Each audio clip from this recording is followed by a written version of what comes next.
Order! Order. The House has directed the Speaker to make a statement at the beginning of each session about the duties and responsibility of honourable members. I begin by reminding members of their duty to observe the Code of Conduct and the Behaviour Code agreed by the House, and to behave with civility and fairness in all their dealings. Unacceptable behaviour that doesn't meet the standard of these codes will be dealt with seriously, independently and with effective sanctions. The House asserts its privilege of freedom of speech. That privilege is enjoyed by members of Parliament only in their work in proceedings of this House. As private individuals, we are equal under the law with those who we represent. This privilege is there to ensure that our constituents can be represented without fear or favour. It is an obligation upon all of us to exercise that privilege responsibly. The Speaker does not have the power to police the accuracy of members' contributions. Unfortunately, it is incumbent on all members to be accurate in what they say in this House and to correct any mistakes as soon as possible. All members, including ministers, should take the responsibility in this House seriously. I remind ministers that the government's own ministerial code make clear that important policy announcements should be made in the first instance in this House when sitting, and some people seem to have short memories.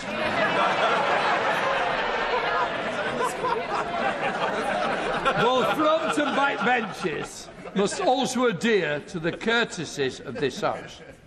That includes informing other members in advance of visits to their constituencies, except purely private purposes. I remind all members that it's important that they are able to raise matters with me, seek guidance from the clerks freely, and for that reason, any such conversations and correspondence should be treated as confidential. I want all members and everyone in the parliamentary community to be able to go about their work safely online, here in Westminster and in their constituencies. We have a duty to be vigilant and to assist those whose job it is to keep us safe. Finally, I want to say something about how we treat each other and the language we use in the chamber. What we say and how we say things in this House matters.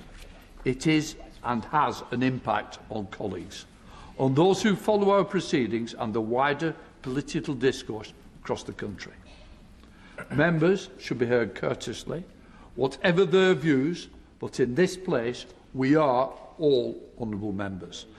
And while I expect robust political debate, I will not accept undignified language or improper criticism of individual members. Our constituents expect us to focus on the very serious issues that they care about, rather than making cheap attacks on each other. If a member falls short of the standards expected of us all, there are ways of dealing with that, but not by accusations made as sideswipes during questions or debates. If we fail to treat each other with respect in debate, that diminishes our work and risks raising the temperature of discussions outside this place, particularly on social media, which already too often descend into abuse against members and others. I expect members from all sides to treat each other with respect. Before moving to the first business of the new session, I'd like to express my very best wishes to all honourable members and to all those who work for the House and work for members, for the continuing support they provide to us. I've got to say, they are the unsung heroes. So thank you all for working with members and working in this House. I now call upon the Clerk of the House. Outlawries Bill. The echo is very good. I have to acquaint the House that this House has this day attended His Majesty in the House of Peers, and that His Majesty was pleased to make the most gracious speech from the throne to both Houses of Parliament, of which I have for greater accuracy obtained a copy. I shall direct that the terms of the speech be printed in the votes and proceedings. Copies are available within the vote office. Before I call the mover and the seconder, I want to announce the proposed pattern of the debate during the remaining days of the Loyal Address. Today, debate on the address. Tomorrow, Getting Britain Working Again. Monday the 18th of May, Back in Business to Create Economic Growth. Tuesday the 19th of May, Energy Security. Wednesday the 20th of May, Defence Readiness. I now have the privilege to call Naz Shah to move, and then I will call Chris Vince to second the address. Naz Shah. I beg to move that a humble address be presented to His Majesty as follows. Most gracious Sovereign, we, Your Majesty's most dutiful and loyal subjects of the Commons of the United Kingdom of Great Britain and Northern Ireland, in Parliament assembled, beg leave to offer our humble thanks to Your Majesty for the gracious speech which Your Majesty has addressed to both Houses of Parliament. It would be remiss of me not to say a few words about the outstanding state visit by His Majesty to the United States. We saw eloquent oratory, remarkable wit and genuine statesmanship from His Majesty, presenting President Trump with the original brass bell, inscribed with his name before he was even born, from the Second World War submarine HMS Trump, suggesting that if they needed to give us a ring, was a masterstroke in diplomacy.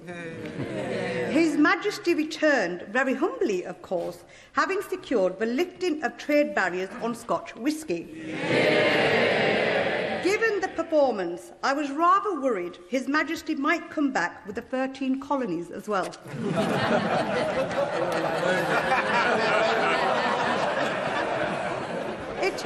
It is a huge honour for me and my constituents of Bradford West to move the Loyal Address. This is the second time my constituency of Bradford West has been honoured in this way. In 1959, the then member for Bradford West, Arthur Tiley, seconded the Loyal Address. When the Chief Whip called me about today, my first reaction, like many across this House, when the Chief called, is, uh-oh, what have I done? But then that uh-oh soon turned into, oh my days, no way, with the biggest smile ever.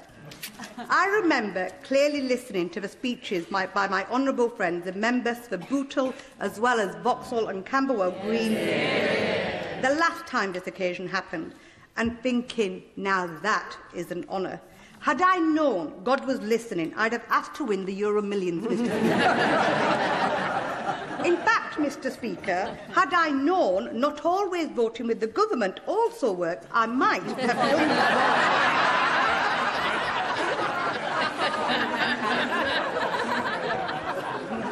I am indeed humbled and honoured, primarily for being trusted by the people of Bradford West, for placing their faith in me and sending me to this place. Given this opportunity to be the first ever Muslim to propose the Loyal Address in this chamber. And of course, seeing the meltdown of the far right online of a Muslim takeover, even an act of domination.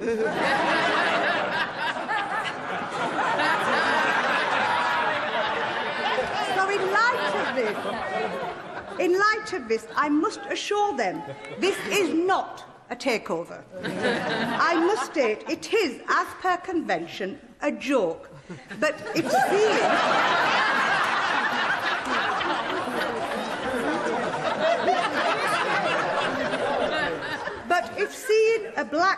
seeing black and brown people on TV makes you feel sick, my speech is going to make you vomit.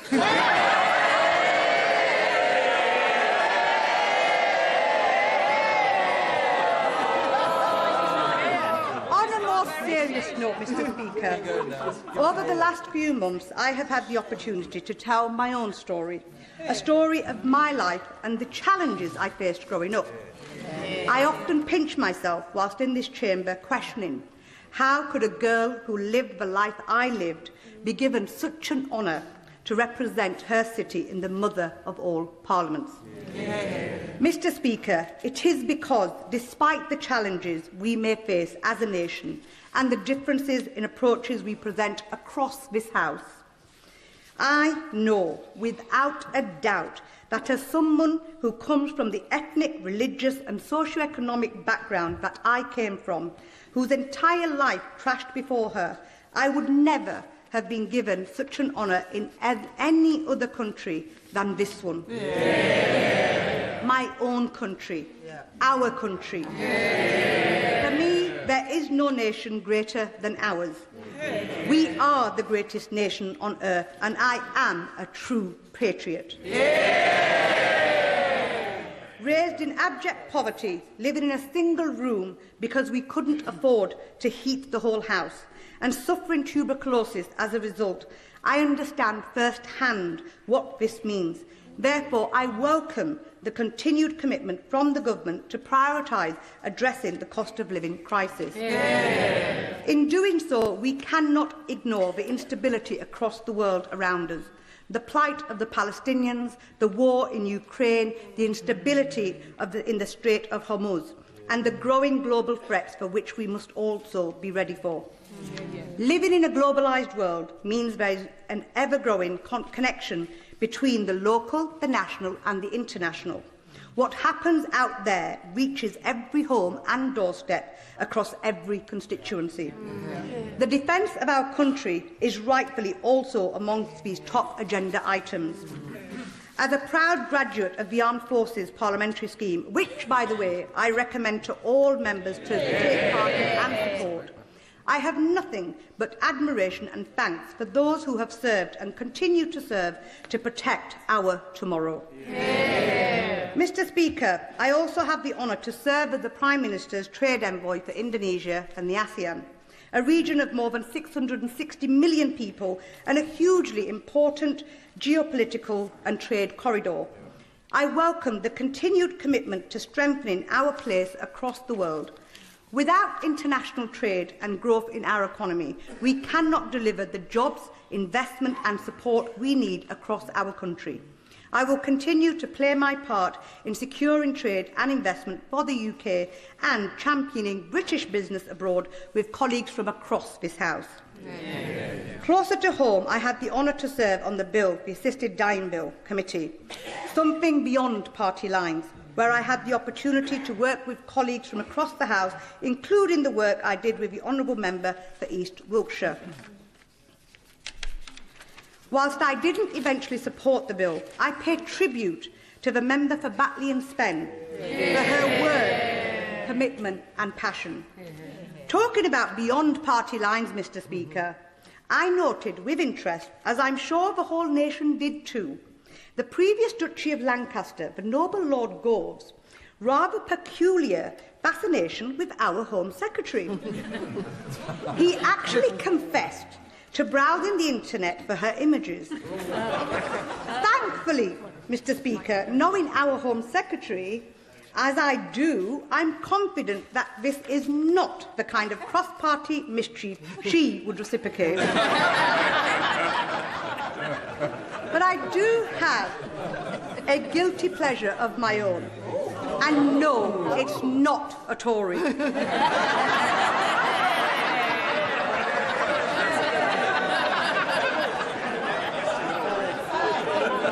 Unfortunately, for my calorie count, it is custard and cake.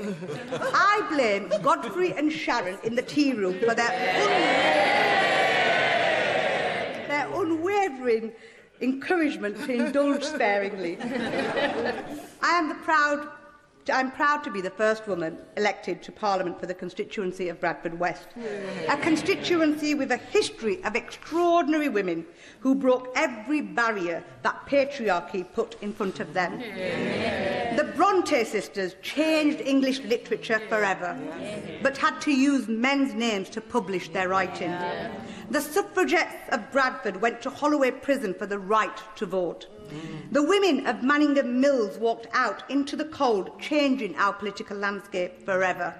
Margaret Macmillan pioneered free school meals, and they were trialled in 1904 in the school I attended, Green Lane Primary, leading to the Education Act of 1906, which cemented free school meals into our history. And Barbara Castle, shaped by Bradford streets and schools, went on to write equal pay into law. And I am proud to serve alongside equally formidable women with the member of Bradford South and indeed the member for Shipley. There is something in the air in Bradford as a whole, something that produces women who will not be told. I promise this House I have zero intention of breaking with that. If today our country beams with pride because of the many great changes made by successive Labour governments, none of it would have been possible without the women who led the Manningham Mill strike, which then led to the founding of the Independent Labour Party, conceived and formed in Bradford West. It was in Bradford that a man named Keir first took the chair of the Labour movement. And despite 130 years, 2 world wars, and roughly 47 leadership elections, the party remains in the hands of a Keir.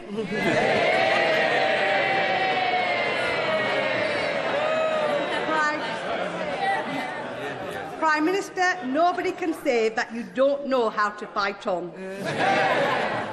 I could not make this speech without recognising David Hockney, a boy from a Bradford terrace who pushed his paintings around the city in a pram. David went on to become the world's most famous living artist. David once said that if you look closely, Bradford is a city with magic. I don't know whether he was looking into the future and literally describing Bradford's magician Dynamo, Zayn Malik's magical music, or our leg-spinning World Cup-winning magic of our very own Adil Rashid. But Bradford is, without question, a place of wonders. Bradford is also a place of culture. The jewel in the crown, as it is often referred to, is the Bradford Literature Festival, now one of the largest in the UK literature festivals and the largest of its kind throughout Europe, pairing excellence with access for those who would otherwise be excluded from culture. In 2025, Bradford was proud to be named UK City of Culture, home to a rich, diverse population built on the back of a historic title as the wool capital of the world. In the 1850s, German Jewish merchants came to Bradford and built the magnificent warehouses of what we now call Little Germany, helping to make Bradford a global trading city and the proud home of the oldest synagogue in the north. A synagogue that recently the Muslim community stepped in to save when the roof was about to cave in, illustrating the relationship within the Muslim and Jewish community in Bradford. A century later, men from Azad Jammu and Kashmir and India and Pakistan arrived in the 50s and 60s, working tireless night shifts to keep the mills running, ensuring Britain's economy continued to flourish after the Second World War. Each generation of newcomers didn't just come to Bradford, they built Bradford. Mr. Speaker, chicken tikka masala might be the UK's national dish, but I must inform the whole House that you have not had a curry until you have had a Bradford curry. Whether it is the legendary family naans on trees invented by the late King of Curry Shabir Hussain, the founder of Akbar's, the subcontinental flavours of Agra, Mumtaz, Jinnah, My Lahore's, or any one of the hundreds of restaurants across the city, Bradford does curry like nowhere else. The curries are that good, they even defy the current Manjaro jab.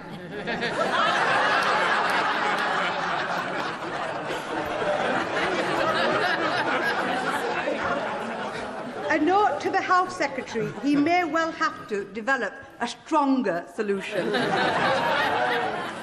I recommend Bradford's curry to all members of this House. Now that Bradford has a few reform councillors, perhaps a member for Clacton, who I see is not in his place, could pay a visit and treat them to a good curry, followed by a pint brewed in Bradford.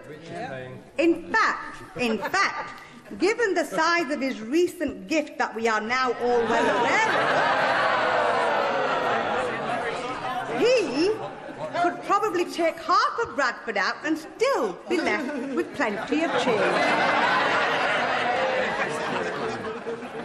Bradford is, Mr. Speaker, the youngest city in the United Kingdom. It has been named the most entrepreneurial too. Morrison's grew from a market stall in our city to a household name. It's the place where I promise this House there is no poverty of aspiration, talent or ambition. But the poverty of infrastructure over decades has left us behind. Bradford is turning a corner. 270 million in public sector investment is building private sector confidence, with a combined pipeline now reaching 2.3 billion. I am grateful for our government support, which includes a new hospital in Airedale, 2 billion integrated settlement for West Yorkshire, giving our Labour Mayor, Tracy Brabin, the power and flexibility to invest in local jobs, new homes and improving skills. A Bradford City Station, 2.1 billion investment in transport for the city regions, funding enabling West Yorkshire to deliver mass transit, better buses and repair our roads and potholes. All of this is pumping confidence into a city ready for investors to benefit from its untapped potential. Northern Powerhouse Rail is not a nice-to-have. It is the difference between Bradford's young people building their futures at home or building them somewhere else. On this occasion, I would also like to pay my thanks to all the House staff across the estate who ensure that Parliament can play the role that it does. They are hugely deserving of our appreciation for everything they do. And outside of this place, the security services and our police forces who keep us safe with the ever-increasing risks and threats to our democracy. Given the magnitude of this moment, I would also like to emphasise the huge weight and burden of responsibility on our shoulders. When we speak in this chamber, it carries meaning and impact. It impacts that boy who takes off his kippah, the girl who removes her hijab, fearing for their safety because their race and religion has become a political football. An attack on anyone or anyone's place of worship, be it a synagogue, a mosque, a church, a temple, a gurdwara, or of any kind of religious institution, is an attack on our British way of life. We must strengthen our communities against the rising tide of nationalism and populism.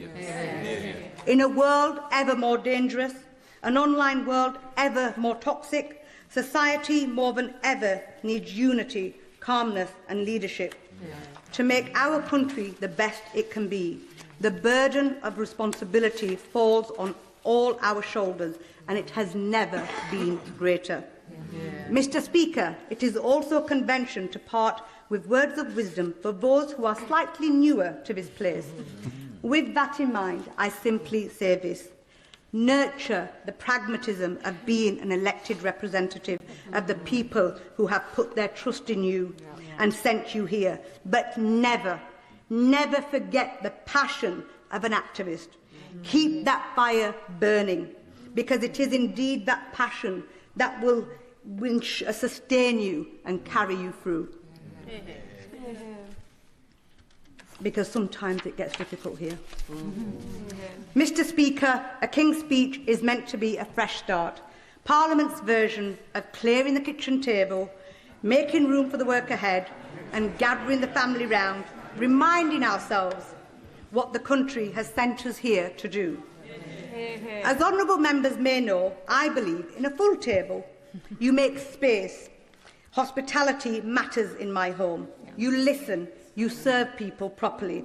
But good hospitality and politics itself is more than who speaks first or indeed the loudest. It's about noticing the quiet ones, those who may be less organised, not as powerful, but nonetheless equally, if not more important, the voiceless whose voices we need to become. Amen.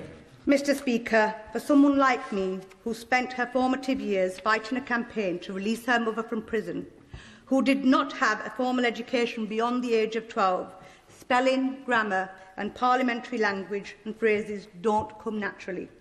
Forced into a marriage at 15, forced to live with a life with hearing aids, lugging a black bin liner of belongings as a homeless teenager, left all alone as a guardian to a younger brother and sister, without a shoulder of support or stability in life, attempting suicide as I couldn't see a way out from my despair. Yet here I stand. With the world's eyes watching the state opening of Parliament on this momentous occasion, given the privilege of this moment. If this was not my story, I would only believe it to be fiction. But the truth is, there can be a light at the end of a tunnel.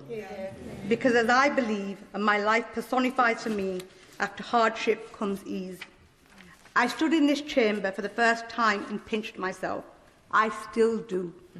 Where someone like me can end up like somewhere like here, representing the city I love, in the mother of all parliaments. Bradford and my country gave me everything. I intend to spend every day in this House returning the favour. It is an honour of my life to move the loyal address on behalf of the people of Bradford West. I commend the motion to the House.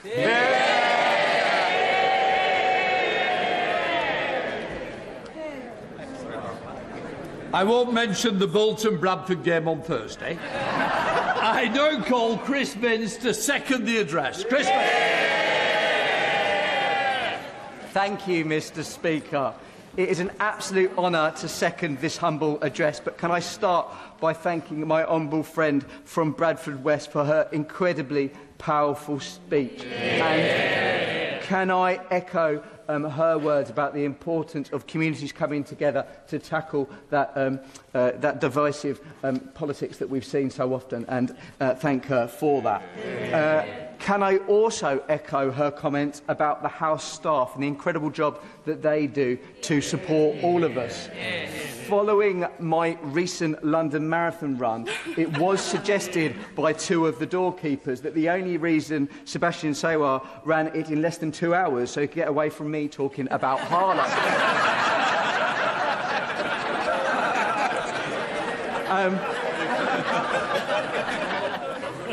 And as a big fan of curries myself, I look forward to having the opportunity to sample one in Bradford in the future, although I can't speak for all of my fellow Essex MPs. Mr. Speaker. Mr. Speaker, this is a unique opportunity. I have checked the records and I'm the first MP for Harlow to have the opportunity to do so. Mind you, Harlow has only been a constituency since the 1970s, and I'm not going to count the previous MP, Winston Churchill, who represented what is now Harlow when it came under Epping. Mr. Speaker, it may be the first time that a Harlow MP has delivered this speech, but I believe this opportunity has come at the right time. When I reflect on the hurdles ahead, a lot can be learnt by looking at Harlow's past and looking at Harlow's future. Mr. Speaker, I came about seconding the humble address, much like my humble friend, when I received a phone call from the Chief Whip on the train home. And like my humble friend and other members, I'm sure, across the House, the first thing I thought was, what have I done wrong? I thought perhaps, like some members across the House, he'd misheard me when I said horned during a speech in this place. And I didn't much fancy explaining to him that I said horned, and not any other word that sounds like horned, on a train that was full of my constituents. Thankfully, that was not the case. The Chief Whip told me there were certain traditions around the King's speech, that the speech should be humorous and was an opportunity to mention the member's constituency as often as possible. This did sound like a good gig to me, to be fair. Now, I can't necessarily promise humour, although I'll give it a good go. But I can certainly promise that I will mention Harlow as often as possible. And for those listening at home, you may wish to count the number of times I do so. I believe the current count is 7. Is it 8? What did I do for a living? Harlow, Mr. Speaker, is never a dull place to represent, and members across the House will know that Harlow once again bucked the national trend when it came to last week's local election result. We are getting quite good at that, even if it might not have been quite the way I would have liked. However, what it does show is the ambition for the people of Harlow to see their town improve and grow, something that can only happen with this government's continued investment. Hint, hint. The Chief Whip also told me that it was tradition to have an established MP propose the King's speech and for a bright young thing to second it. I have to say, Mr. Speaker, I'm not particularly bright. I'm not particularly young. But I'm definitely a thing. So, I can absolutely claim 1/3 of that description.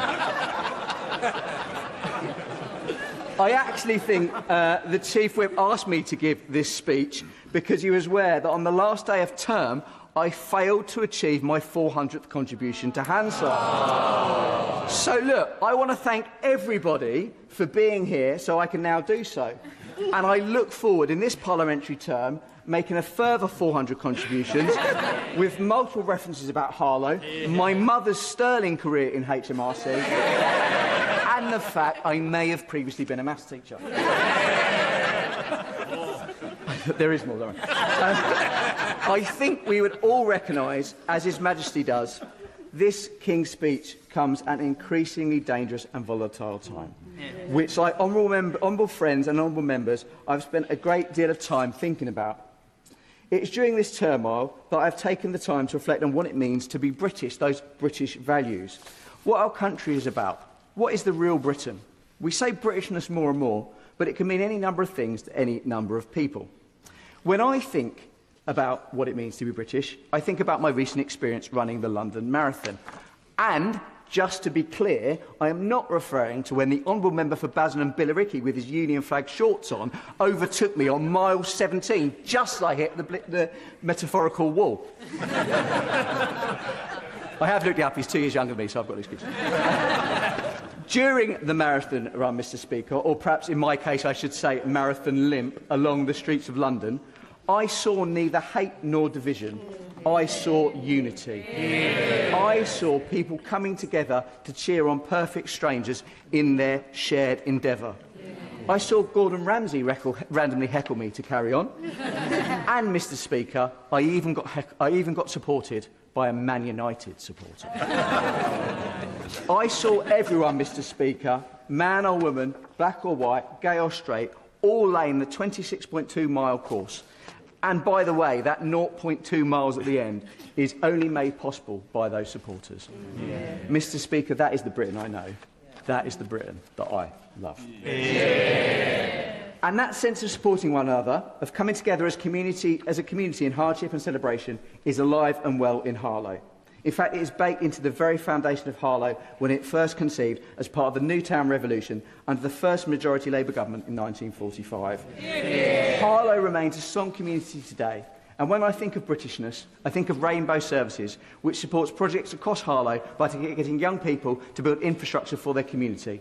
I think of Streets to Homes, the homeless charity I worked at, which supports the most vulnerable in our society, and I think about the Michael Roberts Charity Foundation, which runs the local food bank. As I mentioned, Harlow itself is a post-war new town, designed by Sir Frederick Gibbard to be a place of neighbourhoods and communities. It was built as a solution to the problem of overcrowding in London. Harlow sought to alleviate this pressure while keeping communities tightly knit together. You can still see remnants of that today. People from Walthamstow move into the Stow in Harlow, giving people a fresh start in life with all the comforts of their community. To this day, Harlow is one community built by lots of smaller and close communities, communities like Potter Street, Bush Fair, Church Langley and Little Parndon. As Harlow grew into its new town, so too did its pioneering spirit. And just 2 weeks ago, I was lucky enough to recognise one of those pioneers by unveiling a blue plaque in memory of Harlow-raised scientist Dr. George Hockham, one of the key brains behind the invention of the fibre optic cable. Fibre optic cable, created in Harlow, revolutionised modern communication, not just in Britain, but across the world. For me, George Hockham and many others like him from Harlow can be an inspiration for Harlow's next generation, a generation that deserves a government on their side. I think of inspirations like Professor Hannah Fry and Paralympian Anne Strike. These inspirations are a reminder of what it means to be British, to achieve so much and to have such a proud community behind you. Harlow has a history to be proud of and a future to be excited about too. As a former teacher, I don't know if I've mentioned that, I am filled with pride when I visit schools across Harlow and see the incredible young people learning there. That is why I'm proud that education is at the heart of this government's offer in the King's Speech, building on the work done by the previous parliamentary session. Looking to the future session, the government will tackle the broken SEND system, giving every young person with SEND the support they need, and supporting parents, not leaving them to battle a broken system. This cuts across this House, as I'm sure every honourable member can recall a constituent coming to them broken with nowhere to turn, at their wits' end with an SEND system that benefits no one. I know I certainly can. I also welcome the government's commitment to review the national curriculum to make it broader, as well as recognising the importance of citizenship, of financial education and the dangers of online harm. What our younger generation learns is so important. If I could achieve one thing when I look back on my time serving Harlow, I want to achieve for the young people in Harlow the aspiration they deserve. Every young person now, sitting in a classroom in Harlow, primary or secondary, should have the opportunity to aspire to achieve whatever they want to do. That is what I want for Harlow. Some might say that I'm standing here giving this maiden speech means anyone can achieve anything if they are resilient enough. Because let me tell you, I can roll with the punches, and believe me, in my journey to these green benches, it hasn't been without being knocked down along the way.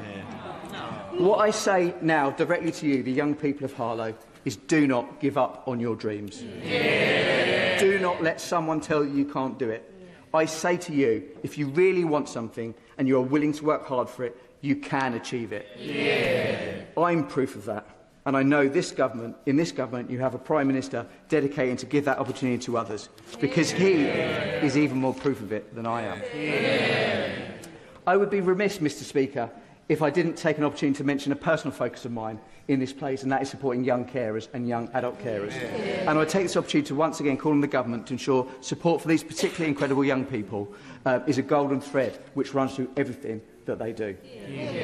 But of course, Mr. Speaker, Harlow is about more than just its young people, and my community has not been immune to the pressures from the cost of living crisis. I welcome the work already done, the freezing of the rail fares and prescription charges, the lifting of the two-child benefit cap and the raising of the minimum wage. But I am pleased most of all that this government recognises in this King's Speech there is more to do to support families in Harlow. When we talk about living pressures, it is easy to get lost in the numbers. And as a mathematician at heart, this is even easier for me. But to bring it home, when I think of the reality facing hard-working and proud families in Harlow, I think of my friend Jamie. He works 6 days a week to pay the bills, to put food on the table for his 2-year-old son, to provide for his family, and at the end of the month, he has very little, if anything. He cannot enjoy himself. He cannot treat his family. So this parliamentary session, Mr. Speaker, must be defined by being the one where we see living standards improve for everyone in our society and not just the privileged few. That is what will be in the mind's eye when I cast my votes in this place. I am sure my honourable friend from Oldham is waiting anxiously for me to point out that as I stand here in this place, as I am not just standing here as just a Labour MP, I am a Labour and Cooperative MP.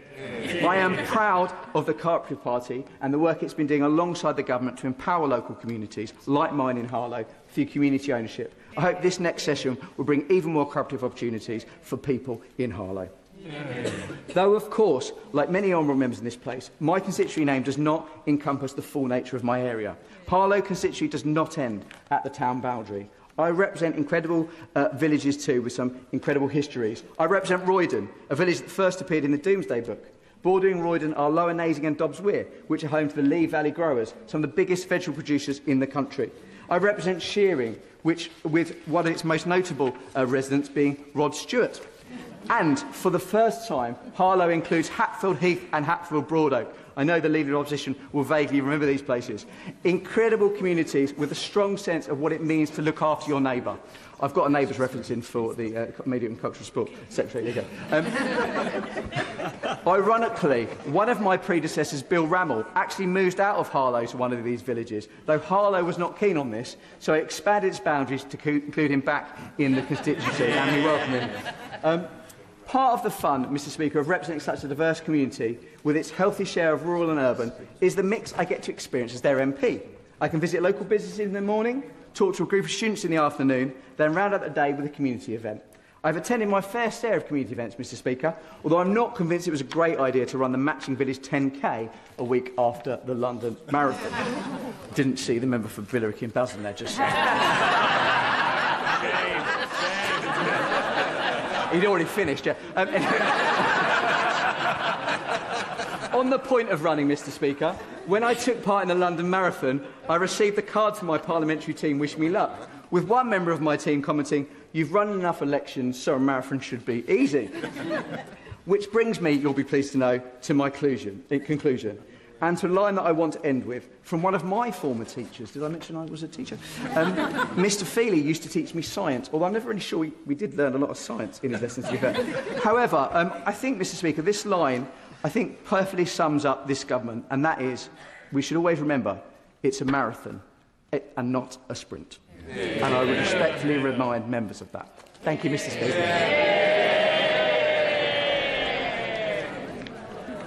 The question is that the humble address be presented to His Majesty as follows. Most gracious Sovereign, we, Your Majesty's most dutiful and loyal subjects, the Commons of the United Kingdom of Great Britain and Northern Ireland, in Parliament assembled, beg leave to offer our humble thanks to Your Majesty for the gracious speech which Your Majesty has addressed to both Houses of Parliament. I now call the Leader of the Opposition, Right Honourable Kemi Ben. Thank you, Mr Speaker. This King's speech is taking place against the most extraordinary backdrop. We knew the carriages were booked, the horses were ready, the King was coming, but would we have a Prime Minister? So, Mr Speaker, it is such an honour to be the Leader of the Opposition who gets to respond today. May I start by congratulating the proposer and seconder of the Loyal Address on their excellent speeches. And can I also congratulate the whips for finding two backbenchers prepared to support the Prime Minister at this time. The honourable member for Bradford West gave a moving and funny speech. I especially appreciated her comments about black and brown faces on TV, or as my children say, "Oh look, it's mummy again." She only touched lightly on the fact that she is someone who has faced one of the most challenging childhoods imaginable, and yet, through the strength of her character, has made it to this place. Yeah. She is made of tough stuff, and that is something we need more of in this House. Anyone who can boast of chewing up and spitting out George Galloway in an election is clearly formidable. I also congratulate the member for Harlow on successfully delivering a humorous and warm-hearted speech. As he noted, he is my constituency neighbour, and he also, yes, did run the London Marathon last month, raising money for St Clair Hospice, which cares for both our constituents, and so I would like to take this opportunity to thank him for doing that. So I've become a big fan of his after listening to his speech, especially after he was so generous in his comments about the Harlow Conservatives' successful election campaign and my councillor's outstanding work regenerating the town centre. And I would say to him, if things on that side of the House are getting a bit much, he would be very welcome to cross the floor and help Conservatives carry on that work. Mr Speaker, I think we can say that the proposer and seconder of the Loyal Address have upheld the best traditions of the House. I would, of course, like to pay tribute to His Majesty the King. His Majesty has served through a period of great personal difficulty, and throughout he has exemplified the virtues of grace, dignity, humour, modesty and resolve in the face of adversity. Virtues which were on full display during his hugely successful state visits to the United States. And I'm sure the whole House will have admired his skillful speech to Congress. It was a speech full of the wisdom and courage needed for our times. Of course, we would never have got to hear it if we'd listened to some people in this House who called for the King's visit to be cancelled. But thank goodness no one listens to the leader of the Liberal Democrats.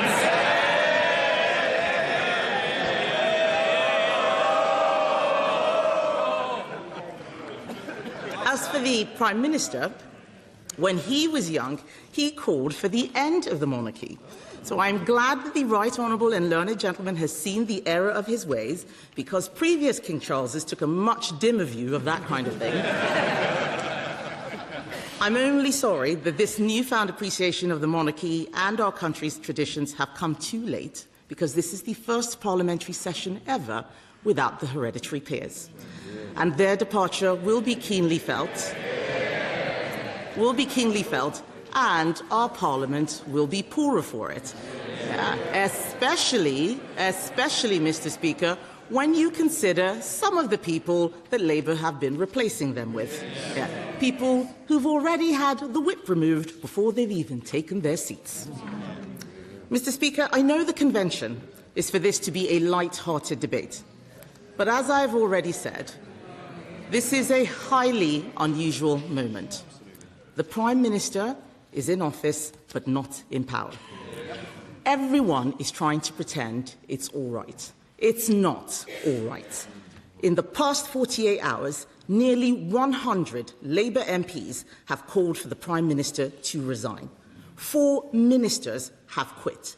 It is clear his authority has gone, and that he will not be able to deliver what little there is in this King's speech. This is a government less than 2 years in office, which has already run out of ideas and run out of road. So how did we get here? There is a great line in the musical Hamilton, Mr. Speaker. Winning is easy, governing is harder. Everything that has gone wrong in Labour's first 2 years comes back to one problem. They came into office with no plan. They did not understand the difference between winning an election and governing a country. It was very easy to make promises in opposition, promises to freeze council tax, promises to take £300 off energy bills, promises to the WASPy women. Hundreds of Labour MPs took photos with them to post on their Facebook pages and their websites and their election leaflets, but at no point did they bother to think how would they deliver any of it. They didn't spend their time in opposition thinking deeply about the country's problems. They assumed that governing in the 2020s would be like governing in the 1990s. But it isn't. Britain is facing new structural problems. We have an ageing...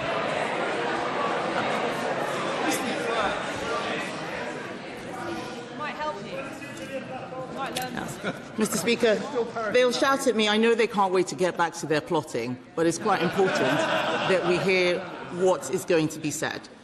Because we have an ageing population, a falling birth rate, and a welfare bill that is spiralling out of control. We have an information revolution in the shape of AI that threatens to unravel the world of work as we know it, and the cost of energy is driving industry out of the country. Labour were taken by surprise that we are living in a more competitive and increasingly hostile world. Their manifesto was just a set of misleading promises. They promised no new taxes on working people. Fail. They promised to crack down on illegal immigration. Fail. They promised to tread more lightly on people's lives. Epic fail. They made promises without knowing how anything works. Let's look at housing. Just after Labour took office, when I was Shadow Housing Secretary, I stood at this dispatch box and warned the former Deputy Prime Minister that she had been stitched up, that the 1.5 million new homes Labour promised had been hung like a millstone around her neck. I knew that they wouldn't be able to meet that target because they didn't understand why more houses weren't being built. Sure enough, they are already more than a third down on their target and well behind what we delivered.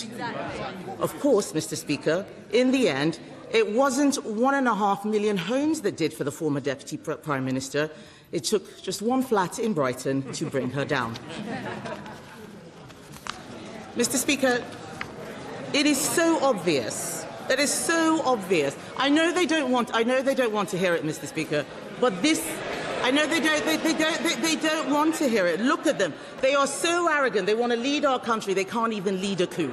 It is so obvious, Mr. Speaker, that they cannot handle being in government. They cannot handle it. They hate the responsibility. They hate having to take tough decisions. They prefer scratching the itches that they had in opposition. Giving inflation-busting pay rises to the unions, 28% for the doctors who are still striking. Nearly 2 years, they are still striking. Handing out more benefits to the only people who will still vote for them because Labour don't understand that poverty isn't created by a lack of benefits, it's created by a failing economy. We spent, Mr. Speaker, the last session listening to Labour MPs telling us how great everything was going. No doubt we will hear lots of grandstanding speeches this week telling us what a fantastic job they did. How absurd, given the number of them demanding that the Prime Minister stands down. We counted, Mr. Speaker, there were 24 U-turns in that first parliamentary session. Winter fuel, family farms, grooming gangs, welfare reforms, social media for under-16s, day one workers' rights, the list goes on. And every single one of these U-turns had at its core a single issue: the Prime Minister's total lack of judgment. This is a man who, faced with a crisis of vision, charisma and electoral success, sent for Gordon Brown. Leadership, Mr. Speaker, is about having a vision for this country.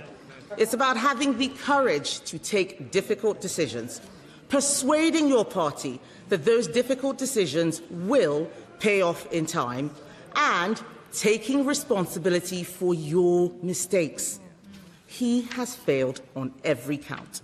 We've had pillars, promises, 4-point plans, 5-point plans, missions, none of it achieving anything. Reset after reset after reset.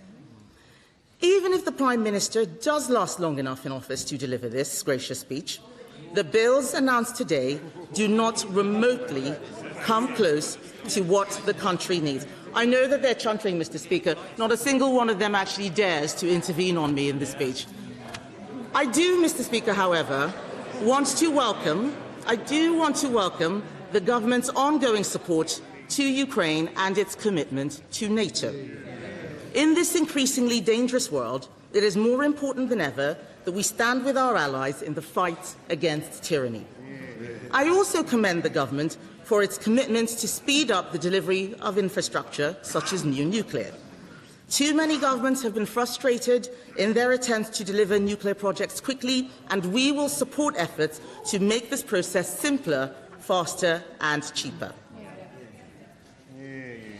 I also want to be generous to the Home Secretary, because I can see that she is trying to do something about illegal immigration.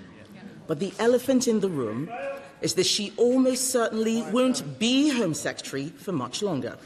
Sadly, no one else in the Labour Party looks remotely interested in bringing down illegal immigration.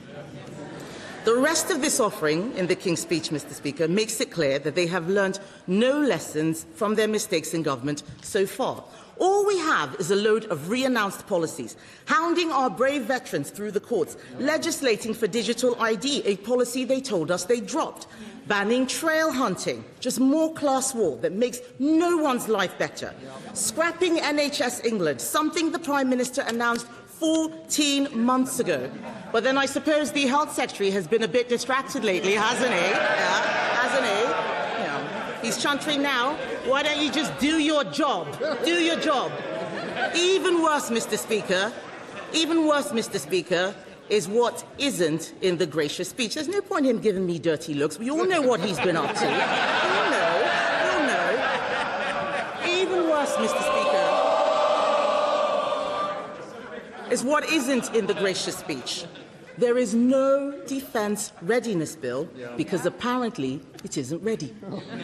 Where are the plans for welfare reform? There are none because Labour MPs blocked them. Where is the plan to make savings? There isn't one because Labour don't know how to make savings. They only know how to spend money, other people's money.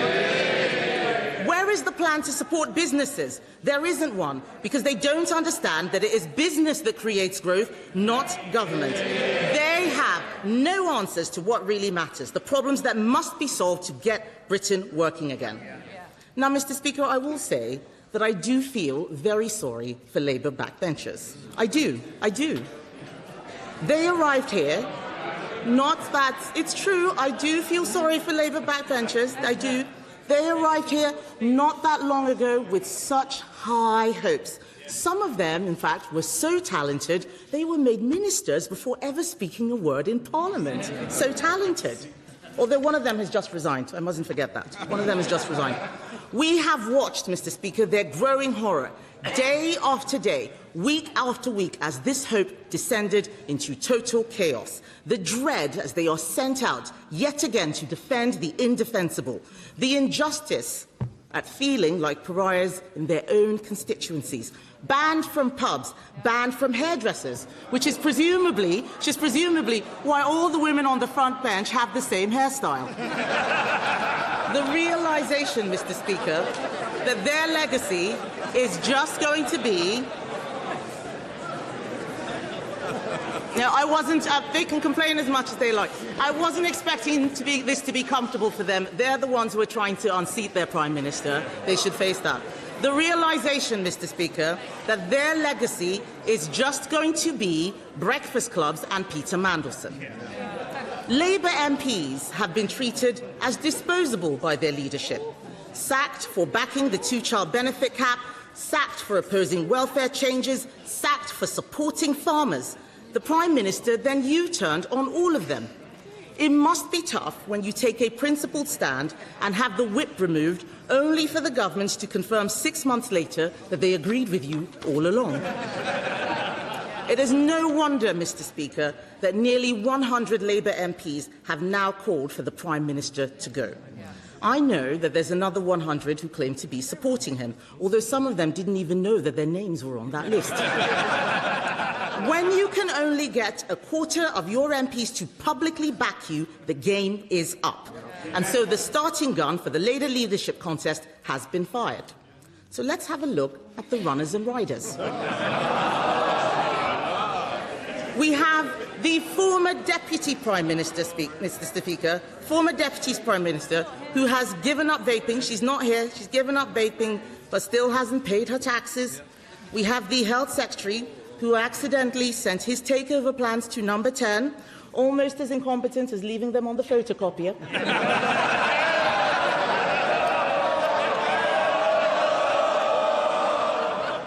And we have, Mr. Speaker, the Mayor of Manchester.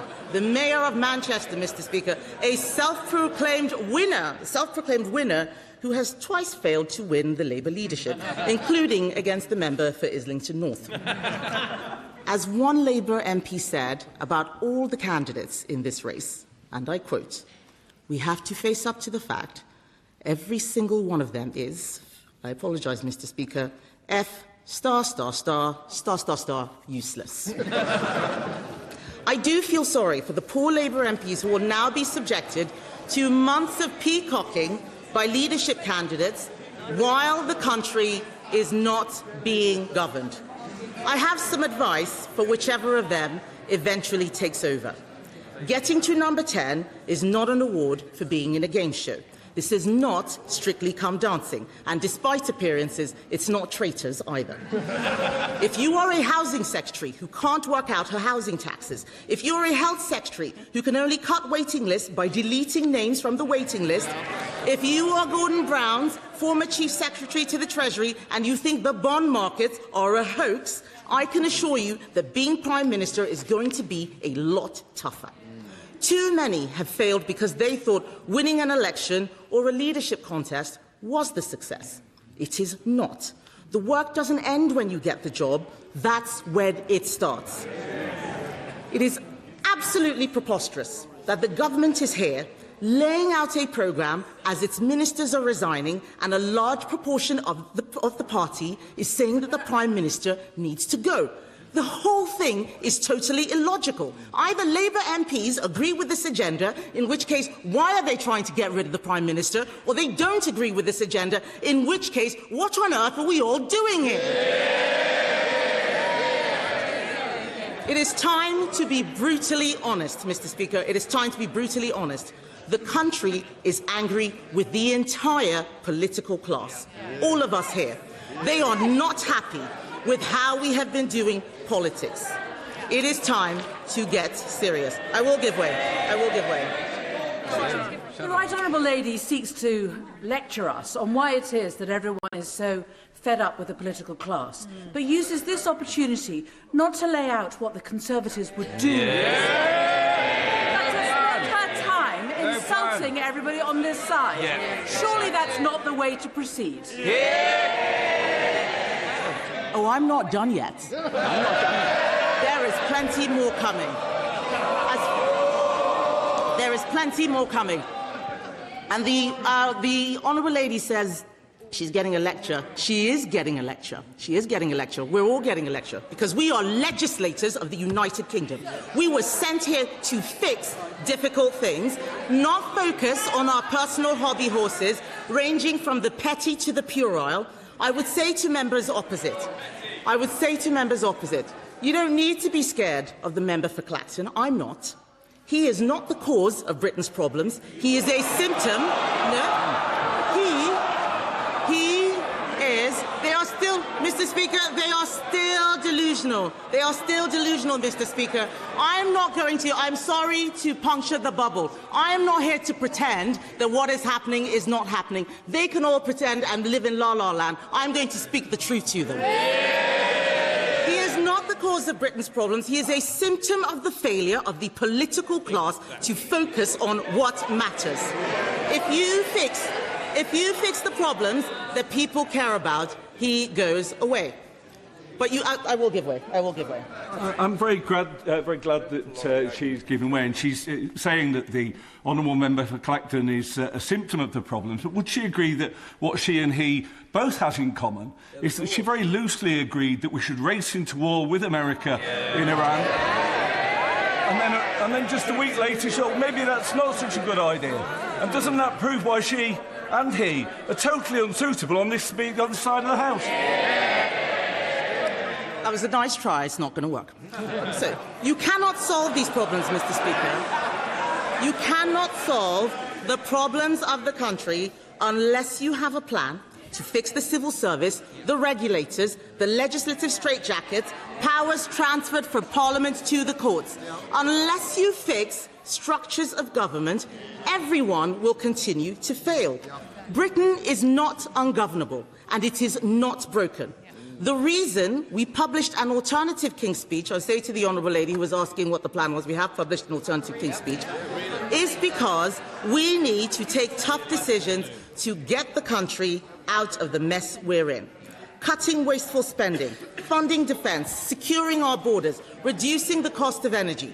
If you want to bring down bills for families and bring industry back to this country, you need a plan to scrap the net zero legislation, strangling industry and making energy costs higher.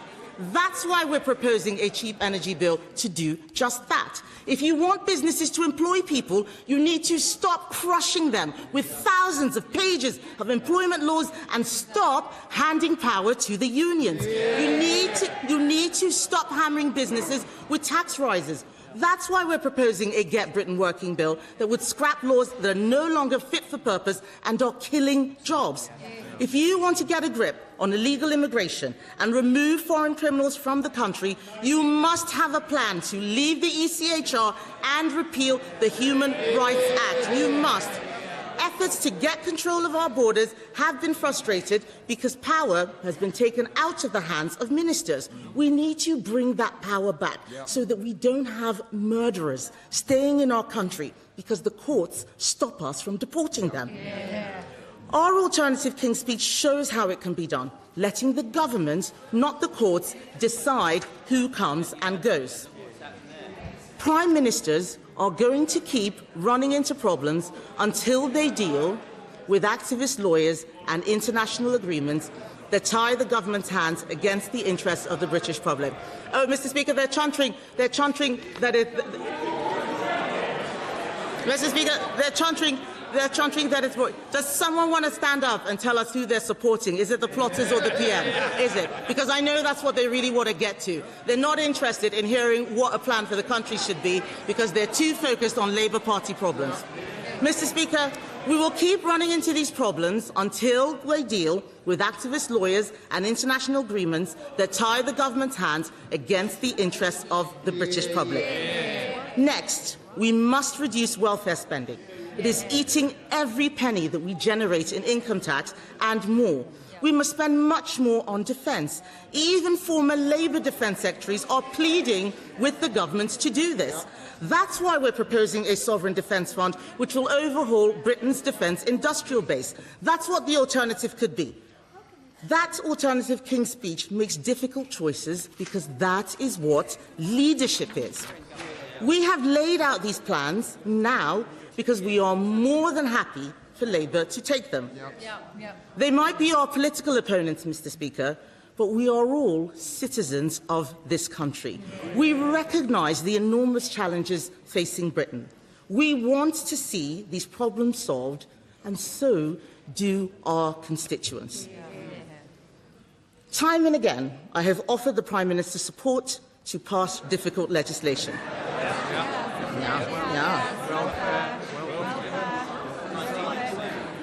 Time and again, I have offered the Prime Minister support to pass difficult legislation. Time and again, he has turned it down. It might be too late for him now, but it's not too late for his successor. It is time to get serious. It is time to deliver. That is what the British public expect. That is what the Conservative Party will do. I now call the Prime Minister, Sir Keir Starmer. Mr. Speaker, can I say what a pleasure it is to welcome the gracious speech of His Majesty and the radical agenda of this Labour government that will tear down the status quo that has failed working people and build a stronger, fairer Britain. Mr. Speaker, in light of the abhorrent attacks in Golders Green 2 weeks ago, let me start by briefly addressing that directly. It was the latest in a series of appalling anti-Semitic attacks. A normalisation of hatred that leads terrorists with warped Islamist ideologies to attack people they've never even met, simply because they are Jewish. A hatred that leads some to march calling for the murder of British Jews, and not to think there might be something wrong about that. Mr. Speaker, I've fought this hatred in my own political party. And I've sat with others as they describe what it means for them. The fear, the sense that maybe they shouldn't wear something or do something that might reveal their Jewish identity, just in case. Mr. Speaker, it is time for the silent majority in this country to speak up, to stand with British Jews and defeat this hatred once and for all. Just as we will take on any form of hatred, from left or right, that seeks to divide us. Mr. Speaker, in the words of the gracious speech, we will defend the British values of decency, tolerance and respect for difference under our common flag. Mr. Speaker, that is also why, when far-right agitators try to come here this Saturday to spread their poison of hatred, this Labour government will block them this time and every time. Yeah. Mr. Speaker, the gracious speech was brilliantly proposed by my honourable friend, the member for Bradford West. Yeah. Members across the House will have read her remarkable new book. Her list of endorsements is truly impressive, reaching well over 100 members. At last, Mr. Speaker, a list that we could all get behind. And, Mr. Speaker, it's not the first time that has shown her ability to bring people together. She united her city and many in this House when she sent George Galloway packing. And, Mr. Speaker, the House will know that she is passionate about the measures this government is taking to lift 500,000 children out of poverty. As we all are on this side of the House, it is the pride of these benches. But the House might not know about her remarkable effort to get Marcus Rashford to champion free school meals and speak to pupils in her constituency. Now, most of us would have attempted this, Mr. Speaker, via the complex world of agents and managers. But my honourable friend had a different idea. She spoke to, as you do, the sister of Cristiano Ronaldo. Now, I can imagine the Ronaldo household is used to fielding some pretty big offers. Multi-million-pound transfers, billions in brand sponsorships, Piers Morgan calling for the 8th time that day. But I cannot imagine the confusion in the Ronaldo family when they heard my honourable friend say, not is Cristiano Ronaldo available, but can you give me the number of Marcus Rashford? I want to invite him to a primary school in Allerton and have some porridge in our free breakfast club. Mr. Speaker, on a much more serious note, I know the whole House will join me in paying tribute to my honourable friend's extraordinary courage, together with her mother, brother and sister. This story is utterly harrowing. Their strength to survive and the deep-rooted determination to fight for change is an inspiration for all of us and the very best of who we are.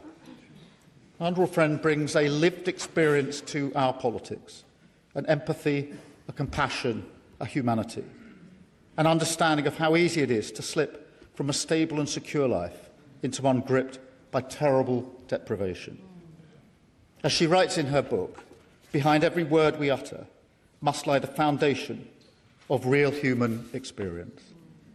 And in that spirit, I'm sure she will welcome the measures in this King's speech, which will deliver change grounded in that lived experience, and the tireless campaigners who have fought for justice, from remediation for those living in homes with unsafe cladding, to banning abusive conversion practices, from our mission to halve violence against women and girls, to the Hillsborough Law, which will bring justice for all. As she says so powerfully, equality, fairness and justice must belong to all of us. That is the driving purpose of our party, and her speech was in the finest traditions of this House. Mr. Speaker, His Majesty's speech was also brilliantly seconded by the honourable friend, the member from Harlow. Now, we are all proud to represent our constituencies, but few of us so relentlessly name our constituency as those who represent Harlow. Members from previous parliaments will remember my honourable friend's predecessor, Robert Halfon, who seemed to get Harlow into pretty well all of his contributions. Well, my honourable friend will not be outdone. He has inherited the great Harlow shoehorn, and indeed, he's already recognised across this House as a one-man tourist board. And I have to thank the member for Huntingdon, caught in Hansard, referring to my honourable friend as the trade envoy to Harlow. A rare example of a good idea from the opposition. Because no matter the debate, my honourable friend will find the local connection, from championing the role of Harlow College in climate change to praising the invention of fibre optic cables in Harlow, and telling us how Harlow doubled for Paris during an episode of The Crown.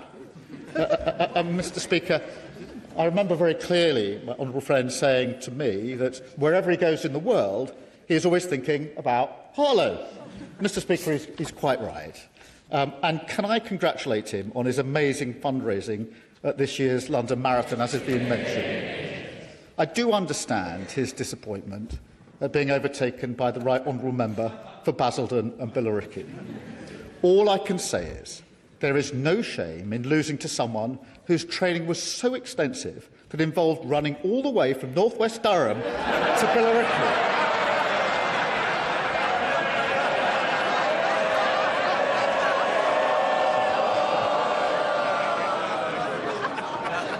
Mr. Speaker,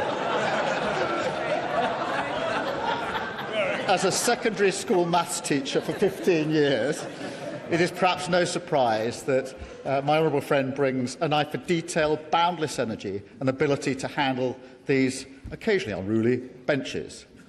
But he also brings a real passion for young people, a deep and personal understanding of the invaluable role that young carers play, and a total conviction in the power of education to change our country.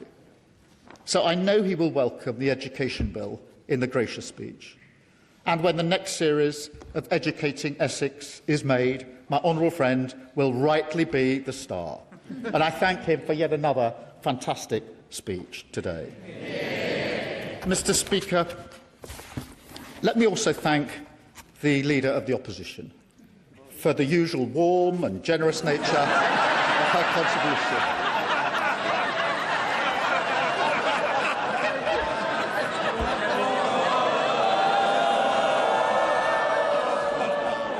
In difficult days, her input is always a ray of sunshine.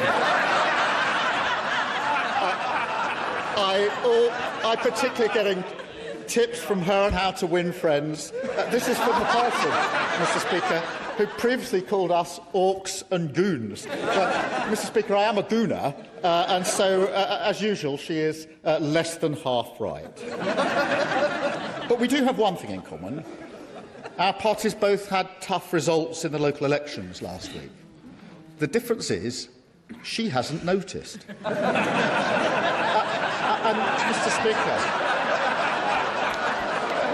Mr. Speaker, there's another difference, Mr. Speaker. We are in government and they are no longer even the opposition. Mr. Speaker, this King's speech is a strike against the status quo that has failed working people. It's a King's speech for the young people whose gifts lie in their hands, who work hard, want their talents to be recognised and just want an opportunity in their community. A King's speech for the children who, under the party opposite, had to go to school without breakfast, hungry, cold and tired, when they should be focused on their learning. And, Mr. Speaker, it's a King's speech for the backbone of this country, for working people who worry about the cost of living, want their town centres to thrive, their public services to work, their government to be on their side. And, Mr. Speaker, we are, because the heart of this programme is a plan to make Britain stronger and Britain fairer. Mr. Speaker, right now across the country, people turn on their television and they see bombs falling. They go to the petrol station and see prices rising, and they're worried sick about the consequences. We cannot stand here in this House and pretend that this is new. Britain has been buffeted by crises for decades now. The 2008 financial crash, the austerity that followed it, Brexit, COVID, and the war that still rages in Ukraine. And the response, their response, is always the same, a desperate attempt to get back to a status quo that failed working people, decimated their public services and made them pay the price. Our response this time must and will be different, a complete break. We will not simply slump back to the old ways, because this King's speech gives us the strength we need, the economic security energy security and national security to control our future in a chaotic world. It is an agenda of radical reform across our major public services, an urgent activist Labour government that tilts power back to workers, renters and the less fortunate, gives voice to the working class and to all those that the status quo has repeatedly ignored and dismissed, in favour of a Britain where everyone, whatever their background, can go as far as their talent and effort takes them, where people have a pride in where they live and hope in what lies ahead. That is the change of a Labour government, and this King's Speech delivers it. Mr. Speaker, we will deliver on economic security. And let me be clear, as the conflict in Iran unfolds, we are in a better position because of the action that my right honourable friend the Chancellor took last year, getting inflation down, borrowing down, and mortgage costs down. And that's why we've been able to cap energy bills, raise the living wage, strengthen workers' rights and end the shameful two-child benefit limit, lifting 500,000 children out of poverty. And, Mr. Speaker, faced with challenges, we don't retreat from our Labour values. We use them as our compass. Strength through fairness. So we will keep supporting those who need it most, including by creating a new national programme to redistribute surplus food so that no one in this country needs to go hungry because of the conflict overseas. We also need to strengthen our sovereign capabilities, because the days when this country turns its back on our critical industries, they are over. And we've seen that, Mr. Speaker, with British Steel. And we will see it with new legislation to clean up our waterways, a failure in the water industry that has been going on for decades. It is a disgrace, and this Labour government will tackle it. And, Mr. Speaker, we will take that moral urgency to every part of our nation, with bills to increase the pace of change in our NHS, in law enforcement, in controlling our borders and more. Because whilst immigration is down, we need to do more. Whilst violent crime is down, it needs to be lower. Whilst NHS waiting lists are down, we must go further. A rewiring of the state so that the working people of this country feel that it serves their interests. And, Mr. Speaker, we will also build in this country sovereign power in the industries of the future that will give us greater control in a world being reshaped by artificial intelligence. We will tear down the barriers to growth on planning, on faster infrastructure development, on business regulation, helping our great businesses, large and small. And, Mr. Speaker, we will, as a defining act of this government, rebuild our relationship with Europe. Britain back at the heart of a stronger Europe. That is good for growth. It will reduce the cost of living and strengthen our security. There is no good reason to oppose it. So for our economic security, for our Labour values, this government will act. Yes. Okay. Prime Minister, in my part of the United Kingdom, Northern Ireland, we have been subjected now for some years to the humiliation of being governed by laws we don't make and can't change.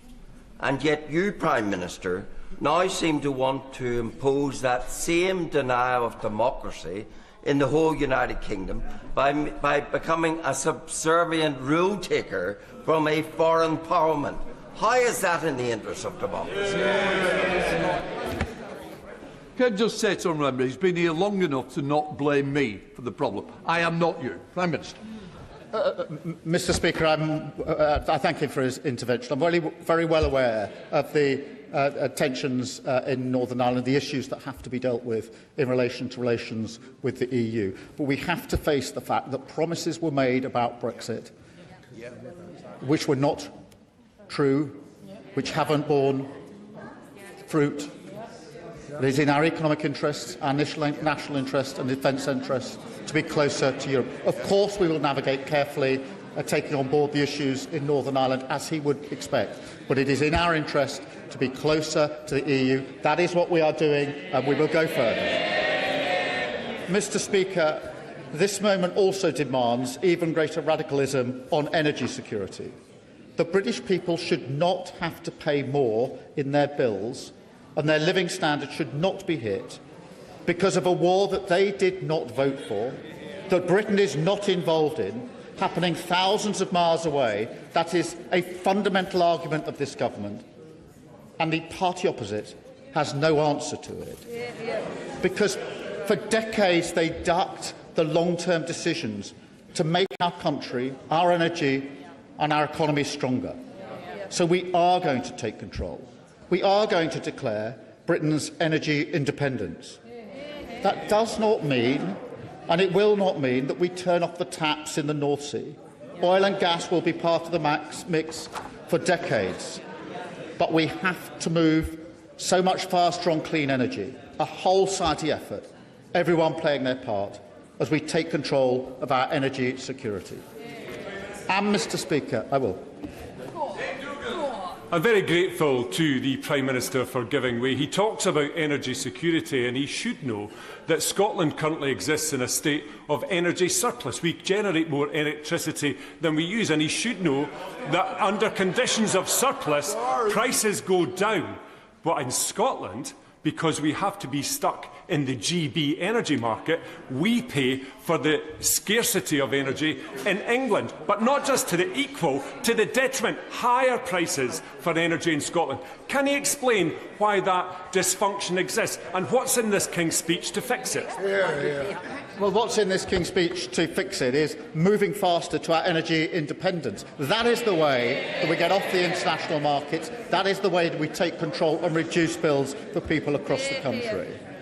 Mr. Speaker, we will, of course, also strengthen our country's defence security. That starts with the fundamentals and a recognition that it is not in the interests of this country to rush into a war without any thought of the consequences. That is my position. That has always been my position, regardless of the pressure. A test of judgment which some in this House have failed. It continues, Mr. Speaker, with our commitment to NATO, the most successful defensive alliance in history. A proud achievement of this party that others would throw away.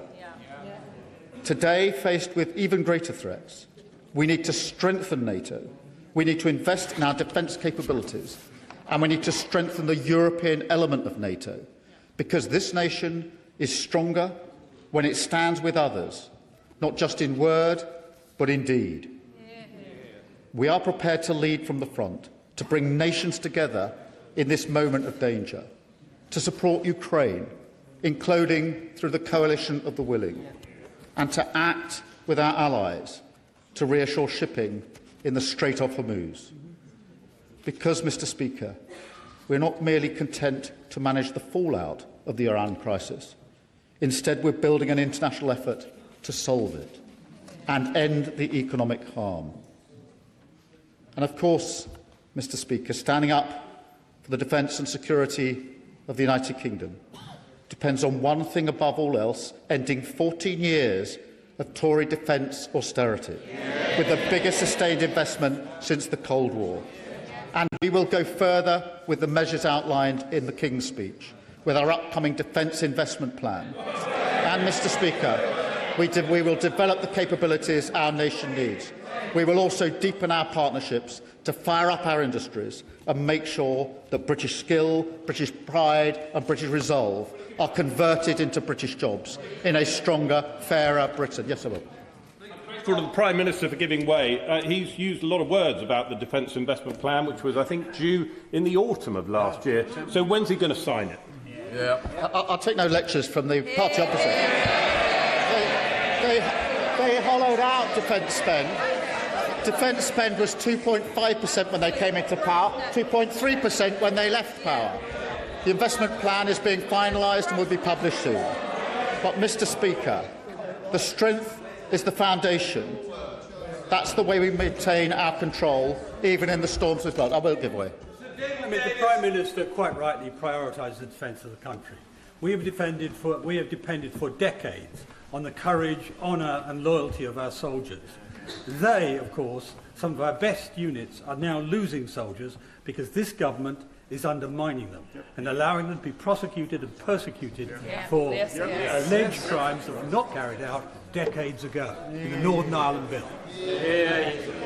Mr. Speaker, he knows very well that the provisions in Northern Ireland are intended to strike the right balance between what needs to be done and protecting our veterans. We are, of course, proud of all those that have served and do serve our country, but the legislation that was put forward by the last government was struck down, leaving no protection whatsoever. Because, Mr. Speaker, I'll go on. I'll make some progress. The way we change our country, rather than make our progress.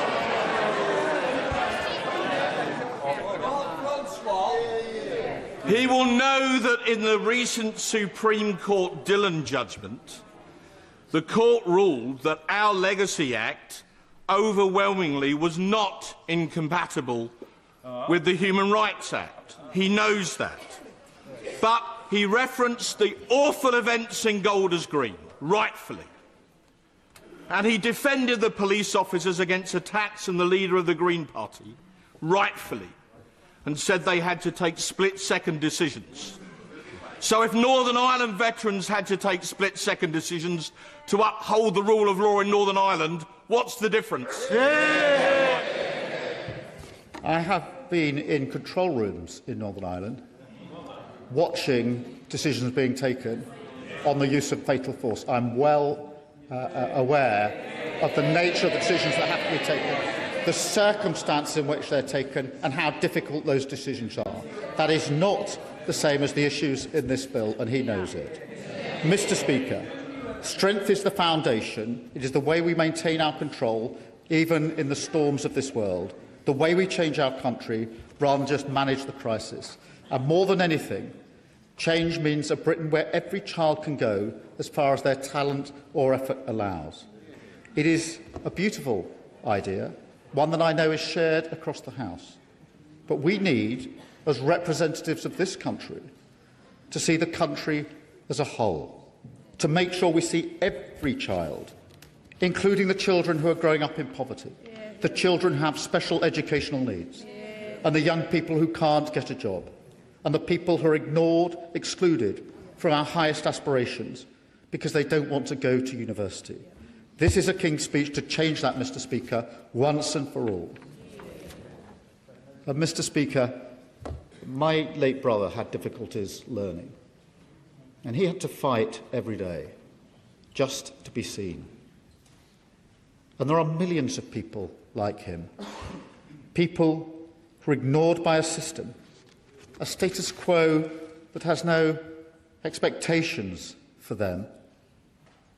This King's Speech will make sure no child is left behind, because everyone has something to contribute to the success of this nation. And every child must succeed if we're to build a stronger, fairer Britain. That is how we tear down the status quo preserved by the party opposite, a status quo that failed working people, a status quo that left Britain's economy exposed, a status quo that made our country weak. There are some in this country, some even in this House, who would feed the frustration with that status quo into a politics of grievance and division.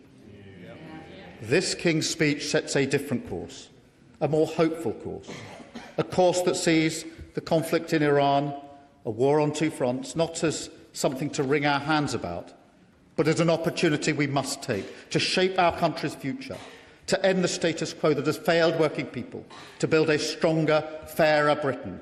That is what this King's Speech delivers, and I commend it to the House. The Leader of the Liberal Democrats, Sir Ed Davey. Thank you, Mr. Speaker, and may I start by giving my sincere thanks to His Majesty King Charles for His Grace's speech on behalf of all Liberal Democrats. While we still believe President Trump should not have been rewarded for insulting British soldiers and the Royal Navy, His Majesty was superb on that state visit. And can I join others in paying tribute to the honourable members for Bradford West and for Harlow for their accomplished speeches, proposing seconding the Royal Address. Like myself, the Honourable Lady worked in a factory. For her, it was crisps.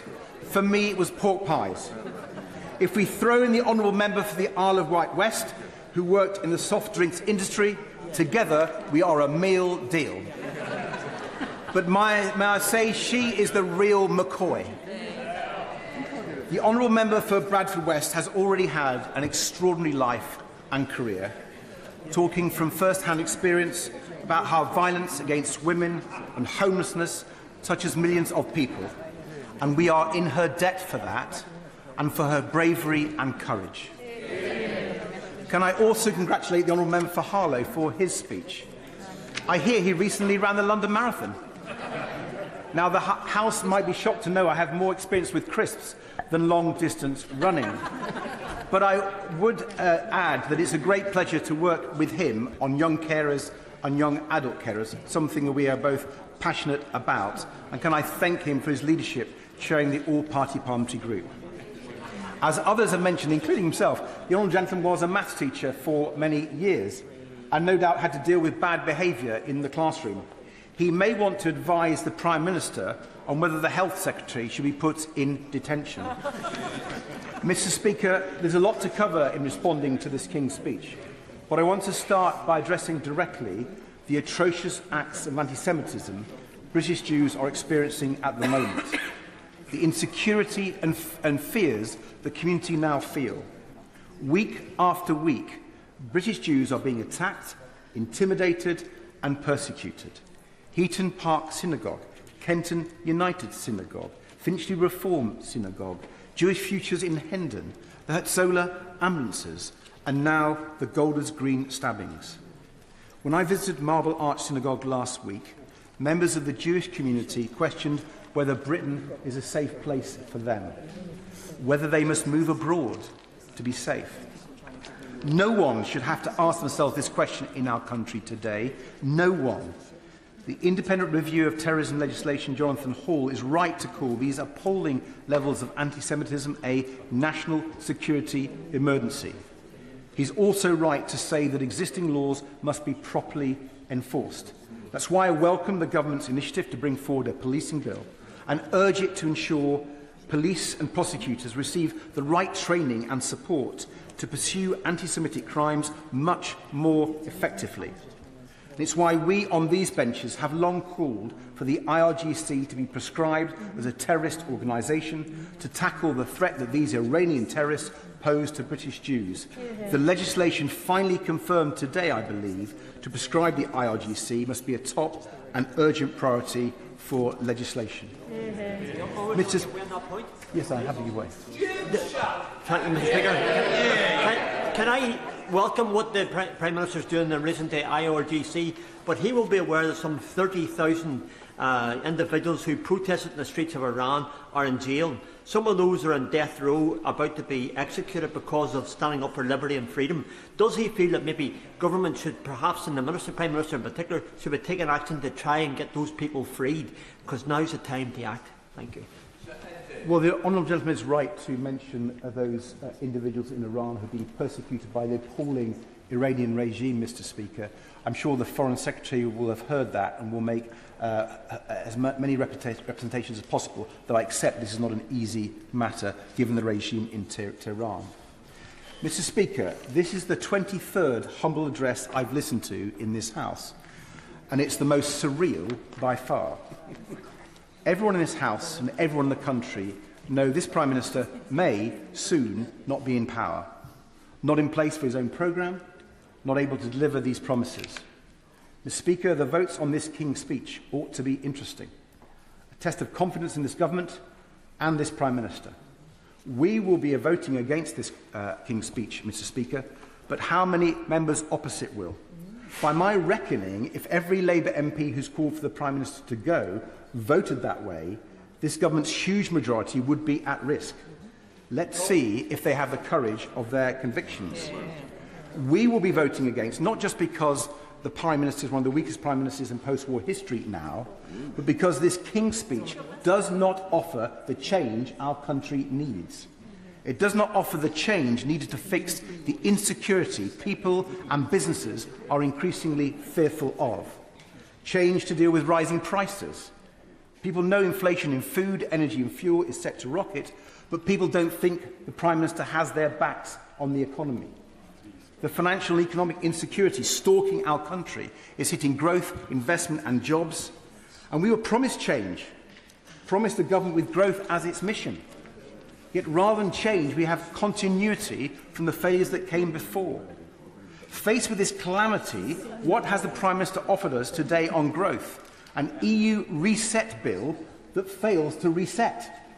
For a Prime Minister who knows a thing or two about failed resets, maybe we shouldn't be surprised, but the Prime Minister's refusal to remove his red lines on a new EU-UK customs union, the Prime Minister's refusal to go further than his red lines on the single market, the Prime Minister's refusal to deliver a new, deep trading relationship with our European partners with a proper youth mobility scheme.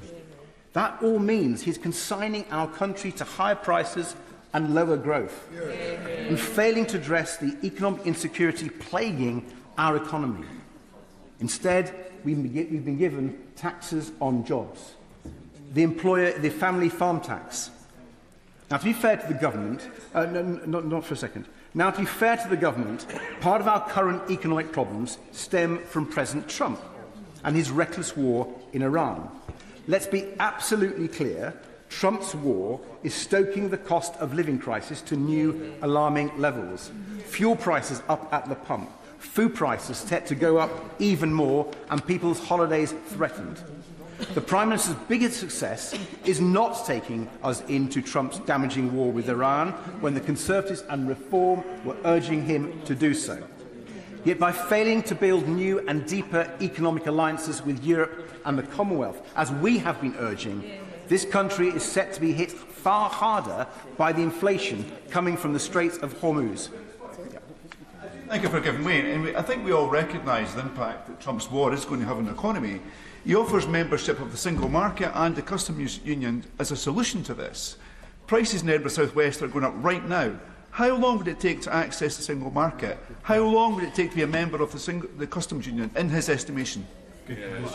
Grateful for the honourable gentleman's intervention. He obviously didn't notice that we've been the only party putting forward a costed package to reduce the cost of petrol and diesel at the pumps, and that could be done immediately. So I think the honourable member should pay more attention. Trumpflation is predicted to be worse here because of the failures of this government and indeed the last. And Mr. Speaker, cozying up to this White House was never going to work. And it hasn't. And I suspect history will show that the Prime Minister's approach to President Trump was one of his worst mistakes. The sad truth is that President Trump is one of the reasons why so many people in our country do feel insecure, anxious and fearful about the future. From trade tariffs to the weakening of NATO, President Trump has broken all the certainties British people and British businesses used to rely upon. Yet this government has been far too slow to realise this and to respond to this new reality. The Conservatives and Reform may not have woken up, but there's no excuse for the government. And so it's been left to us, Madam Deputy Speaker.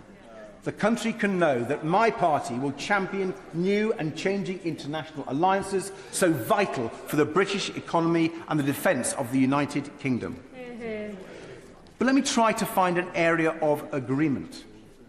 I do welcome the government's decision to bring forward an energy independence bill, though we will scrutinise it line by line and advance our more ambitious ideas. But I've long felt energy independence should be a long-term goal for our country and our allies.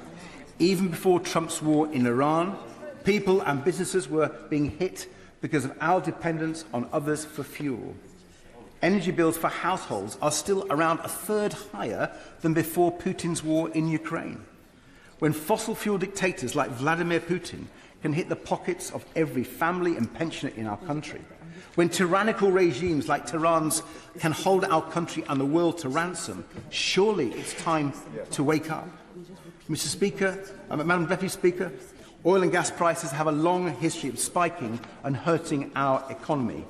Even when North Sea oil and gas production was at its height, now almost 30 years ago, the UK could still be hit because we have always been price takers. And while I've always been pragmatic on our North Sea oil industry, for our economy, not least in Scotland, it is simply fantasy and fabrication for some in this House to pretend there is a solution in the North Sea to high energy prices. The best way to cut energy bills is to invest in homegrown renewable power. So in the Energy Independence Bill, we will push the government to go further, just like we did early in this Parliament on solar power with the Sunshine Bill of my honourable friend for Cheltenham. Now law. And Mr Speaker, the Prime Minister, or whoever replaces him, must take up our plan to protect people from Trumpflation on fuel bills and cut fuel duty, rail fares and bus prices, protect British families and businesses right now. Madam Deputy Speaker, the Liberal Democrat agenda of greater security for families and businesses begins with greater economic, financial and energy security, but it's also built on greater security for our country. The government must do far more to bolster our nation's defences. With Vladimir Putin waging war in Europe and the need to redouble our efforts to support our brave Ukrainian allies to beat Russia, with a wildly unpredictable president sitting in the White House, leading a dangerous, idiotic war in the Middle East, and then undermining NATO at every turn, with a world order challenged by the rise of China, the case for urgent and significant rises in defence spending is clearly a strong one. And it is even stronger when one looks at the state of our defence readiness. The Conservatives failed on the #1 task of any government, to defend our country and back our armed forces. They left our army at the lowest size since Napoleonic wars. They left our navy at the lowest size since the English Civil War. And yet this Labour government has moved at a snail's pace, failing month after month to publish their own defence investment plan. In contrast, Madam Deputy Speaker, we've called for the immediate launch of defence bonds to raise $20 billion over 2 years, building on successful models used by Poland, and for a commitment to spending 3% of GDP on defence by 2030 at the latest. We've argued for a new European rearmament bank, so our defence industries will lead the next generation of defence technologies. If the history of the last century has taught us anything, if the experience of President Trump has taught us anything, it is essential and urgent that we work with our European and Commonwealth allies to secure and defend our country, our values and our way of life. And central to our British way of life, Madam Deputy Speaker, is the NHS, to which I now turn. And it's important I do so, because I'm likely to be the only opposition party leader to stand up for healthcare in this debate, as the Conservatives are so embarrassed by their record, and Reform's leader has spent decades saying he wants to get rid of the NHS entirely. Now, the government would have us believe that he's turned the NHS round after the mess left by the last government. But when he's not plotting his next leadership bid on the Prime Minister, the Secretary of State would have Labour backbenchers believe he's fixing the NHS. If only, Madam Deputy Speaker, if only. Now we're told that the Health Secretary is preparing to resign tomorrow. Madam Deputy Speaker, this resignation is taking so long it would give NHS waiting lists a run for their money. Anyone who visits their local hospital knows that the NHS remains in a critical state. Thousands of people are still being treated in hospital corridors every day. We're now even seeing job adverts for people to provide care in corridors. I'll give way. Be interested if he could remind us how he voted on Andrew Langster's reforms of the NHS, many of which are still creating problems in our NHS today. Many of those, and he ought to know that there's not only been a long time when this party was messing up our NHS, but they've had 2 years and they've absolutely failed, Madam Deputy Speaker. And let's turn to their promises to turn round primary care, with more GPs, more NHS dentists, more community pharmacists. Well, some areas of the country have been going backwards since this government came to power. And when it comes to people feeling more secure in their lives, in their futures, quality healthcare is central. I won't list off all our policies for fixing the NHS, except one: care, social care, family care, and not for the first time, I must declare an interest. The reason I want to focus on care is because it is the central, radical and transformational change that has to happen if we are to fix our NHS. 2 years ago, in the debate on the last humble address, I raised care with the Prime Minister as the big challenge the government had to tackle to rescue the NHS. I welcomed promises back then for cross-party working. But what's happened? Almost nothing. True, the excellent Baroness Casey has been dispatched around the country on a timetable written in the Treasury, but her report lands just before the election. So once again, nothing happens for care in this Parliament. Madam Deputy Speaker, this is a betrayal of the elderly and disabled who need better care, of their families and of the NHS. We will not let up in the fight to fix social care and to back people caring for their loved ones at home. We will put forward the changes our country needs for people to feel less insecure when facing old age and illness. And there's another aspect to our national life where insecurity has got worse and worse, and that's farming and food. British farmers are world-renowned. They are the key to ensuring everyone has high-quality and affordable food on their plates. And yet, they have been let down and forgotten time and again by the Conservatives, who undermined our food security with bad trade deals and botched funding. The last Conservative government left England as the only country in Europe where farmers aren't supported to produce food. But somehow this Labour government has managed to make things worse for farmers, not least with their terrible mess over the family farm tax. That is why we've been calling for a good food bill in this King's Speech to prioritise food security and back British farmers to produce British food. With Trump's idiotic war in Iran hitting farmers with everything from higher fertiliser costs to higher prices for red diesel, the need for our good food bill couldn't be more urgent. Coupled with our plans for a much closer trading relationship with Europe, there is a pathway to greater food security and lower food prices, and the government must seize it. Mr. Speaker, there are many ways in which our party believes the government should tackle the insecurity people across our country feel right now.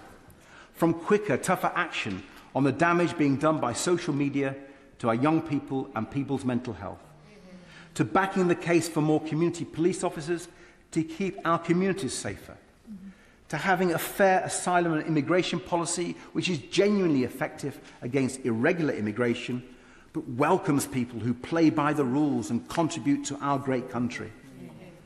From tackling the continuing scandals in our water industry to building the affordable and social housing so many families and young people desperately need, and ensuring children and families are at the heart of reform to special education needs. My honourable and right honourable colleagues will set out our approach on all these issues over the course of this debate. But I want to end by addressing the threat to our country from another source, from populist politicians and extremist parties, who sow division, who play the blame game, who make wild promises, and who are a threat to our very democracy. They are exploiting our broken political system, which both the Conservatives and Labour have failed to fix. The first-past-the-post electoral system of winner takes all was supposed to bring stability, was supposed to provide majority government that could take the tough, long-term decisions to deliver for our country on the economy, on the NHS and on defence. And we see how badly it has failed. Majority governments, yes, but with 6 prime ministers in a decade, soon probably 7, hardly stability when so many people now ask, is Britain governable? And this concentration of power undermines so much and leads to the scandals that undermine the standing of our democracy even more. When a twice-sacked member of the House of Lords is handed the most prestigious ambassador post we have, despite the Prime Minister knowing his links to a convicted paedophile and sex trafficker, when a Conservative Prime Minister consistently broke the rules he himself set for the rest of us during one of our nation's most severe crises, when a leader of a political party thinks a £5 million gift from a Thai-based crypto billionaire doesn't reek of corruption, and the threat is clear. A Reform Party who takes its orders from their American boss at Mar-a-Lago could win a majority on less than a third of the popular vote under our electoral system. Madam Deputy Speaker, we must fix our broken political system before it's too late, and this King's speech is not up to that historic, vital task. We need a new Magna Carta to enshrine the rights of citizens, protect us now from the populist extremists threatening our country. And I give way to, who was it wanting to be? The honourable gentleman for giving way. I would point out that the results in Bradford district were some of the most unrepresentative, with Reform taking a majority of seats despite having only 23% of the popular vote there. So does he agree with me that while Reform made gains in seats, they are not what the majority of people in this country support? The figures from Bradford, and she makes the case that our party makes for electoral reform at local government and national government. I may say in my honourable friends' constituencies of Twickenham and Richmond Park, we now have every single councillor, Madam Deputy Speaker, but we don't have every single vote, and we would welcome electoral reform in our councils where we are overrepresented, and I hope her government listens to the voices of these benches. Madam Deputy Speaker, it is clear the country wants change. When the battering the two old parties received at the recent elections, it's clear they're not offering it. Worryingly, many are looking to the extremes on the left and the right, thinking that if we burn the system down, things would improve. Yet I don't believe the British people want Trump's divisive, unfair America here, even though that's Reform's offer of change. And I don't believe British people want change with a reheated Corbynista agenda put forward by a Green Party which no longer offers serious action to protect our nature and our climate. So it will fall to this party, the only non-populist, non-extremist party left standing to offer the real change people crave. Our change is about building things up, not burning them down. Our change is about bringing people, communities and our country together, not dividing and blaming people. From Europe to social care, from energy to defence, from political reform to our environment, I'm proud to lead a party that's preparing for government so our country can be changed for the better. Gareth Thomas. Mr. Speaker, I should at the outset say how much I welcome the opening remarks of my right honourable friend, the Prime Minister, about anti-Semitism. Kenton Synagogue and Golders Green sit very close to my constituency. The attacks were shocking and appalling, and so I welcome the government's determination to crack down on online hatred and anti-Semitism, and I take this opportunity to commend the courage and skill of the police officers who responded. One of the many important points that my honourable friend for Bradford West made in her excellent and humorous speech was about the need for those of faith, of all faiths, and indeed of no faith, to stand together against hatred. And that will resonate particularly in a constituency like mine. I say to my honourable friend, she gave a brilliant speech. She is an inspiration, and I suspect I am not the only member to feel that it is an honour to be in the same party as her. My honourable friend for Harlow, who is without doubt a rising star in our ranks, made me jealous about his marathon running skills. If he'll forgive me, I won't dwell on his love letter to Harlow, but I will dwell a little bit, if I may, on the shared commitment to cooperation that we both have, and hope that together and with other members of the Co-op Parliamentary Party, we will see progress on delivering solutions to the need for capital for more cooperatives to expand in our country over the time of this King's speech. Madam Deputy Speaker, the biggest challenge our country faces remains how to put more money in people's pockets, to drive up living standards, and to do so at a time of ever-increasing global tensions. It's worth remembering what the Leader of the Opposition is clearly trying to forget, that after 14 years of austerity, after the Conservatives and their friends in Reform led us out of the world's biggest market, doing huge economic damage, our public services too are still in need of sustained investment. In that regard, I share my constituents' impatience for change. I welcome the determination in the gracious address to continue to reform the leasehold system, to make, for example, service charges more transparent, fairer and easier to challenge. I welcome the plans to abolish NHS England, to help fund more investment in expanding GP services and to bring down waiting lists and waiting times in hospitals such as Northwick Park, which serves my constituents. And I welcome too the overdue crackdown on late payments by big firms to small businesses. There are two long-term changes, I believe, that are key to delivering sustained higher living standards, particularly for my constituents. Firstly, to secure far better access to Europe's single market, and secondly, far better access to finance for small businesses and the financially vulnerable. On Europe, I particularly welcome the European Partnership Bill in this gracious address as the next step towards a closer relationship with Europe. With the US increasingly unreliable as an ally, and with the economic damage from Brexit ever clearer, Britain needs to prioritise negotiating a dramatically better trade, defence and security deal with the EU.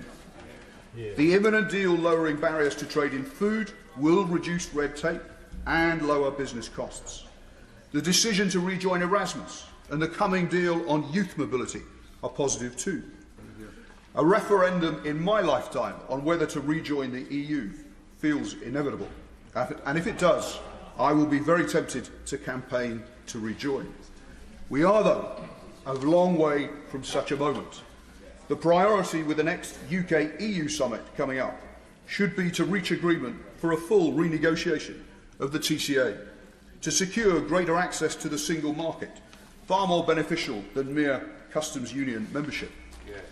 The recently concluded EU-Swiss trade deal offers a helpful pointer, with much more integration into the single market for more sectors of their, similarly, service-based economy.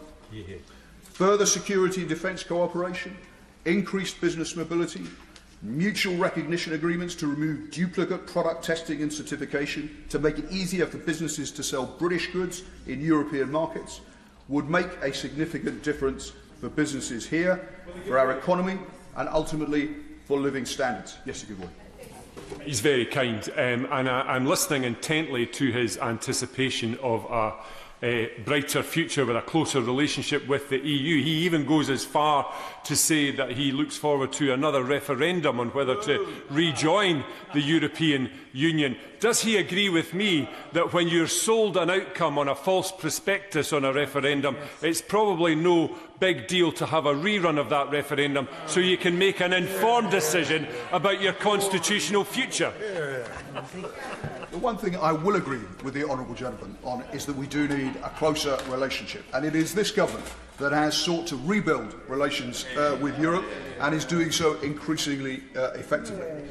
On the point about the need to open up opportunities for more cooperation with Europe, I recognise that we will have to pay to access the single market more easily. But given the damage to our economy, given the higher costs, the extra bureaucracy the poorly negotiated Brexit deal brought in its wake, we should be willing to negotiate that hard bargain.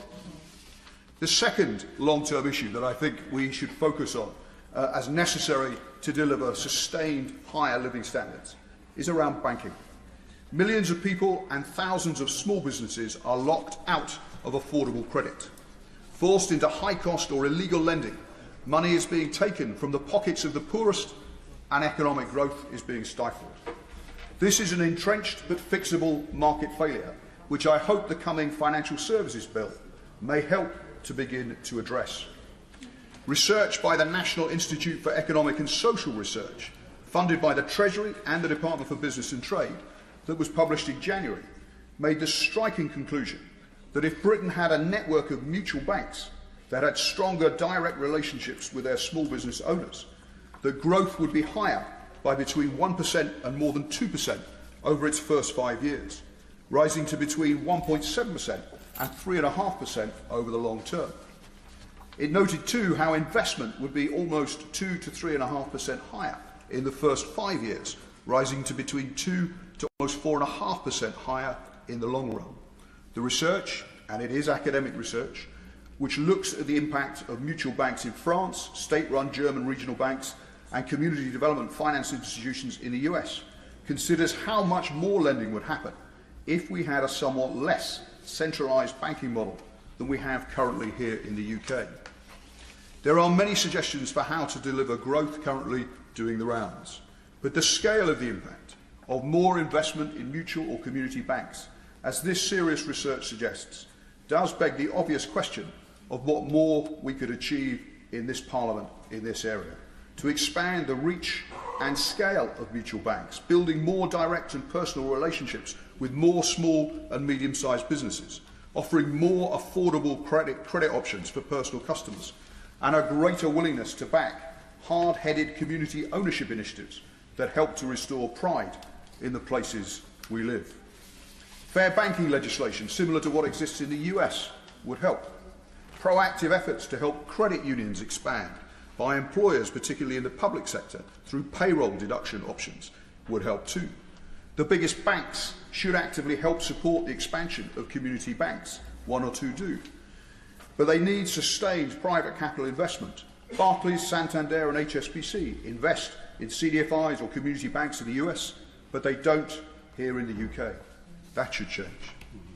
Let me now turn to the international situation. I welcome the government's continuing support for Ukraine, the decision to stay out of the illegal conflict with Iran, and the strong support for NATO.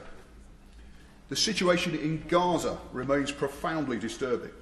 Every child under 5 in Gaza is considered undernourished by UNICEF and other aid agencies. Almost every school has been destroyed or severely damaged, and 96% of households lack adequate access to water. Over 1 million children are facing a catastrophic humanitarian crisis, which I would suggest demands fresh and sustained UK engagement. I strongly supported the government's decision last year to recognise the State of Palestine, to protect the viability of a two-state solution and create a path towards a lasting peace for the Israeli and Palestinian people. Distant as that prospect may seem, it remains, in my view, the only path to a sustainable peace for the Palestinians and Israelis alike.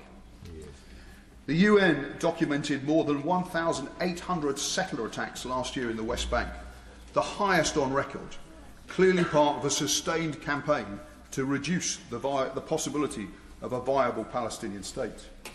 So action to clamp down on goods coming into the UK from illegal settlements and to further sanction violent settlers is needed. Lastly, 80 years on since the founding meeting took place just across from where this House now meets, a renewed commitment to the United Nations has never been more necessary. For all its failings, and there have been many, it remains our best route for addressing conflicts, for tackling global health threats, for promoting the rights of all, for delivering humanitarian aid, and for championing the interests of the world's most vulnerable. With our coming G20 and then our coming G7 presidency, we are in a unique position to support the current UN Secretary-General as he seeks to rethink and reaffirm the UN's role for the world we're in now. I hope we'll support him in those efforts. Andrew Mitchell. Thank you, Madam Deputy Speaker, for giving me a chance to contribute to this King's Speech debate today at such an early point in it. It's a pleasure to follow the Honourable Gentleman for Harrow West, and I want to express strong support for what he said about the government's determination, the whole of Parliament's determination to crack down on anti-Semitism. And I hope that he will have carried everyone in this House in the words that he used. It's a great pleasure also to congratulate the honourable members for Bradford West and for Harlow on their brilliant speeches today, which entertained and amused the House. The honourable gentleman for Harrow West said it was an honour to be in the same party as both of them, but I think all of us can say it's an honour to be in the same parliament as both of them, and they certainly did very well. I have to admit, Madam Deputy Speaker, that it is now 34 years since in 1992 I had the privilege of seconding the Queen's speech from over there. On that occasion, Madam Deputy Speaker, I referred to myself as an oily young man on the make, Those were the days. Now he's an old man. Those were the days, Madam Deputy Speaker. Only old man. Now, Madam Deputy Speaker, there are 3 points I wish to contribute briefly to the debate. 3 points that came off the doorsteps in the royal town of Sutton Coldfield during these recent elections, where I was listening very carefully to my constituents. Elections, incidentally, which were extremely successful for the Conservatives in the royal town of Sutton Coldfield, where we held now all 10 seats on Birmingham City Council, having got rid of the last vestiges of the Labour Party in the royal town. That clean sweep in the royal town of Sutton Coldfield was not echoed across the city of Birmingham, where there are now 6 significant parties represented on the council, making governance even more difficult than it was before. And I urge the Treasury bench, and in particular the Secretary of State for the Environment and Local Government, to be on red alert about what happens now in the city of Birmingham. They are, I think, going to need to give the commissioners far greater powers. There are vulnerable people, old and young, who depend upon Birmingham City Council turning a page and becoming a more effective giver of good local governance. And the words of the Conservative leader of the Conservative group on the Birmingham City Council, Robert Alden, are important. He said, and I quote, "We'll try to work with people across the political spectrum to try and deliver these priorities." Now, Birmingham has languished under a profoundly inadequate Labour administration, which even the Labour Party nationally did not think was doing a proper job. And it will now require a Herculean effort of restraint and goodwill to deliver the governance the people of Birmingham are entitled to receive. This will involve, I think, also devolving more power locally. Governance is always best when it is closest to the people it seeks to serve. And certainly for the Royal Town of Sutton Coldfield's Town Council, under its outstanding leader, Simon Ward, we are ready for more devolution, and we think that will make life better for local people. The second point I want to make is about defence, because I think although the words are in the King's speech, there is an awful lot more that needs to be done.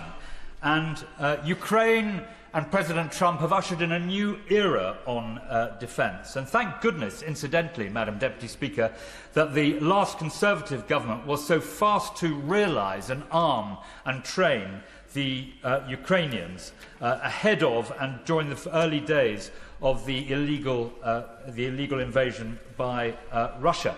And the Prime Minister complains, he may or may not have some justice in that, he complains that the armed forces have been hollowed out over many years by both parties. But it is on his watch, that these acute problems have come to pass. George Robertson, respected on both sides of this House over very many years, has made it very clear that we must now rearm, we must increase our spending on defence, and I very much hope the government will provide far more urgency than they are providing at the moment to this cause.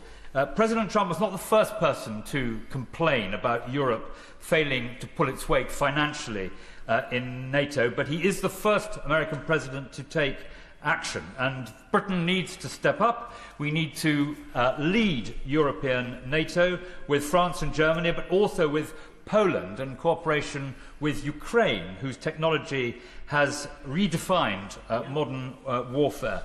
Australia and Canada are significantly increasing their spending, and I hope very much that the government will now, as I say, entertain far greater urgency in addressing these matters. I'm pleased to see that Gordon Brown is now at the heart of this Labour government, so I hope that he will explain the importance of soft power being the other side of the defence coin. There are many honourable ladies and gentlemen on the other side of the House who are experts on defence, and they know that the government made a terrible mistake in cutting further the amount that we spend on development. Development is a very important arrow in the defence quiver, and I hope very much indeed that Gordon Brown will be able to explain to the government why this is so important and why they have made such a mistake. Now, the third and final point I want to make, Madam Deputy Speaker, is about welfare. Welfare is now consuming every penny we raise in income tax, and we simply cannot go on like this. The government always appears to be caught in the headlights whenever welfare is discussed, and the last time they sought to tackle this issue, they were unable to carry their backbenches, and they failed to do so. And I submit that they failed to do so because they tackled it in the wrong way. And there are 3 rules of welfare reform, as I learnt many years ago as a junior welfare minister in John Major's government when I was a minister between 1995 and 1997. That may be 30 years ago, but the rules of welfare reform have not changed. It was, Madam Deputy Speaker, the most complex of the various ministerial jobs it was my privilege to undertake. And this is what I learnt. The first of all, you cannot take benefit money off poor people. It isn't right to do so anyway, and as constituency members of Parliament, we know that it cannot be done. None of us came into politics to make poor people poorer, and taking money off the poorest people is not something which anyone who's planning to reform welfare should entertain. Secondly, the only way to save on welfare is to freeze benefits, though not disability benefits, something I believe that no Conservative government has ever done. But by freezing benefits, you are able to make a very significant difference in the size of the budget. I give way, of course. I thank the honourable gentleman for giving way. Rather than attack the most vulnerable in our society to pay for the nation's defence, why would the member not agree that it would be better to tax the banks and the large multinationals for their extravagant profits? Well, I'm very worried that the honourable gentleman, who is also my friend, was not listening to what I said, because I said the first rule of benefit reform was not to take money, to take cash off very poor people. And I explained why it cannot be done, and that's what Labour found when they outlined their policies for welfare reform and then had to back off. But the third way is to narrow the gateways into a benefit. And we've seen through PIP particularly, but in other ways as well, that narrowing the gateways is an important aspect of any reform. I hope very much that the government will return to this issue with a well-thought-through plan and manage to carry people with them. The final point I want to make, Madam Deputy Speaker, which was also alluded to in the speech that the seconder made when he spoke about this being a king's speech for young people. I hope that it is. I fear that it isn't. We need to recognise in this House that we are presiding over a period of growing intergenerational inequality. And it's something this House must address, and I hope very much that the point which the seconder of the King's speech made will also inform the decisions that are made now by the government. Chris Webb. Thank you, Madam Deputy Speaker. And can I start by congratulating my honourable friends, the members for Bradford West and Harlow, on 2 terrific speeches. I have to say I am quite surprised to see my friend Harlow here without his London Marathon medal around his neck. But I'll gently say, come back when you've done 2 of them, and then you can start talking. Yeah, I'm not doing another. The lives of my constituents in Blackpool South may feel far removed from this place, but the legislation announced today in the King's Speech will impact them.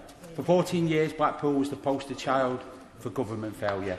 My constituents have lived through the consequences of decisions made in this place. They have felt sharply the pressures of insecure work, poor housing, rising living costs, and overstretched public services, and they have felt forgotten. But if Blackpool became an example of how badly politics can fail people, it can also be an example of what happens when this place gets it right.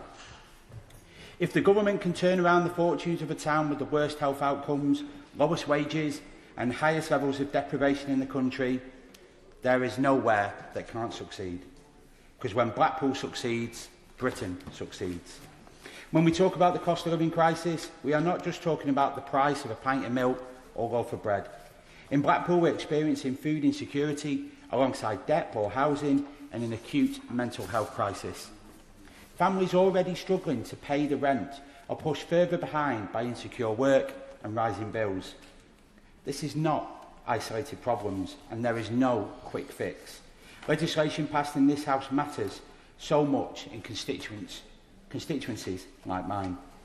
Strengthening the employment rights, increasing the minimum wage, expanding free childcare provision and providing security to renters are all examples of a real difference that is being made right now to working families in Blackpool.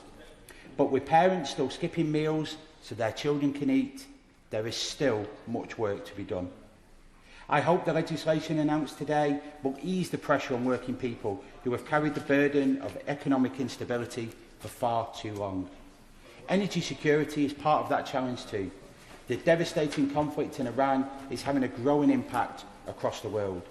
For families in Blackpool already struggling to make ends meet, another spike in their bills is devastating. My constituents deserve the security of knowing their energy supply is reliable and affordable, and the Energy Independence Bill hopefully will give them that. I welcome the commitments to improve patient care and support early intervention through the NHS Modernisation Bill, because health inequalities remains one of the biggest injustices facing my constituents. People in Blackpool spend around a third of their lives in poor health, and healthy life expectancy for men in my hometown is 50 years old. My son was born in Blackpool, as I was. The simple fact means he and all the other children born in our town are expected to live 10 years less than a child born in Hampshire. That's 10 years stolen before they've even had the chance to live them. There is nothing inevitable about those figures. They are results of political choices and years of inequality. NHS reform must be meaningful, improving outcomes and giving people the chance to live longer and healthier lives. Having visited schools across my constituency, met with parents of SEND children and read hundreds of the responses to my constituency SEND survey, it's clear to me that the current system is not working for families in my constituency and beyond. Parents speak about fighting for support that should already be there. Schools are under enormous pressure and children are waiting far too long for the help they need. The funding secured earlier this year and the 2 new SEND schools in Blackpool is welcome, because it will mean more children are getting the support closer to home and fewer families are facing months of uncertainty and delay. But areas with the highest levels of need must receive support that reflects the reality in their area, because children growing up in Blackpool deserve the same opportunities as children growing up anywhere else in this country. As chair of the APPG for Hospitality and Tourism and the MP for a town built on tourism, I have followed discussions around the visitor levy closely. Tourism supports thousands of jobs in Blackpool. It gives young people the opportunities to join the job ladder, as it did with me selling Kiss Me Quick hats at 14, and the tourist pound reaches far beyond hotels and guest houses. It supports pubs, cafes, restaurants, theatres, attractions and transport links across our area. Before the introduction of the overnight visitor levy bill, the concerns of the sector must be taken seriously, because additional costs and additional burdens will hit them hardest. And if we are serious about supporting British tourism, I repeat my call on the Chancellor to reduce VAT for hospitality and tourism in line with other European countries. Just under 2 years ago in this House, I stood on the benches opposite when we were in opposition and asked my first question as the MP for Blackpool South. I called on taxi licensing reform. Taxis are an essential part of Blackpool's transport network, yet the licensing scheme has failed both passengers and our local economy. We need reform so that local drivers are protected, passengers are safe and Blackpool gets the benefit of the revenue that's created in our town, instead of leaving down the motorway at the end of each day.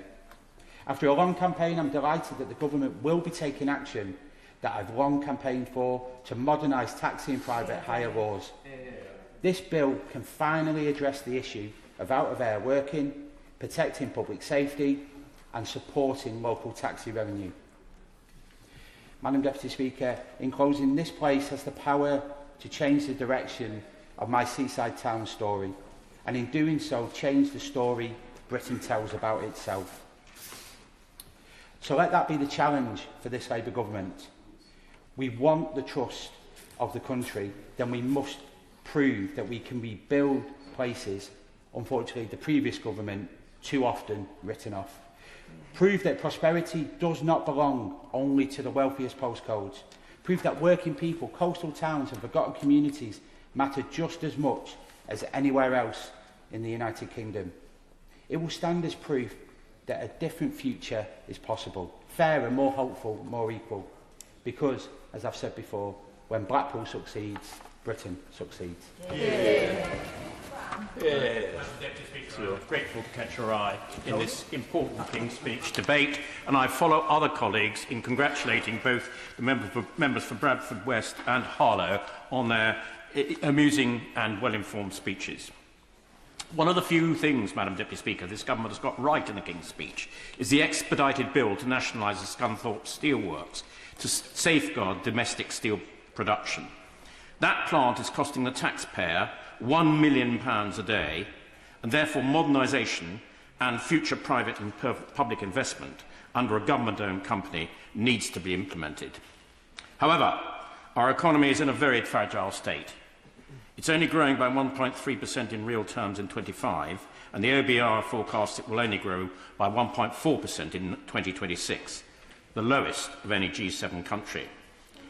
The United Kingdom is carrying one of the highest level of borrowings in the Western world.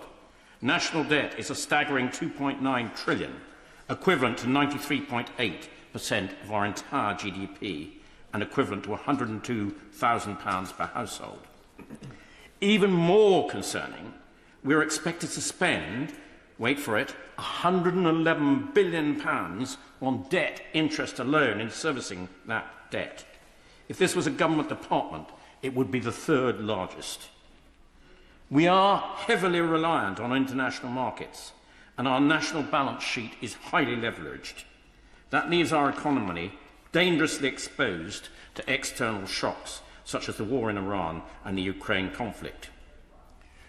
As a result, our borrowing premium on that debt is one of the highest in the OECD. We're paying more in debt interest than Greece is today. A 1% rise in those interest rates adds £1.3 billion in costs in the first year and £12 billion by the end of the forecast period, as new expensive debt replaces older, cheaper debt. Indeed, 30-year gilts yesterday hit a 28-year high at 5.81%. That gives a clue as to what the international markets think of our economic standing. On that note, I note that one of the Labour leadership candidates does not have a clue how the bond market functioning our enormous debt actually works. With inflation expected to rise again, with some forecasters expecting it to reach 6.7% next year, we face the very real risk of sliding into recession or a bond strike. And if these very serious consequences were to occur, this country would be forced to take much more fundamental measures to cut our expenditure. A competent government should already be doing this to avoid any chance of this happening and our reputation in the international markets.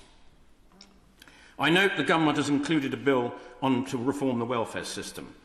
1 million people who could work but are not is causing unacceptable tax increases on the rest of the hard-working population's earnings.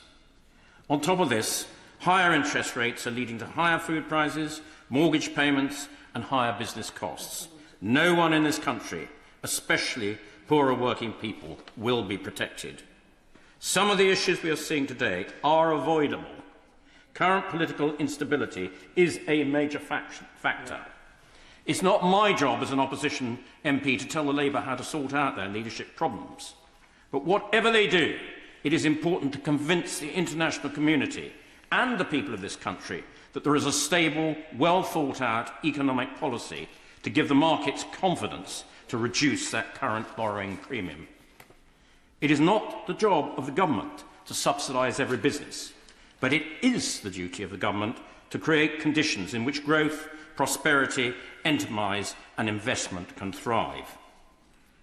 The government has introduced a bill to target youth unemployment, which is welcome, but that unemployment has risen 16% or increased by 100,000 compared to a year ago, making it very hard for youngsters now leaving university or their further education to start in their working careers.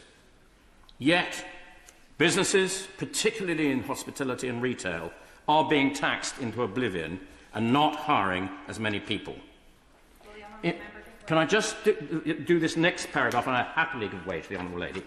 In my North Cotswolds constituency, we employ 3,700 people in hospitality, and it provides 220 million to the local economy. However, higher national employers' insurance contribution, rising minimum wages, hugely increasing business rates, energy increases, exacerbated by the Employment Rights Bill, are all making it harder to make profits and stalling growth. Taxes are already at a post-war high, and there are threats to hike them further. None of this environment is encouraging businesses to hire and take on more people and reduce the current high unemployment figures. I can wait for the Honourable Lady.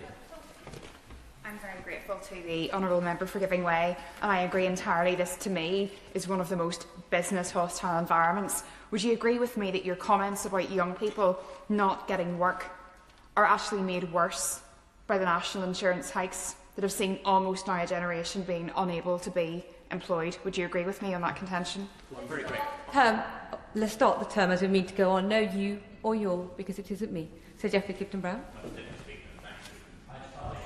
Lady, if I had to design a tax increase that wasn't a bigger tax on jobs than the hike in national insurance, it would be just that. And I do totally agree with her. And I think it's tragic, particularly for our young people trying to get into the world of work today. As chairman of the Public Accounts Committee, my focus is on value for money for the taxpayer and to ensure that no expenditure goes to waste. Figures published by the National Audit Financial Insights in January 2026 point a deeply worrying picture. The government now spends around 1.1 trillion of taxpayers' money across 17 departments. A department's accounts are qualified, sorry, this is getting a little technical, but just bear with me just a little bit in this section of the speech, when they do not spend their budgets as Parliament intends. The Department of Work and Pensions have had their accounts qualify for 36 years because their fraud and error rate is 3.3%, costing the taxpayer a staggering £9 billion. Overall, and this is even more staggering, the government has written off close to £7 billion this year across departments, including the MOD writing off £1.5 billion on purely cancelled debt, cancelled projects. I want to just repeat that. £7 billion has been written off this year from cancelled and wasted projects. I mean, that is staggering. The PAC has consistently recommended that each department improves its digital and AI efficiencies. We believe this should be implemented from the top down and that a Chief Digital and Information Officer should be appointed at a senior level in every department and on their arm's-length bodies. This would improve efficiencies and saving. After all, every efficiency and every saving that you can make is more money to spend somewhere else.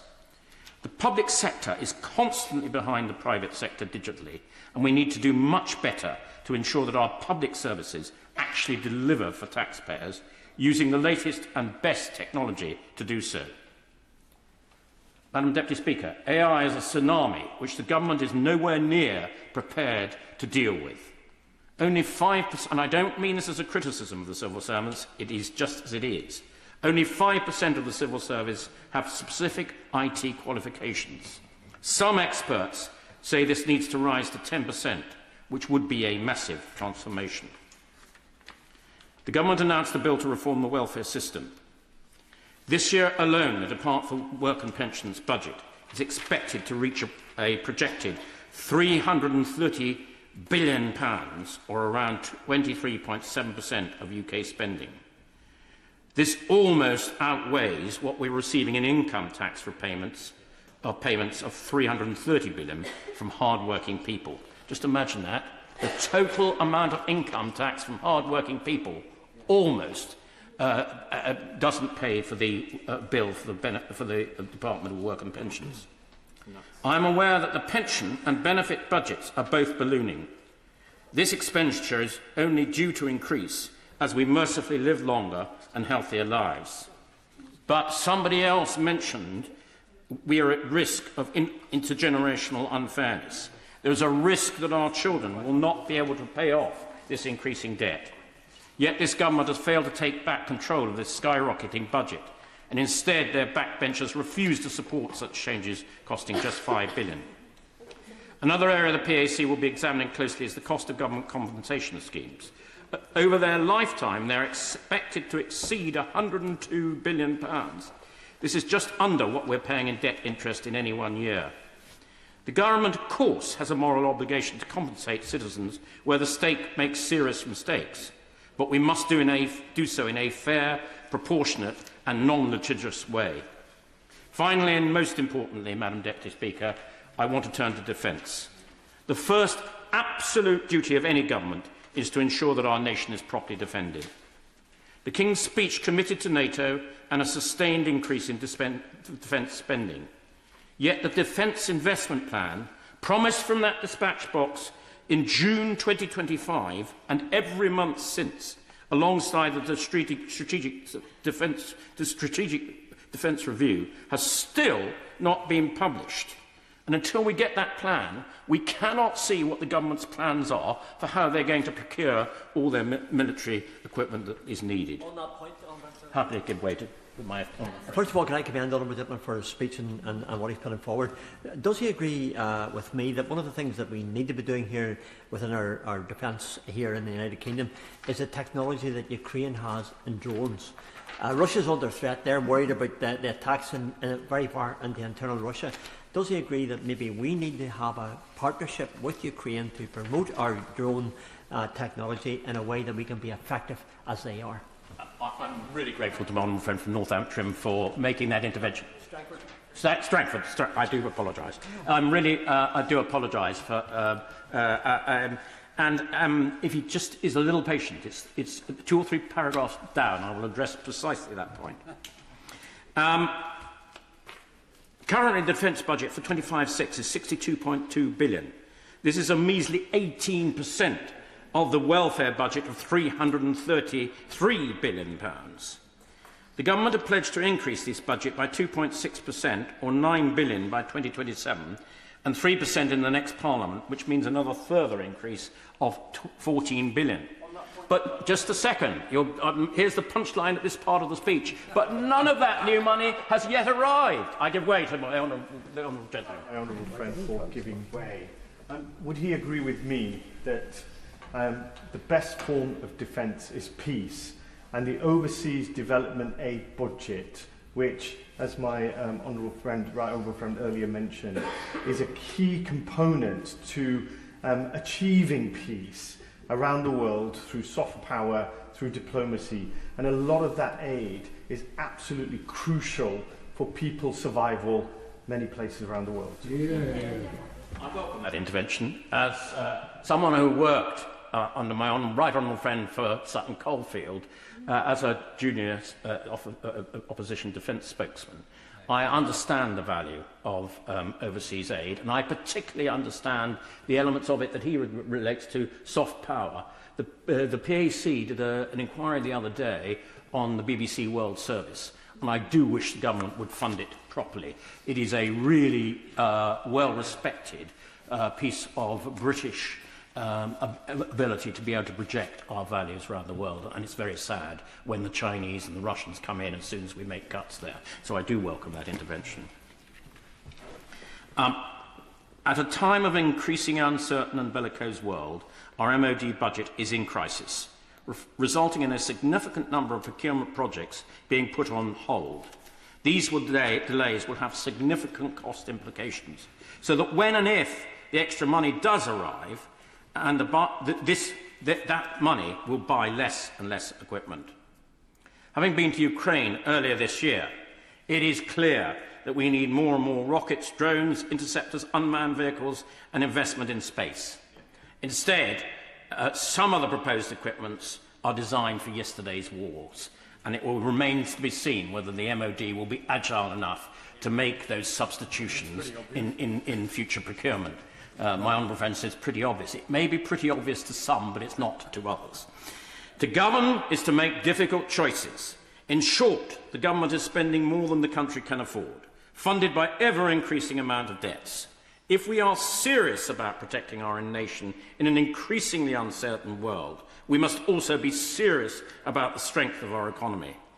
This means bringing our unaffordable welfare bill under control, creating a stronger environment for growth, eliminating billions of pounds in waste, some of which I have identified in this speech, but if time had allowed, I could have identified billions more, and reforming how government works in the rapid rollout of digital reform. The civil service must be reorientated around productivity and efficiency, and only with stronger, leaner and more resilient economy can we fund our defences, secure our future and meet the challenges ahead. Deputy Speaker, and I congratulate His Majesty on delivering the humble address, and also the member for North Cotswold. And I concur with him that investing 0.7% in international development aid will bring greater stability and increase our ability to secure greater diplomacy as well as developments. And I do think we should put such focus. And may I also thank him for the work he does on the Public Accounts Committee. The intersection of crisis bearing down on our planet, our nation and our communities demands a bold response in this parliamentary session. I recognise the current bind, but as we move into the next chapter of Labour's story, there is one consideration I want government to take through this legislative programme: how we bring our communities, our country and our fractious planet together. Such vision and policy must be the thread that gathers and inspires us.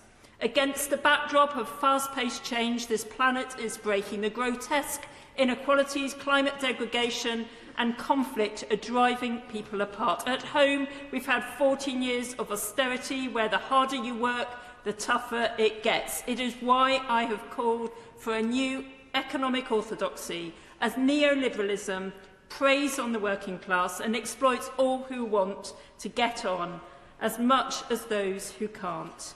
As people have fleeced the energy giants and water bosses' profit, despite putting carbon in our air and sewage in our rivers, like the Ouse in York, the second worst in the country, the Clean Water Bill must pull this service back into public hands and public accountability. I'm happy to give way. Call for taking water back into public ownership. Would you also agree with me that in setting the share price that we buy it back with, we should take account of the cost of pollution, of the money that's being paid to distant shareholders with no investment or interest in this country, and the inconvenience to so many of our residents by constant water leaks and waste of water? They should pay the price of it, not our constituents. I do agree. It's a daylight robbery, and people shouldn't be profiting out of our natural resources, let alone seeing the levels of pollution that we are in our rivers, which should be pure and clean. I have a sewer running through the middle of my city, and it is not acceptable. So it is right to legislate, but also to ensure that we are not adding to the carbon cost of our natural environment too. And therefore I caution, with airport and road expansion, that we also ensure that we bring down the sense of carbon. And I fear with airport expansion that may not be the case. The leaseholder and commonhold bill and freezing ground rent is welcome, but as developers extract all they can, people paying extortionate rents and management costs, we need to see good quality housing as a right and rethink the model. Cooperative housing, as I've witnessed in my own constituency, is a powerful antidote and one worth investing in, alongside a new generation of council-built housing for the common good. The system is rigged against ordinary people, as it was 126 years ago when trade unions came together to form the Labour Party. It is our duty in this Parliament to once again set the ambition to drive the transformation for our communities, address the grotesque inequalities that drive people apart, and rewire the system to bring us together. It is our purpose, as the unions fought for common terms and better pay, Labour Pass reimagined, where everyone can get on, a welfare state for those in need, and an NHS where Bevan encapsulated the Duke and the Dustman as equals.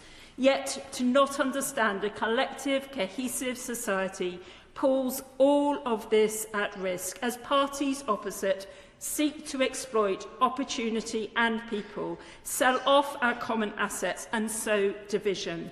It is why Labour has an immense obligation to be bold and ambitious, not for those who take all they can, but for those who serve, who work, who play their part, and to take away the stigma and barriers for those who can't. For this, I implore government to maintain the rights of those with indefinite leave to remain, as new communities work alongside established communities. And when it comes to restraining traumatised children, as the government are consulting on, I simply warn government, don't. I will not support. All children must be treated with dignity, nothing less. I'm happy to give way. My honourable friend for giving way. In regards indefinite leave to remain, on the journey down from my constituency today, I spoke to the private hire driver who is on a visa that requires a renewal every 2.5 years, and he has to do that 4 times before he's eligible.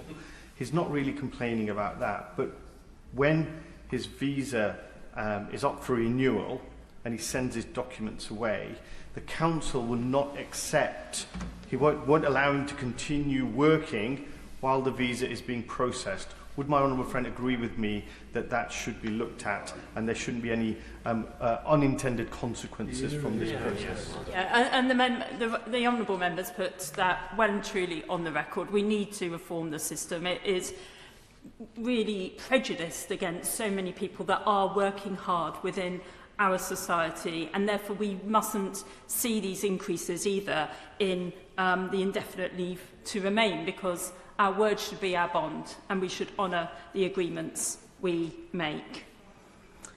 So this brings me to the ambition that these benches have for reforming the SEND system. We need an inclusive approach so every child finds their place and reaches their level.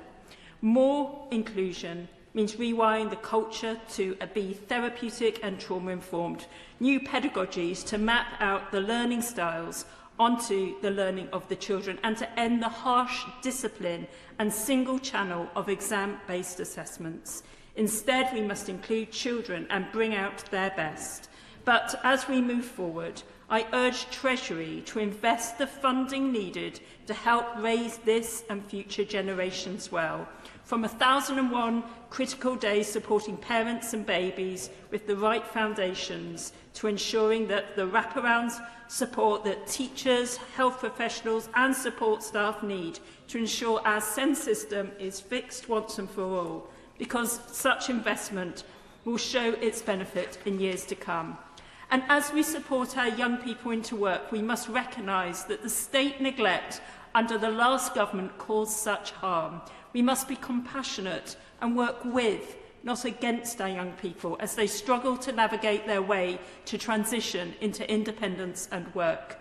Society brought together and our communities brought together. Our centralised system is failing decisions made far from the realities of the regions and nations, building a sense of remote dystopia, not in touch with the daily challenges experienced as the cost of living weighs heavy while others live their profligate lives. Today, we need a radical devolution of power, finance and opportunity to help people see themselves with agency and purpose, recognising the diversity of all our communities and yet the common bond of us all.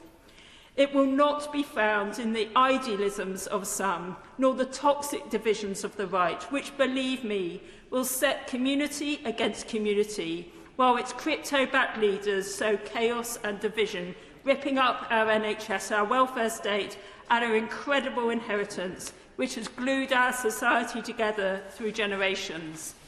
This humble address has so much to celebrate, and I will sow in the voices of my community in York as we progress.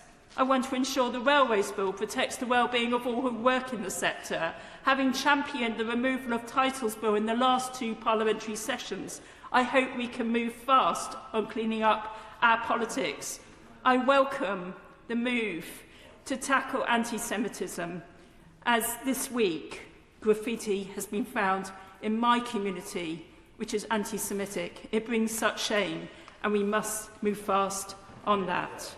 And improve relations with the EU will help build the bridges we need. And with regards to being a visitor and tourism hotspot, I will work carefully with government on looking at the overnight visitors levy and trust that businesses won't pay a penalty, but our city would still get the reward.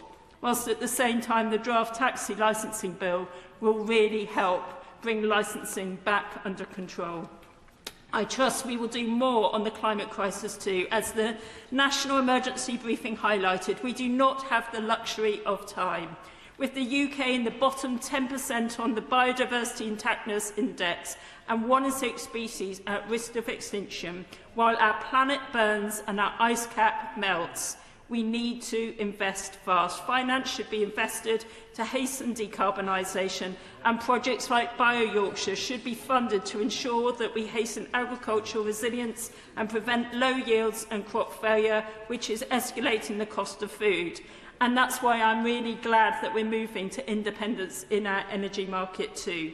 And we need a second employment rights bill to capture the single status of worker, extend collective bargaining and improve the well-being of workers. My final point is this.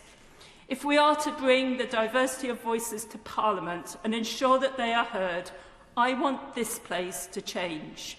Madam Deputy Speaker, governments have been destabilised over recent years due to too much power being held by the executive and too little invested in Parliament. If this equation does not change, the discourse of distrust between Parliament and the people will continue. Our voices representing the diversity of the country must be heard and impact the programme of government. I want to see all bills go through in-depth consultation with MPs, inputting the experiences of their communities. Just running AI across consultation responses is not good enough. I want full pre-legislative scrutiny so we can ensure that bills are robust, unifying and do everything possible to improve the lives of those we represent. Without this, I fear we will let people down, the people we were sent here to represent. It is time to include all. The mission too great for a few. This parliamentary session must be like no other, connecting communities, unifying society and transforming our future.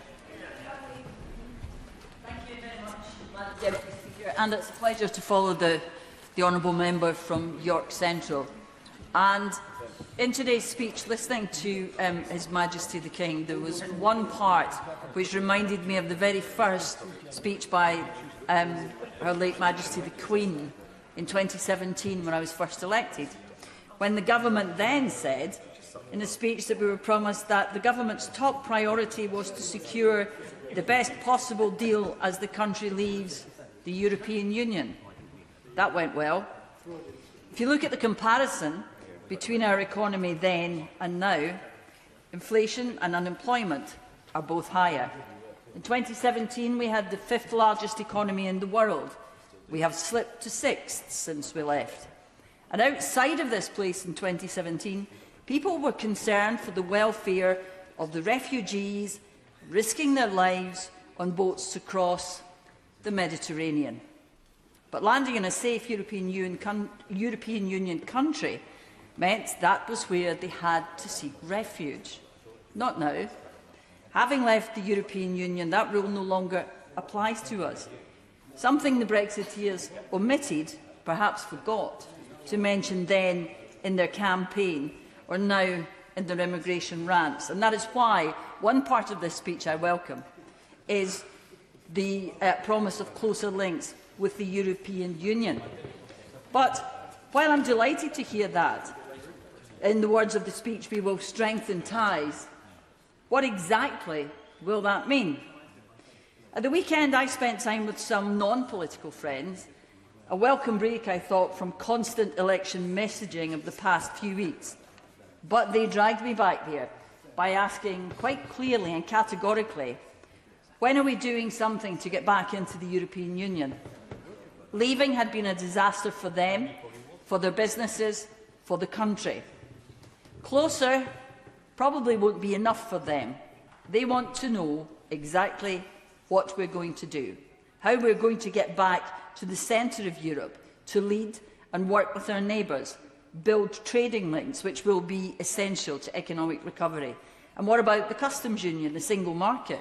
Does closer include them? And while I agree that it will help our economic growth, on its own it will not be enough. Not enough to help improve the lives of the constituents who come to me every week. Not enough to cut their energy bills before the next winter. Not enough to provide housing that they can afford or that their children will be able to afford to help them get on the housing ladder. So, while I welcome that, I also welcome the moves on anti-Semitism, which has rocketed in the past few years. We have seen it up 175% in a decade, and it's been all too visible in the recent attacks on our streets. But while the government is promising to tackle anti-Semitism, I hope they will not forget Islamophobia, which is also rampant, or the misogyny which we see everywhere and is influenced by the dangerous views which young men see expressed on the internet and influences how they look at women and girls. And among the 35 bills are measures to support women and give them greater agency over the decision which affects their lives. And again, I don't disagree, but again, like the measures on the European Union, it's not exactly clear what it will mean. More action on domestic abuse, helping women entrepreneurs, yes, it sounds good, but I hope it's more than just clever language and warm words, rather than bold action. Over the past 2 months, on almost every doorstep I visited, the theme of the conversation was exactly the same: change. Change people wanted, change people voted for 2 years ago, but change they don't feel they're seeing yet. And I'm not entirely sure that they will see that desire reflected in what they heard of the government's plans today. It's all too bitty, unclear, not absolutely transparent. Yes, we know energy security is vital to national security which is increasingly under threat and does need investment. It's only too clear that Ukraine's pain is being suffered on all of our behalves, that without their resistance, the rest of Europe would be even more vulnerable. And again, nothing that most people would take issue with when we speak about our defence. It sounds good. But what I believe people will take issue with is what is missing from the speech. Where is the bold new direction for this country? Where is the thing which will give people in this country hope? Hope that their government understands what it's like to lie awake at night worrying how to pay your bills.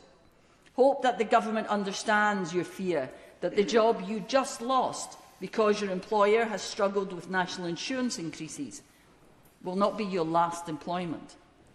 Or that the same employer's growing realisation that they may not be able to hold on to the company they have spent their life building becomes a reality. I actually think that many in this government do understand that, because, like me, they come from a background where that was an all too clear reality.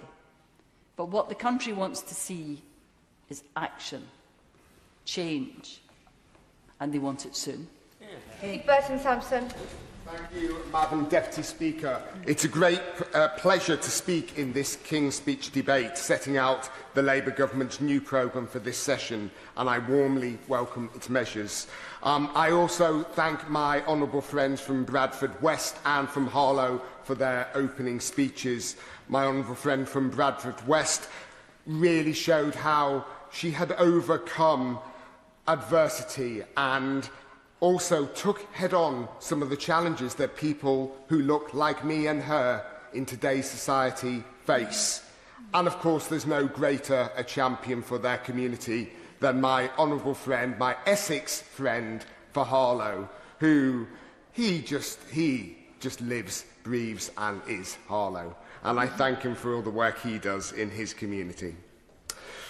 This Labour government has already achieved so much, handing back power to local leaders, supporting local regeneration and growth plans, and taking the pivotal step of a new deal for working people. This government's also put in place the biggest change to renters' rights for 40 years, which was particularly welcomed in my constituency of Southend West and Lee, directly giving greater housing security to the 8,938 renters. We've seen other significant improvements already, including a new Best Start family hub at the Blenheim Family Centre, three breakfast clubs in my primary schools, a new extended nursery provision at Chalkwell Hall Infant School, more than £2.5 million worth of investment into South Essex College to upgrade its campus, a new youth hub, one of 80 being rolled out in the UK, whilst the removal of the two-child benefit cap is helping 1,800 families in my constituency and, most importantly, lifting children out of poverty. Add to that we brought back into public ownership both our train lines, which will soon be part of Great British Railways, and opened our first community diagnostic centre in our city, which is having a huge impact, providing 7-day-a-week testing early and late and getting people diagnosed much, much quicker. I've also been thrilled to see more than £2 million worth of new government funding to start to transform the futures of children with special educational needs in Southend. This is the start of a breakthrough moment, and one the families in my constituency have been waiting a long time for. I personally have heard from these families during my See Every Need meetings, bringing parents, school leaders, health representatives and charities together to get the changes right. Our reports from those meetings have been sent to the Secretary of State for Education and my honourable friend, the Minister of State for School Standards. And I'm delighted that their local voices from my constituency have been reflected in government policy. However, there does remain much scepticism amongst parents of SEND children as to whether these reforms will actually happen and make a difference to their children's lives, as quite simply, Madam Deputy Speaker, they have been let down so many times in the past. But I am confident that seeing these reforms starting to come forward in legislation during this session as part of the Education for All bill will help give parents more certainty that this government is focused on fixing the situation once and for all. I welcome the announcement in the King's Speech of the Enhancing Financial Services Bill, promising a major shake-up of financial services regulation. As current chair of the Fair Banking APPG and the Open Finance and Payments APPG, I have a passion for reforms to financial services, and I'm pleased to see this legislation coming forward. It is really important, though, that government continues to listen to the voices of industry, ensuring that these reforms are appropriate and genuinely designed to fix the challenges the industry faces. And I thank my honourable friend, the EST, for her work in listening to industry to date. Moving on, conversion therapy and similar practices are appalling. And sadly, I'm aware of people who have been subject of some of these despicable acts. I believe interventions intended to change or suppress a person's sexuality or their gender identity are wrong, and I'm delighted to see a full trans-inclusive ban on conversion practices coming forward. The LGBTQ+ community have waited far too long for this ban after promises made and broken by previous governments. This Labour government is finally bringing forward that ban through the draft Conversion Practices Bill, and it cannot be delivered a moment too soon for our community. I'm grateful for the government's water reform legislation, which is set to go even further with the Clean Water Bill, and I applaud their approach banning bonuses for water company bosses when companies pollute or fail customers.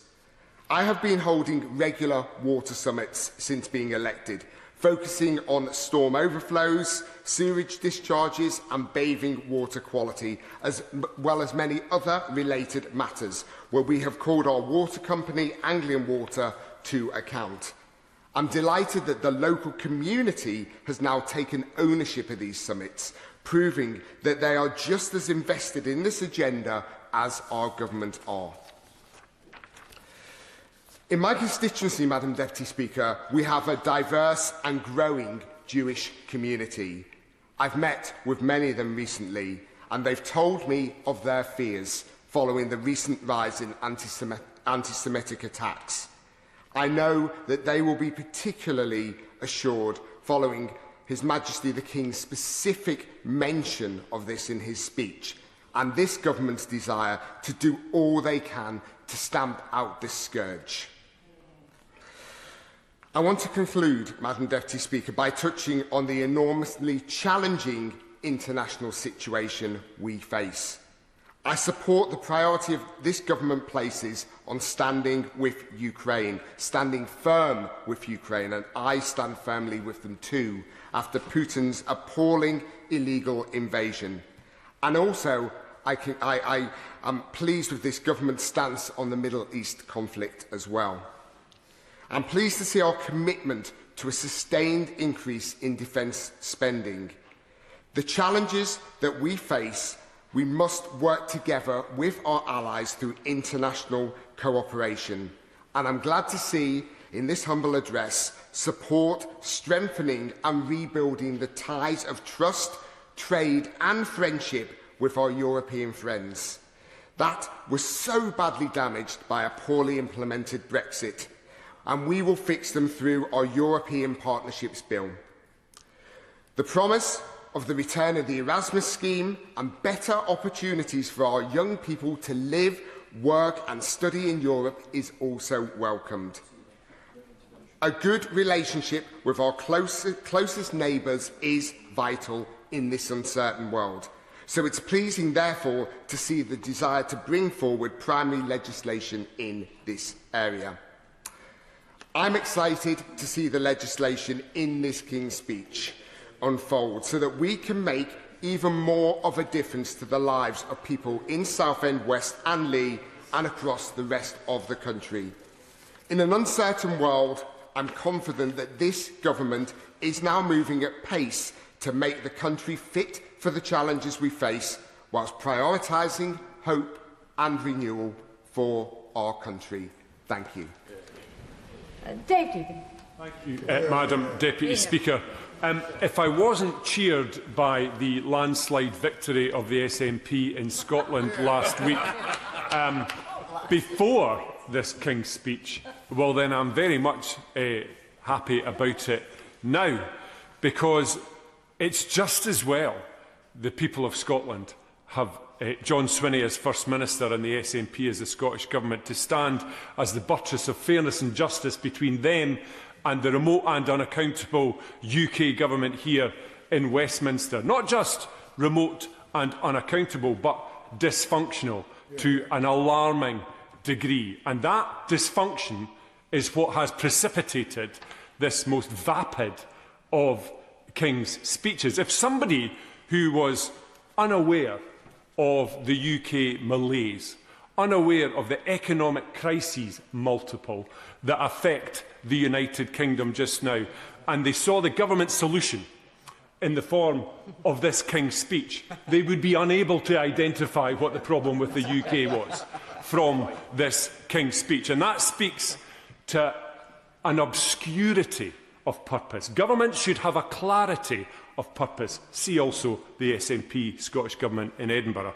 But this government hasn't got a clue. They're so busy bickering with one another, arguing with each faction about who gets the next shotty at being the Prime Minister, they can't focus on the problems ailing the people up and down these islands. And these problems are profound. Profound problems of being able to pay your energy bill, whether you're going to have a job this month or next month or the month after that. That crushing concern of everything, not just you're worried about this, you're worried about that. People now are terrified about the washing machine breaking down or the car getting a puncture because they are so hard up. So the margin of economic resilience in people's homes under this Labour government has been eroded to a translucent wafer. There is nothing between the wolf and the bank account after less than 2 years of this Labour government. And I don't understand why that could be. I'm a political bore. I understand these things. I thought I did until I saw this. They've got a majority that would choke a horse. They've been preparing for government for 14 years. And yet they come in and you think, it's like they just landed here and were started. And they even said as much. They were like, well, we didn't know the state of the books. Well, if they never knew the state of the books, they were the only people that never knew the state of the books. And yet they had the temerity to come in and take power and make it even worse. The reason Labour were elected, they convinced themselves, they kid themselves, oh, they really know it. They tell themselves, oh, it was our manifesto, we have a mandate. We've got a mandate. There was no mandate for this guddle. Nothing in what's happened over the last 22 months was backed up by a mandate. They were elected in, ushered in with that colossal majority for one reason alone, and that reason was that they weren't the Tories, and it's a two-party system in this place, or rather it was. That's the reason they're here. I'll give way, of course. Thank you for giving way. Would the honourable gentleman be able to explain to this House what the government in Scotland has done over the last 20 years to generate the economic growth that he talks about here? So here's what the honourable lady as a Scottish unionist, and I'm sure a proud Scottish unionist, for reasons best known to herself, what she needs to understand is that the UK is not contingent on Scotland, but Scotland is contingent on the UK. So decisions made here affect Scotland. Decisions made in Scotland do not affect down here. And it's against that backdrop that Scotland has regularly is in the upper quartile of GDP per capita in the United Kingdom. This myth, I can help her, this myth that we are subsidised by the rest of the UK is risible. We outperform economically more than 3/4 of the UK in any given quarter, roughly. We are the top destination for foreign direct investment. These foreign companies aren't confused. They know where they get a return on their investment in the United Kingdom, and it's in Scotland. And our unemployment is lower, and our employment is higher. I could go on, but I don't want to get in trouble, Madam Deputy Speaker. Will my friend give way? I will give way. I thank my honourable friend for giving way, and he's making an excellent speech as our new group party leader. He mentions the vapid King's speech. No criticism of the King, of course. But the speech contained the renewed promise of the Hillsborough Law, which the government have had 2 years to introduce, Madam Deputy Speaker. Why on earth is it taking this government so long to deliver on their manifesto promises? Well, he's absolutely right to highlight that particular issue, which is so important to many people across the UK, but especially in the north of England and in Liverpool in particular. But it's not just that, it's the way they rushed during the campaign to stand shoulder to shoulder with WASPy women before absolutely abandoning them when they got into office. It's the family farm tax that they expressly said they would not do before the election, and they got in and they did exactly that. A gross betrayal of our agricultural industry and our rural communities. And the national Employers' National Insurance, Madam Deputy Speaker, was self-evidently anti-industry. It was self-evidently inflationary, and it was self-evidently a tax on jobs. It was going to have one potential outcome. And the 25 billion that they said this would bring in was complete fantasy by the time they'd compensated for the public sector, and it was down into single figures of billions, which even that didn't take into account the drag on the economy and the lower receipts that they would get in a fiscal sense as a result of that disastrous self-defeating policy. I'll give way. Giving way. What would be his answer for filling that massive fiscal black hole that we were left with? Thank you. So what the honourable gentleman needs to understand is that you grow your way out of these issues, and growth comes from economic investment in equipment and people, raising productivity, lowering economic inactivity, all the things that have risen under Labour, because Labour don't understand economics. Never have, never will. I want to move on, Madam Deputy Speaker, but before I do, I want to focus on the real impact on real people. Unemployment is now at its highest level in 5 years. Unemployment across the UK is at 5.2%. Thankfully, through the economic efforts of our SNP Scottish Government, it's at 4.1%, still far too high for our communities. And youth unemployment in the UK is at 15%. That is a catastrophe. The way that you enter the world of work as a young person dictates your relationship with employment for the rest of your life.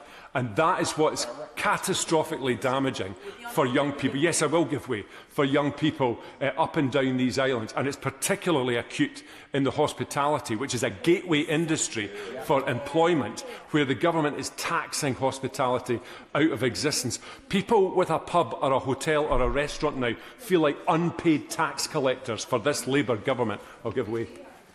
Thank you very much, Madam Speaker. While I agree with the honourable member about young people's routes into work, how does that sit with the way his government in Scotland, his SNP government, have destroyed apprenticeships up there? And as for the hospitality industry in Scotland pays business rates in Scotland, and I hear complaints about them all the time. Is that perhaps why he thinks that the SNP lost seats in the election, which he's so busy congratulating himself on? Still got over 4 times as many seats as the Lib Dems in Scotland, Madam Deputy Speaker, so I'll not be taking any lectures there. However, I look forward to working quite closely with the Liberal Democrats in the Scottish Government sense. But to her point, I'm not sure she's got that in her gift, Madam Deputy Speaker, but to her point about youth unemployment, as I said to the honourable lady over there, the Scottish Government is subject to the same economic malaise as anywhere else in the United Kingdom. It's to the betterment of her constituents and mine that their fortunes are better under an SNP government, and on that point I can assure her she's welcome.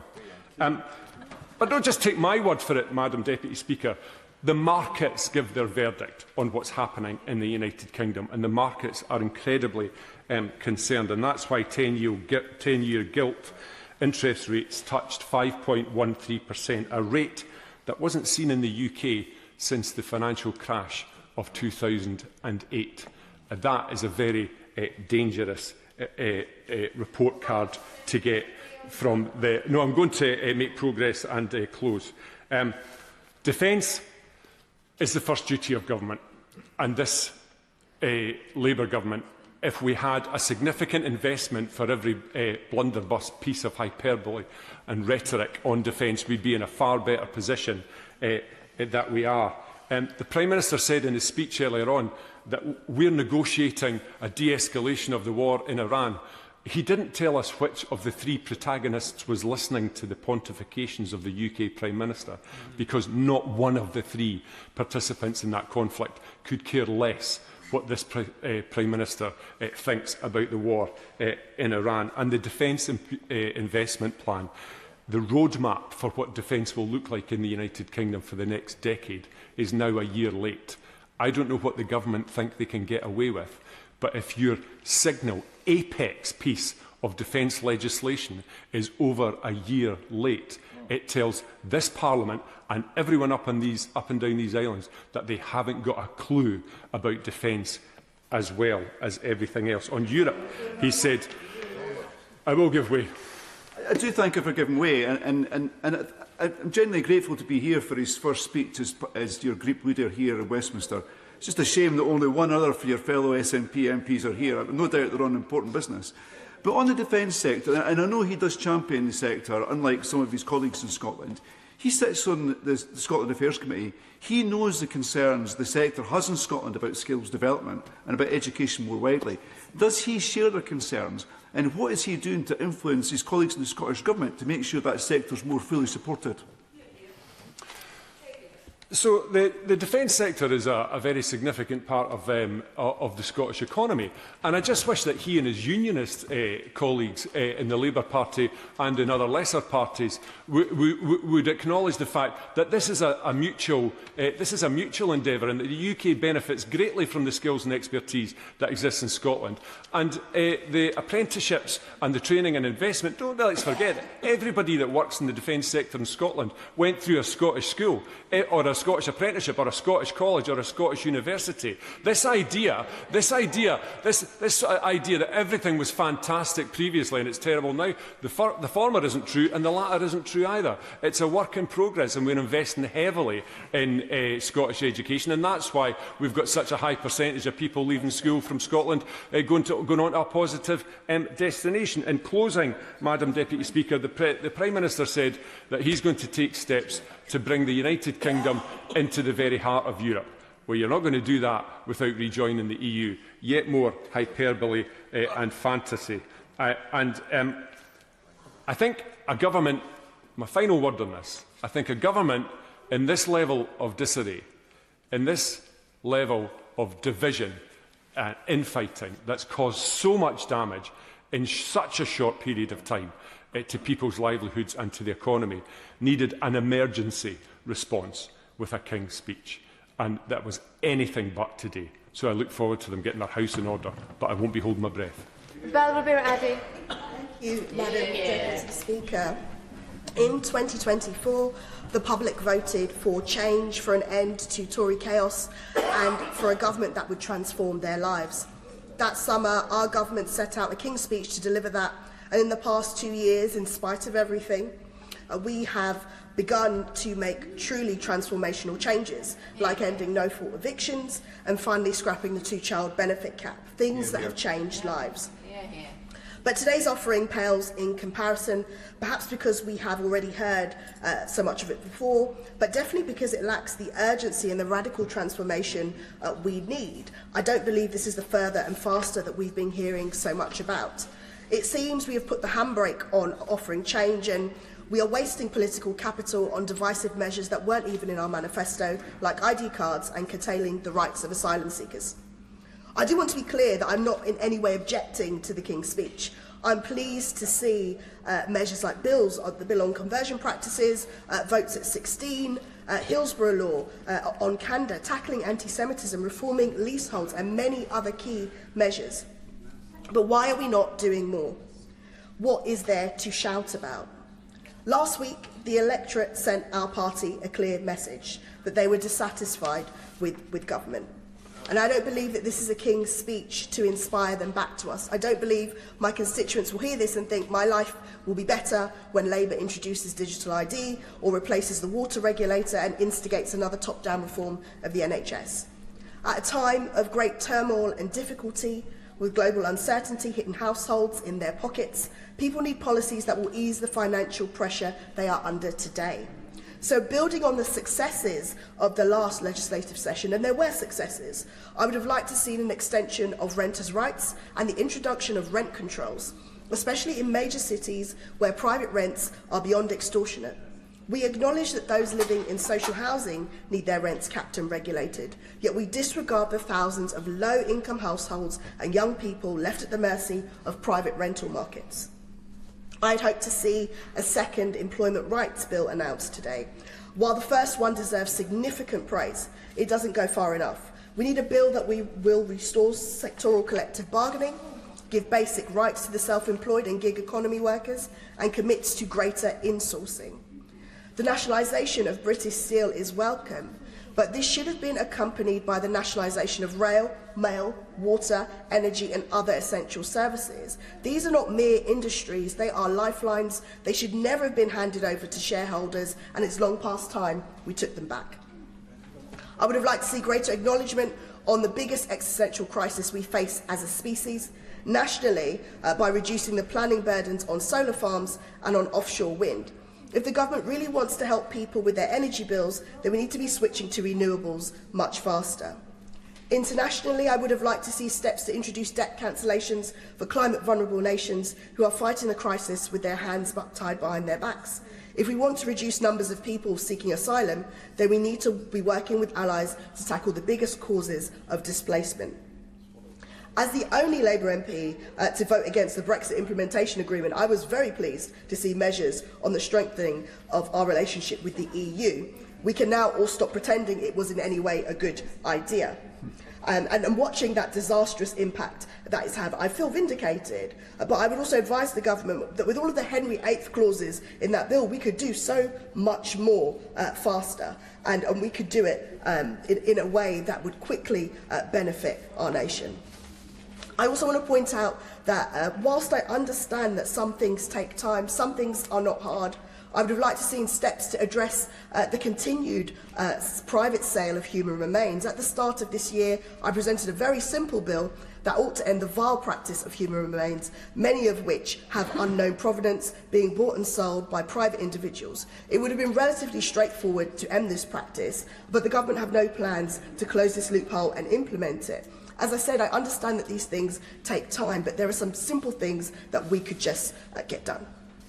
And I know, and it feels like the government may be inclined to capitulate to the right and row back on some climate goals, but I remind the government that we lost more votes to the left of us than we did to the right of us. And if we carry on doing the bare minimum on climate issues, this could only get worse. So I would have also welcomed strengths, I believe, to strengthen the citizenship rights of children born here or who have grown up here, and addressing the extortionate fees that block these children from becoming citizens. I have raised this again and again in this House, just about every single year, and I was guaranteed that there would be some changes on this. I do not like being misled inadvertently or otherwise on issues such as this. Whatever our differences on our views on migration, right across this House, people agree that these children are not migrants, and we continue to treat them like that and price them out of their rights. I also want to acknowledge the cost of living crisis and the fact that there have been measures in this King's Speech to tackle them.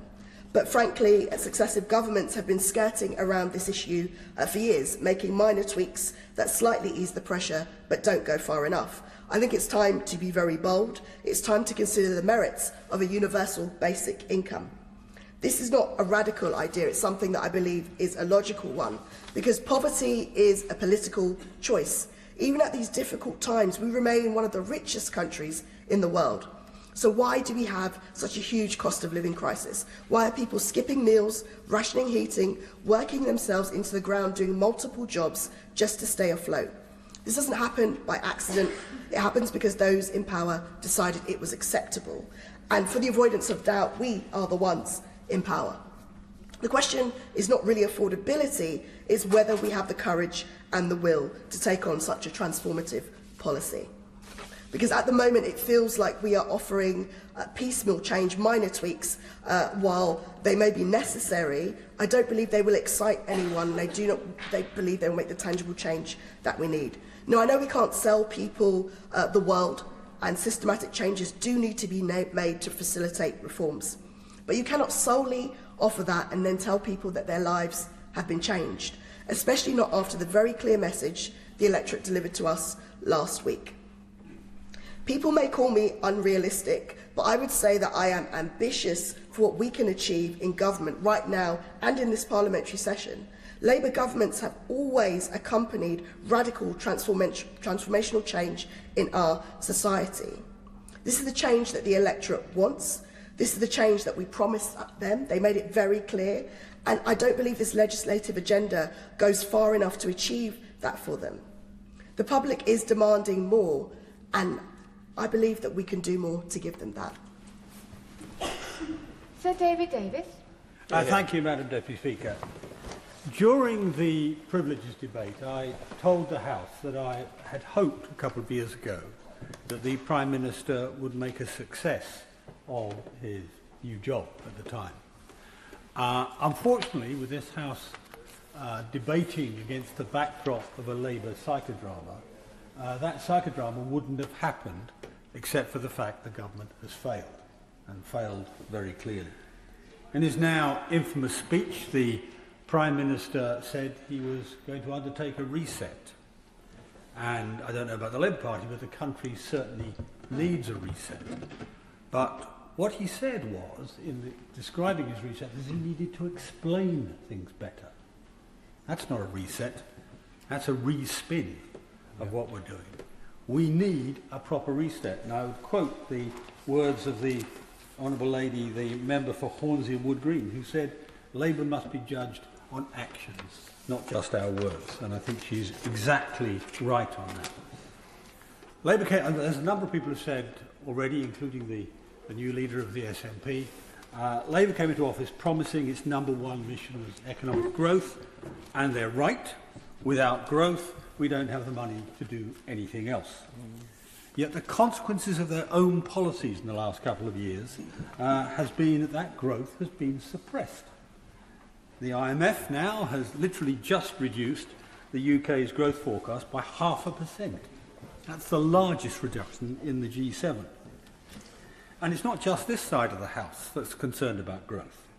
I recommend the House read the Labour Growth Group report. It's called An Honest Day, which is aimed directly at this problem. And whilst I don't agree with everything in it, there are a lot of good ideas there which the government should have already taken on. Also, when Labour took over, inflation was bang on 2%. That's something you can't claim was disguised in any way. Now it's 3.3%. Labour, again, the Prime Minister will try and blame somebody else, and no doubt at the moment the blame is on the Straits of Hormuz. But that doesn't explain. That explains energy costs in the future. It doesn't explain the increases in food costs in the past, for example, or indeed a number of other costs. No, not for the moment. Neither does it explain the increase in borrowing costs, which are higher than any other G7 country, which are virtually double Japan's. That's nobody's fault but the Chancellor's, and the consequences have been laid out already by the Public Accounts Committee Chairman, a horrific consequence for our public finances. The real break is Labour's own policy.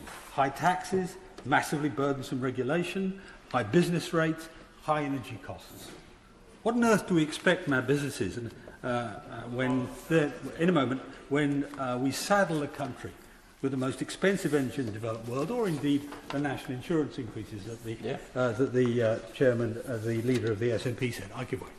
Thank him greatly for giving way on that point. What was the impact of his government's decision to block onshore wind generation? What was the impact of that on energy costs, might he add? Because I have to say to him, his government has claimed, and his minister, his Secretary of State on this, has claimed over time, all these green policies are reducing the cost of our energy. Not using oil and gas is reducing the cost of energy. What's the consequence? The highest energy cost in the world. If he can explain that, I'd be very interested to hear when he makes his speech. Now, the other issue, of course, is the growth, or the loss of growth, has a material impact on public finances. To give the House a measure, 1% change in growth rate is £10 to £11 billion in the first year, and then more money in consequential years. So when you lose that, you lose that amount of money. But let's imagine we could get that growth. Back. That still would not be enough. It's not enough to pay the bills we need to pay. So what can we do? Well, I'm afraid we have no choice, because of the size of it, but to cut welfare costs. Now, I'm a great believer in our welfare system, but it should be a safety net, not a lifestyle choice. People who can work should work, and the public has little sympathy for those who choose benefits over a job. Indeed, I mean, it's true today, it's been true since I was a child on a council estate. The British working class, who Labour used to think of as their own voters, the British working class hate it when they see one of their neighbours choosing to sit at home on spending taxes that they have already earned themselves. So, low growth handicaps our ability to solve our citizens' problems. I will. I thank my right honourable friend for giving way. And I do agree, and I think most people agree, that people who are capable of working should be helped into work. But while his party was in government for 14 years, did they do an analysis? Do they have statistics of how many people across our country on benefits were actually fit to work? And what did his party do to get them into work? No, they didn't, I think, is the answer to the question. But he should be aware. I mean, it wasn't only 2 months ago a Labour member in this House described me as the MP who's never knowingly on message. So, which is a label I espouse. I don't mind that. No government has got this right. We need to have a welfare system that looks after the disabled, looks after people who have got no choice about what they're suffering, but doesn't make it an even choice as to whether you're going to be on the dole or in a job. I give way to the Honourable Gentleman. Right on. I thank the man for giving way. Is he aware that the discussion that was held some months ago when the Secretary of State proposed big cuts in personal independence payments caused unbelievable levels of stress and despair to often isolated people who were in receipt of PIP where a carer came in to help them, and that the government is still undertaking a review, the intention of which is to lower the personal independence payments bill? Would he agree with me that we should end that kind of debate and instead look at the needs of people with disabilities, particularly those that struggle to survive under the current system, and especially those in receipt of PIP? Well, how I answer him, because I have an interest to declare here. I have a disabled grandchild, and her mother, of course, is one of the people who suffer the stress he talked about. But as I say, what we need is a system which is humane, which deals with people properly. Our current systems for supporting disabled people and people who are looking after disabled people is incredibly bureaucratic, incredibly unpleasant, really nasty to deal with. The areas we need to deal with in welfare is not in that area. It's principally in the area of employment, because we want to get people back to work, because there is no better way out of poverty than employment, rather than, as it were, on the dole. Now, of course, what is it we're talking about paying for? Come back to the thrust of my argument. I mean, I'm going to pick 3 issues. I could pick any number, but 3 that matter to my constituents are healthcare, education, and defence. Those are, I guess, the 3 top issues, really. Let me start with healthcare. Our health service needs real radical reform. I know we have a bill in this King's Speech, but it doesn't look to me like it's going to have a sufficiently radical impact. And for some reason, we don't actually speak enough about the fundamental aims of our health service. Healthcare, in my view, healthcare must be free at the point of delivery. That, in my view, is an absolute. But it also must do its job of saving lives. And we turn our face away from this too often. Under our system, too many Britons are dying early and avoidably under a system that swallows money without delivering the outcomes. Every year, 125,000 deaths are listed officially as avoidable. And it's got worse in recent years. It went from 129 deaths per 100,000 people to 156 in the course of a decade. That's a huge increase, and as a result, we have an avoidable death rate which is higher than nearly, well, in fact, all of our comparator nations. And I'm not just talking rich nations here like Japan. We're even worse off than countries like Portugal, which are much poorer than we are. So it's, it is an extraordinary problem that we have to face. Of course I can fight. I very much thank the right honourable gentleman for giving way. I would agree that patient safety is not enough of a priority in the NHS. There is too many incidents of patient harm. We see that reflected in the large clinical negligence bill. So does he agree with me that it is essential that patient safety remains one of the top priorities, not only for the integrated care boards, but also for all providers? Absolutely right, and my concern here is, that the reason we have so many excess deaths is not because of poor doctors, it's not because of poor nurses, it's actually because of poor management. We have really, really poor National Health Service management. If I want to put it starkly, basically, poor management effectively kills 15,000 people a year. That's the sort of number we could improve with to get even in the range of our comparator nations. So that's the sort of thing we're talking about. That's a huge number of people. And we can do quite a lot about it if we set our mind to it. There are experiments with the health service now that actually demonstrate this. Just over the river at St Thomas's, there's a high-intensity theatre programme. What does that do? It triples the number of people you can put through an operating theatre or under the hands of one surgeon in a day. So that means you're going to get something like 17 hernia repairs rather than 5, or 12 hip replacements instead of 4. Those are numbers they measured. But also lots of lives saved rather than lost because they could be put through the system. They're not left waiting until they effectively die, as happened to a number of my constituents. We need to reflect that efficiency in the management of the health service. It requires a complete change in how we select, train and organise the senior management of the National Health Service. And for the moment, they are not up to the job, and we need to put that right. And I don't see anything in the King's speech which will do that. Secondly, education. I mean, it's already been said by a number of other speakers that there's an intergenerational problem in our society today.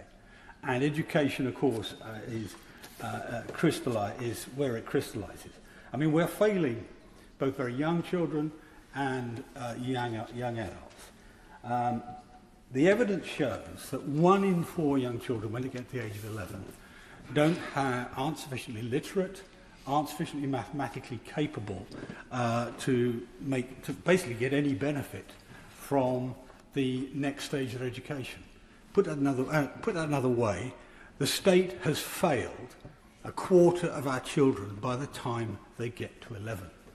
And if you look at that number for poor children, children on free school meals and so on, you can double it. You can double it. In fact, it's more than double it. Now, when I grew up, I was very lucky. I was really at the peak of social mobility in this country. This was one of the world's leading meritocracies. That's no longer the case. That's simply no longer the case. That's a shame on a nation, and we must put it right. And we must put it right starting at the bottom, so we can do something about it. And we can do something about it. Actually, uniquely, I mean, using AI, using software, we can actually do quite a lot to help the children at the bottom of the scale. But we don't do it now, and our education department is actually not up to it, whether under this government or indeed the preceding one, because I spoke to them at the time as well. And we need to put that right. But it's not just the very young letting down. A whole generation in higher education is being failed. The transition to student loans and tuition fees by the Blair government has been an unmitigated disaster, shackling a whole generation to mortgages without houses, to futures without jobs. I opposed it when it came in. I opposed my own party's decision to uphold it when they came into government, and I oppose it today. It takes away much of the point of university, because at least 1 in 5 courses do not give youngsters opportunities that will pay for their education. That means we have to write off their loans, which means in the next 50 years, the government's going to pay, or the state's going to pay, £430 billion in unpaid loans in cash terms. And I'm pretty sure, from what I've seen of the calculation, that's an understatement, an underestimate. It's my view that we should revise this whole policy. radically. Look again at grants for certain courses. Maybe, I mean, I think the Liberals have actually talked about it, maybe with a 2% graduate tax to offset it, something like that. Better than what we have now, leaving a loan hanging over people's lives for their entire adult life, a loan which they may never pay back. Grants may be for science, technology, engineering, mathematics, for medicine, for architecture and design, for courses that will actually contribute to the economic growth of the country, and then take the rest from there. So we need radical reform, which we won't see in this year's education bill. Lastly, I want to talk briefly about defence.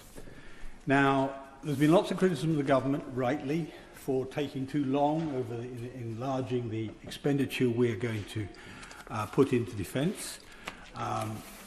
The simple truth is that we're going to face challenges that are going to materialise much faster than we expect.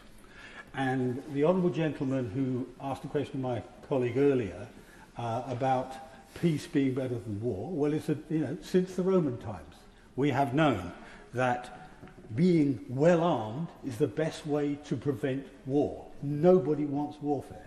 At the moment, our military is depleted beyond value, frankly, in a major war.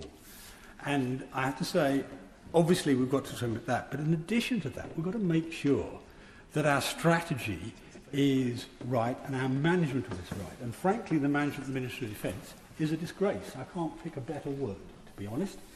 I mean, I always think symbolic of the extraordinary priorities of the ministry is that we have 134 admirals to oversee 63 ships, many of which are not able to set sail at any point in time. I mean, Nelson must be spinning in his grave. But similarly, that's very symbolic, but the UK currently maintains now an army of just over 70,000 people. The Ministry of Defence employs roughly 60,000 civil servants. That's a ratio that defies logic. Of those civil servants, about a quarter, just under, are employed in procurement, operating a system which is amongst the worst in the world. And if you need to look at it, look at the Dragon, the T-45 ships, or look at the Ajax. I mean, you could go through. If the Public Accounts Committee chairman is sitting here now, he could get up and give me a dozen cases of disgraceful scandals in procurement in our Ministry of Defence, and we need to put that right. Also, if we are going to maintain an effective armed forces, we need to maintain the morale, the spirit of our soldiers. And the simple truth is, the first thing towards doing that is to treat those soldiers decently. We're not doing it. The Northern Ireland Bill, which is still going through the House, it's carried over, is actually exposing soldiers who fought in Northern Ireland to being dragged through the courts, sometimes 3 times, the latest one, Soldier B in the Cope case, 3 times over the course of 5 years, in their 60s, their 70s, their 80s. Honourable people who fought bravely for their country, did nothing wrong, are being punished in their old age. That is a disgrace.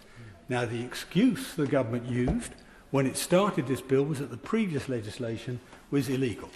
And that's what a lower court found. But last week, the Supreme Court in the Dillon case overturned that judgment. So there is now no legal basis for the government's policy. And yet we are still pressing on. I asked the Prime Minister, he said they're still pressing on with this, effectively psychologically torturing people who serve this country. Now that's morally wrong, but it's more than morally wrong.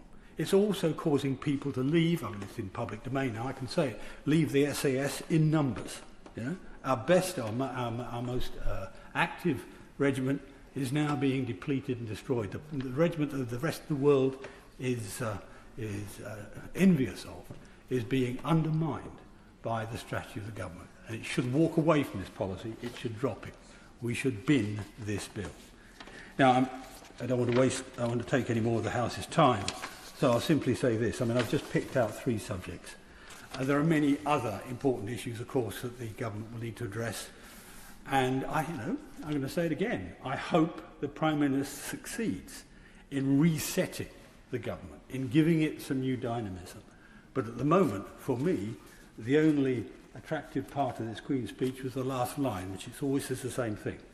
Other measures will be laid before you. Kevin Bonnevier. Thank you, Madam Deputy Speaker. Can I first congratulate my honourable friends, the members for Bradford West and for Harlow. The member for Bradford West gave us a personal tale of strength through adversity, and that should remind us why, as she said, this is the greatest country to live in, and she spoke as a true patriot, a patriot that is there for all of us if we choose to use it. And then my honourable friend, the member for Harlow, we often have a lot of rivalries in this chamber. He, the proud advocate for his new town of Harlow, I, the proud advocate for the first new town in the UK at Stevenage. But he's done so much for Harlow. He's run for a good cause in Harlow, and on this Saturday I will be joining a resident of Stevenage, Luke Wainberg, who will be running an ultra-marathon, even further than a marathon, around Fairlands Valley Park in Stevenage. When I say join him, I'll join him for the park run bit of the ultra-marathon. But the point is that, as my honourable friend has done, each of us in this chamber, I think, for all our political differences, are proud of the constituents we serve. And that means that when we come together in this place, when we come together in big moments like we have today, we should think about the country as a whole and not about what divides it. And I should now congratulate His Majesty the King, of course, because, as has been said in this chamber, he has given speeches recently of great depth, humour and wit, and I thank him for that. But today his speech to us, as is normal for speeches in these buildings, was very serious. It was a serious speech for serious times. And I recall his opening words. An increasingly dangerous and volatile world threatens the United Kingdom. Every element of the nation's energy, defence and economic security will be tested. How true that is. And it demands more than warm words in response. It demands strength, and it demands a government that acts.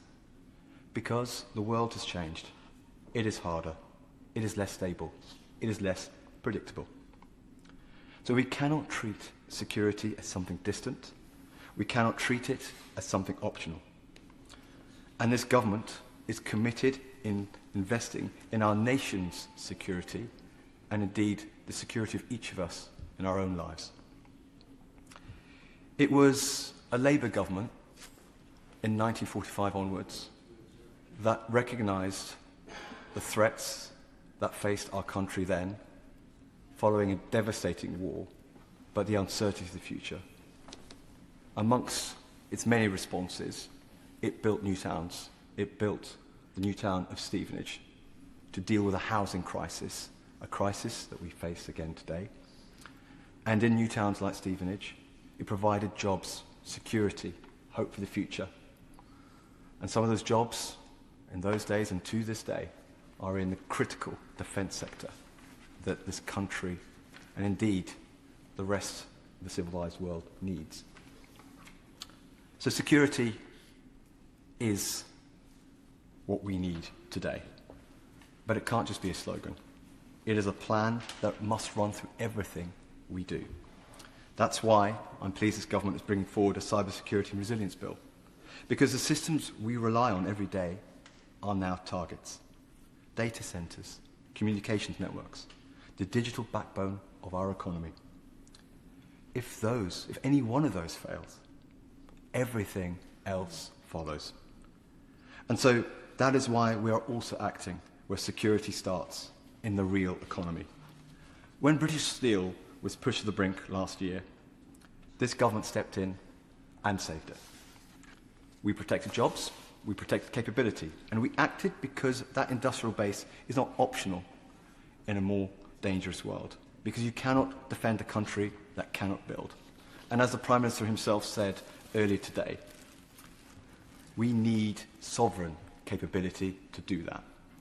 Steel, engineering, precision manufacturing, all of it feeds directly into the defence supply chain. In my constituency of Stevenage, that chain ends with highly skilled workers building and upgrading some of the most advanced systems in the world.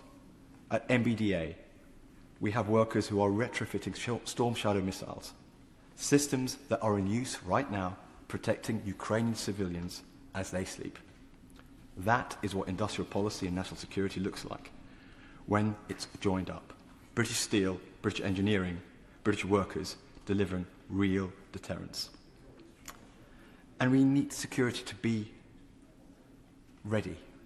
It needs to ensure we have readiness. And that's why the Armed Forces Bill gives us new powers to mobilise reserves and former personnel when the country needs them. Because deterrence only works if it is credible. And credibility does not come from words alone. It comes from capability. It comes from the knowledge that this country can act, scale up, and sustain ourselves in a crisis. You see that credibility not only in what we deploy, but in what we build at home. In Stevenage, alongside those missile defence systems, we see the next generation of secure military satellite communications being developed at Airbus, connecting our forces and our allies securely in real time. But security also must start at home, in a domestic field. A national security bill will criminalise the glorification or normalisation of serious violence, because when violence is excused or made acceptable, it creates the conditions for more of it. We saw the consequences of that in Southport. We cannot allow that to take root in our society.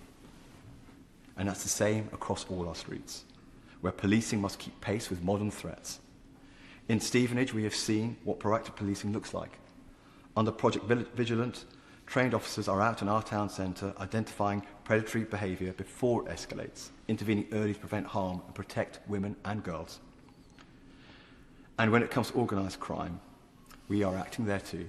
A recent operation targeting county lines gangs operating in Stevenage saw 19 arrests, with weapons seized and more than £27,000 taken off our streets. That is the reality of the threat. If people do not feel safe where they live, national security means nothing. The police reform bill builds on an approach that will give our officers the tools they need to do their job, strengthening forces and creating a national capability to go after the most serious criminals. And security also means being honest about threats we face from hostile actors. The Tackling State Threats Bill gives us the power to act directly against state-linked organisations that operate against our interests. It will mean that this government can and will prescribe the IRGC as a terrorist organisation that it is. Because when organisations use violence, intimidation and terror, whether backed by a state or not, there can be no grey areas. Prescription is not optional, it is essential. The threats we face today are not always conventional, they are covert, they are persistent, and they are designed to exploit any weakness. And that includes our digital infrastructure, which is why the Cybersecurity and Resilience Bill is so vital. But security is not only about stopping threats, it's about building strength. And in Stevenage, you see that strength in our life sciences sector. At the Stevenage Bioscience Catalyst, Autolus, a UK-based CAR T-cell therapy company, is developing advanced programmed T-cell therapies, and it's at the forefront of a revolution in cancer treatment. That is British innovation at its best. Highly skilled jobs, world-leading science, a life-changing outcome for patients. A country that leads in science, in manufacturing and in innovation is a country that is more secure, more resilient and better prepared for the shocks we know are coming. Because those shocks are real. War has returned to Europe. Ukraine has shown us that peace cannot be taken for granted. The Middle East has shown us how quickly instability spreads from conflict abroad to pressure on energy markets and prices at home. And some of those most serious threats are the ones people never see. Cables beneath our seas, networks under constant pressure, hostile states probing for weaknesses every single day. We have already seen this in action. Just weeks ago, Russian submarines were detected operating over critical undersea infrastructure in waters around the United Kingdom and our allies. Let us be clear about what that means. These are the lifelines of our country. The vast majority of our data flows through those cables. Our energy supplies depend upon them. Our economy depends upon them. That was a deliberate act by the Russian state to test our defences, and we must call it out for what it is. It is unacceptable, it is hostile, and it will not be tolerated. Our armed forces tracked those submarines, exposed their operation, and forced them to withdraw. And the message to the tyrant Putin was clear. We know what you are doing, and any attempt to damage our infrastructure will have serious consequences. Because in the modern world, there is no warning sound. There is no clear beginning. The attack comes quietly. And if we are not ready, we will feel the consequences before we even see the cause. So let us be clear. Security is not one policy. It is not one department. It is and must be a national mission. It runs through defence, through policing, through industry, through science, and through the strength of our communities. It is about whether people feel safe in our streets, secure in their jobs, and confident in their future. That is the first duty of government. And when we take it seriously, when we act, when we build the strength we need, places like Stevenage show exactly what that looks like in practice. Madam Deputy Speaker, we will not just endure in a more dangerous world. We will lead Britain through it, both safely and securely. Thank you. Richard Tice. Thank you, Madam Deputy Speaker. Well, 86 years ago today, on the 13th of May 1940, Britain's greatest and most popular Prime Minister, Winston Churchill, rose to give his first speech as Prime Minister. At a time of war, he said he could offer nothing but blood, sweat and tears. And 86 years later, we have heard from Britain's most unpopular, possibly the worst Prime Minister ever.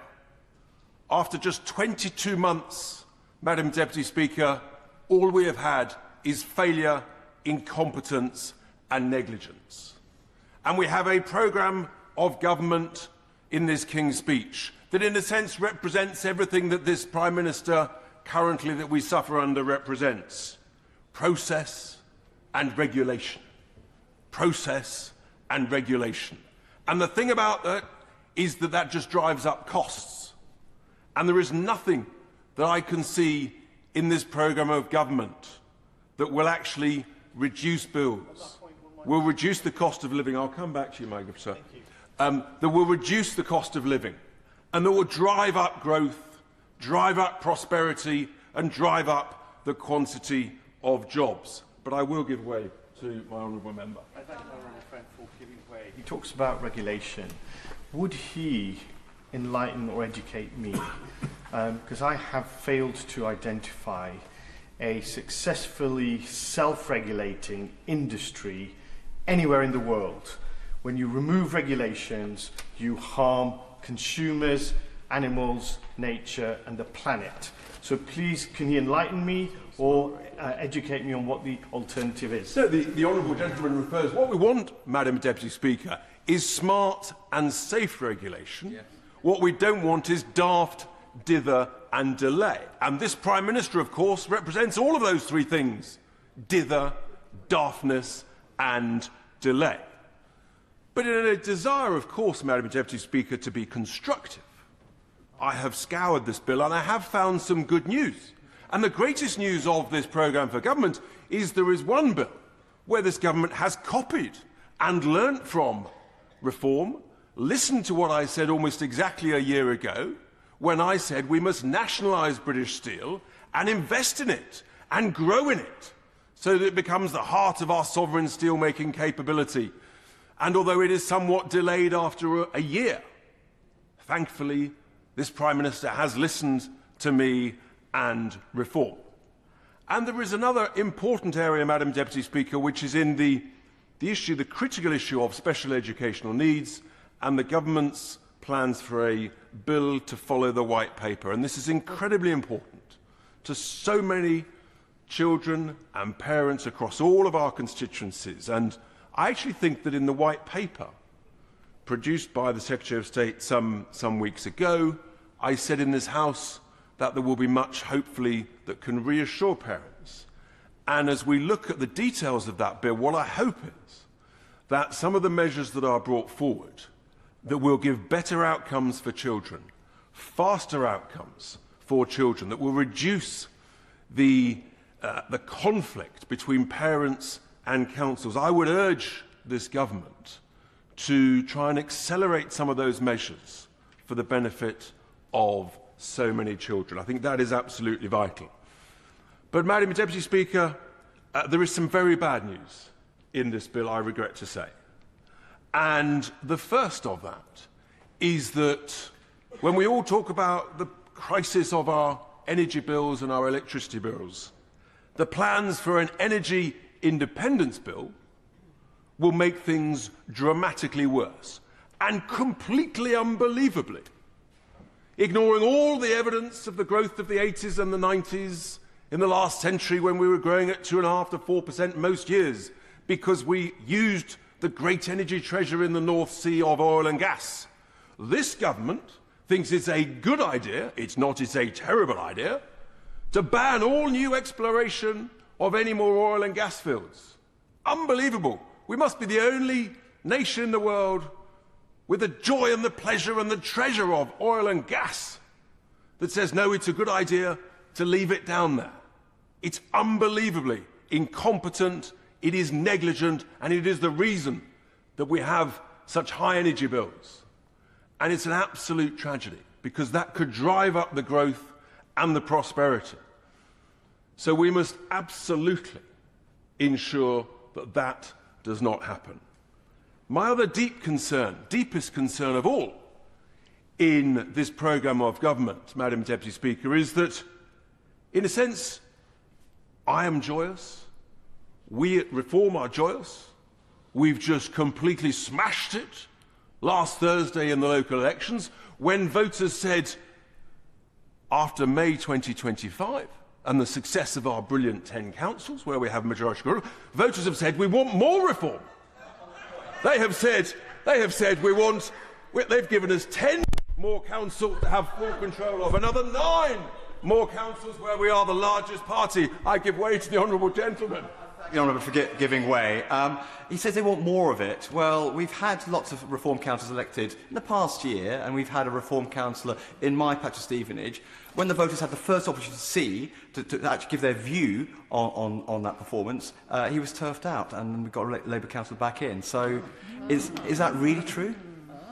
Clearly, the honourable gentleman may not have looked at the data, but the data shows that we have secured some 1,450 new councillors, and I think the Labour Party have lost well over 1,000 new councillors to the benefit of our great country, Madam Deputy Speaker. I will share the love by giving away to the honourable lady. I am most grateful to the honourable member for Boston and Skegness, but does he, in talking about the successes of reform in England, not recognise that it is possibly the bombast and the predilection for foreign money which means that Clyde Camry now holds Welsh Government in Wales and reform does not? I congratulate Clyde Camry on this success, of course, but I also note the success of reform in the second largest party in Wales, and we are indeed, Madam Deputy Speaker, proud to be the largest unionist party across Scotland and, of course, Wales. I will, of course, give way once more to the... I thank the honourable member for giving way. I believe in Milton Keynes, the Reform Party was forecast to win 26 seats, but after the honourable member's visit, that went down to 9. Does that not prove that the more they get to see of you, the less they, the more they get to see of the honourable member and his party, the less they want them? Yes, well, it's interesting because actually, Madam Deputy Speaker, I spent most of the election campaign in the West Midlands, and in the West Midlands we absolutely smashed it, securing full control of councils like Newcastle-under-Lyme and Walsall, and we are now the largest party, of course, in Birmingham. Truly remarkable, as indeed we're the largest party in Bradford. Also, fantastic news. But Madam Deputy Speaker, this success is because, actually, voters have looked at this government, the failures of this Prime Minister, and they have said, we want to vote reform and we want this Prime Minister out. And I suspect what we have seen, just bear with me because I'm on full flow, what we have seen, I believe, is the last important speech from this Prime Minister. Let's see what the next few days bring, but I give way to the Honourable Lady. And for giving way, he mentions Bradford District and notes the fact that Reform got the largest number of seats. But will he also recognise that the vast majority, 3/4 of people across the Bradford District, voted for parties other than Reform UK? And will he recognise that whilst they got seats, they are not popular? Clearly, if we've just won and become the largest party in Bradford, by definition, we must be popular. Now, obviously, I'd like to please everybody, but sometimes even that is not possible. That's the joy of democracy. No, the reality is, Madam Deputy Speaker, that the voters have spoken. I have given way to the honourable gentleman. I feel people may have enjoyed my dialogue and others wish to speak. But the key thing is that the utter failure of this programme of government is that they now think it's a good idea, having listened to the voters from last week who've said we want, in the Midlands and in the North, in those Labour heartlands, who voted 10 years ago, they wanted less EU, they wanted less European interference. What is this government's brilliant response? How have they listened to the voters from last week? They have stuck two fingers up to the former Labour voters in the Midlands, in the Northern heartlands, and they said, we're going to ignore you. We're going to try and go back to the failing European Union. And that surely heightens the arrogance and the stubbornness of this dreadful government. And actually, I will give way to this good-looking gentleman. Immensely grateful to my constituency neighbour for giving way. I agree with a lot of what he said about the failure of successive governments who represent what the Leader of the Opposition described earlier as the political class I would describe as the liberal orthodoxy. There's been a liberal left orthodoxy which has prevailed in this country over successive governments, and it has been at the odds of the sentiments, the wishes, the hopes, the fears of the vast majority of ordinary people. It's not just his party, it's for my party certainly, and respectfully I might say to all political parties, to recognise that gulf between the establishment's view of the world and the people's. I thank you. Well, that's the joy of competition. At the moment, we seem to be winning the competition based on the elections last week. But I conclude, Madam Deputy Speaker, by saying, surely this government should have listened to voters last week and said, actually, we've got it wrong on energy. We need to have more oil and gas to bring the bills down like they bring them down in the United States. We need to be more sovereign independent and more distant from the failing economic model of Brussels. But no, they've done the opposite. But I bring hope, Madam Deputy Speaker, to this country, because once there is a new Labour Prime Minister, unelected, the good news is that will accelerate a general election when the country will vote reform. Yeah. Brash. Thank you, Madam Deputy Speaker. I'm acutely aware that this debate on the King's speech is in the shadow of a political moment moving at extraordinary speed, a moment on which I've already made my views clear. And while I respect the sincerely held opinions of many of my honourable friends, there are truths now that are too obvious to ignore. Last Thursday's local election results, in which many hard-working, dedicated and talented Labour councillors in Hartlepool and elsewhere lost their seats, was not a routine protest vote. It was a roar of unbridled anger. In towns like Hartlepool, that anger did not begin 22 months ago on the election of this Labour government. It has been building for more than 20 years. People have repeatedly voted for change. They voted for change promised by members of Reform when it came to Brexit, and they were failed. They voted again for change under the Tories with levelling up, and were let down once more. And now that accumulated anger lands on our door, alongside an understandable fear amongst many of my constituents that politics will once again let them down. The message last week was unmistakable. People want a government that acts with urgency, courage and purpose against the crushing pressures of everyday life. And if they do not get it, they will once again roll the dice, and even if it is on a charlatan, because desperation drives risk, and people are desperate for hope. And for however difficult it may be for many on these benches to admit, it is now clear to me that this Prime Minister can no longer provide that hope.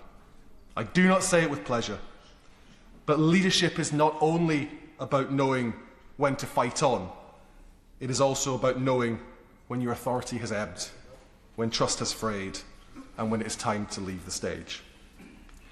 Some people will say this is about personality. It is not. It's about policy, and whether we are prepared to meet the moment with the scale of change it demands. This government has done so much in its first 22 months, and there is much to applaud in this King's speech. But caution will not save us now. Incrementalism will not save us now. We must be bolder. We need a programme of radical renewal that improves the lives of working people in Hartlepool and across Britain. That means abolishing the hated council tax and replacing it with a progressive system that no longer punishes poor communities for simply being poor. It means radical welfare reform that is both compassionate and demanding, support for those who need help, but a clear demand that everyone who can work must work. It means bring failed monopolies back into public ownership where markets have plainly failed, from water companies to the Royal Mail. It means cutting taxes on jobs and investment in deprived regions so that opportunity finally reaches communities left behind for decades. It means banning estate management companies altogether and requiring every council to adopt every street. It means finding the £2 billion the British Dental Association has said is needed to rescue NHS dentistry. It means lower energy bills for those communities hosting the new nuclear, hosting the new wind, the new solar that powers Britain. And while I absolutely support the Home Secretary and stand absolutely behind her reforms, if it is necessary, it means declaring a state of emergency at our borders and turning boats back. It means banning southern councils from discharging their homelessness duty by shifting the burden to communities like mine simply because our housing is cheaper. It means taking defence spending out of the fiscal rules and spending what this dangerous world requires now. It means giving councils the power to simply seize empty shops, abandoned homes, derelict sites where absentee owners refuse to act. It means finally standing up for justice for our WASPy women. And it means delivering a national care service, not eventually, not someday, but now. Madam Deputy Speaker, I do not want this country to fall prey to Trump-style populism. But the truth is, only we on these benches can prevent it. We have the parliamentary majority, we have the mandate, and we still have time. But if we do not use it to deliver visible, meaningful change, if we do not give people hope they can feel in their wages, in their streets, in their communities, then others will inevitably fill that vacuum. And if that happens, the responsibility will lie with us. Thank you. Savile Roberts. And it's really, I listened with interest to the speech for the Honourable Member for Hartlepool. Very much of what he said that I heartily agree with. But of course, we know that something momentous happened in Wales last week, although there was no mention of Wales from either of the front benches. It's as though Wales, and I would wonder many other places possibly in the UK, don't matter that much to this place. But of course, I'm a member for Clyde Camry, so it is my job to talk about Wales. And across the campaign that ended last week, people responded strongly to our message of hope and fairness, and putting their nation, for putting Wales first, for putting their communities first. Clyde Camry has won at least 2 representatives in every one of the Senate's constituencies. This is unheard of. This is momentous. We came first in 11 out of the 16 constituencies in Wales, all across Wales. The message that we only reached out to certain people, that has gone. Our party is now active and representing everywhere in Wales. I am proud to say that 60% of our group in the Senedd is women. This historic result represents a decisive break from the past. It gives a Plaid Cymru-led Welsh Government a clear mandate to act on urgent priorities, including reducing child poverty, cutting NHS waiting times and unlocking our economy's latent potential. Our Cabinet was announced at 4 o'clock this afternoon. We will now need to work to deliver the progressive and stable government that Wales craves. In doing so, our priority is to form a government that reflects the seriousness and ambition that Wales, our nation, expects and deserves. The groundbreaking result was a rejection of the stale status quo of the Labour Welsh Government and the divisive politics of reform. It also demonstrated the Welsh public's expectation that the UK Government ends its neglect of Welsh communities. People are crying out for change, not for more of the same. So, my party's manifesto and the plan for the first 100 days of government set out the areas where we'll be pressing Westminster to deliver fairness for Wales. So we look, of course, to the King's Speech for inspiration. We need to see steps taken to devolve the Crown Estate, justice and rail, and to deliver fair funding that reflects Wales's needs. We need parity with Scotland. There is no reason whatsoever in a United Kingdom that puts equality first that devolution should be so unbalanced between the different nations of the United Kingdom. These powers are not constitutional fripperies. They are the means to realise better lives, better communities. They are the building bricks to lift people out of poverty and desperation. Wales needs control over our natural resources so that our communities directly benefit from their wealth, ending the scandal of high energy prices in an energy-rich country like ours. Wales needs full control over our justice system, in line with Scotland. Why is this such an extraordinary thing to ask? So that Wales is no longer holding the infamous status of the highest imprisonment rate in Western Europe, and instead we will be able effectively to promote rehabilitation and the thriving communities that will follow with that more effectively. We need to see the end of the great Welsh train robbery that is HS2 and other English rail projects to deliver billions in funding to our crumbling, inadequate transport network so that people can travel quickly and affordably across our nation. And Wales needs to see the scrapping of the Barnett formula and its replacement with one that reflects the reality of our population's needs. Despite the mountains of evidence and popular support, the UK government has stubbornly refused to engage with these issues. That has been the reality of the partnership at both ends of the M4. That is what we have seen, and that in part is why we've had the results that we have had in Wales. And after, of course, last week's election result, it is no longer possible to ignore Wales's voices and people's demands for fair treatment. In his speech on Monday, the Prime Minister did not even acknowledge Wales once.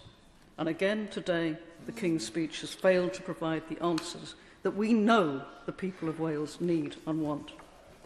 There was no acknowledgement of the structural inequality that meant that the powers begrudged to Wales since the birth of devolution have so far only enabled us, allowed us to manage poverty and never ever actually to build our way out of poverty.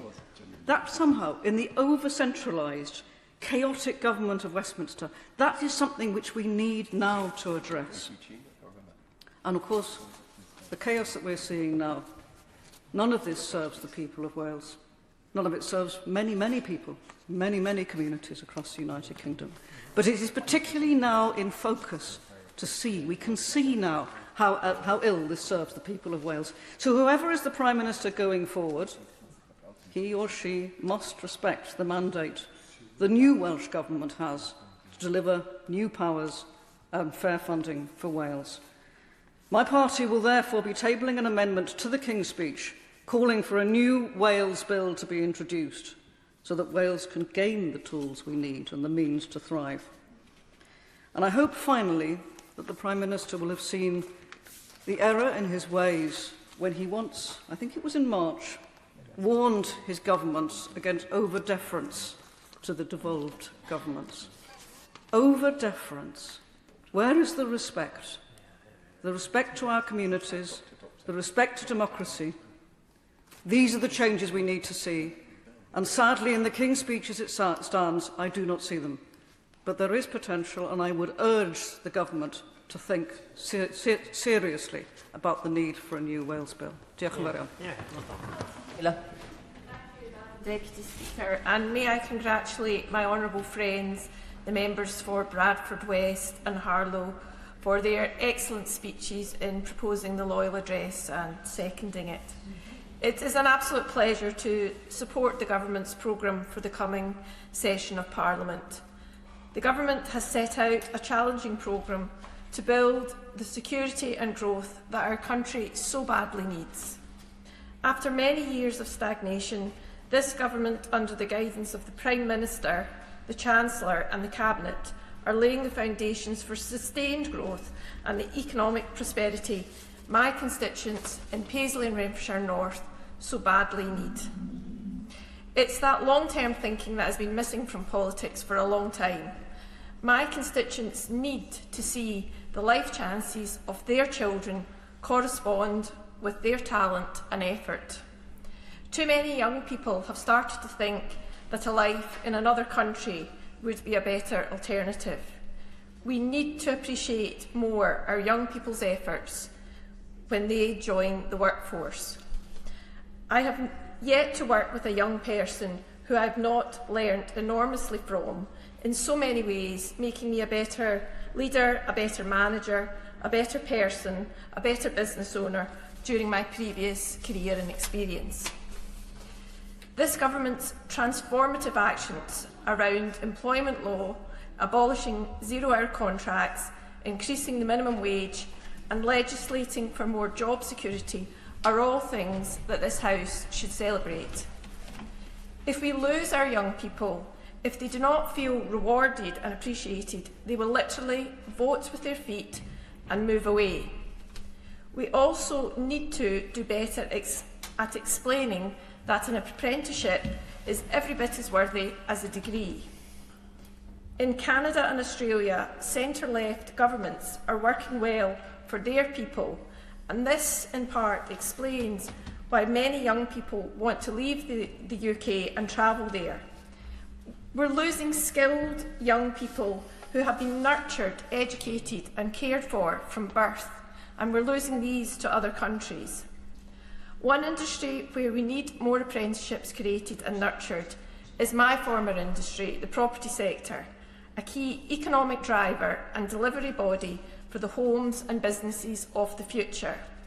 No other sector has the ability to both transition our economy to a greener, less energy-hungry society, whilst providing hope and new environments that will inspire and attract our young people to stay here.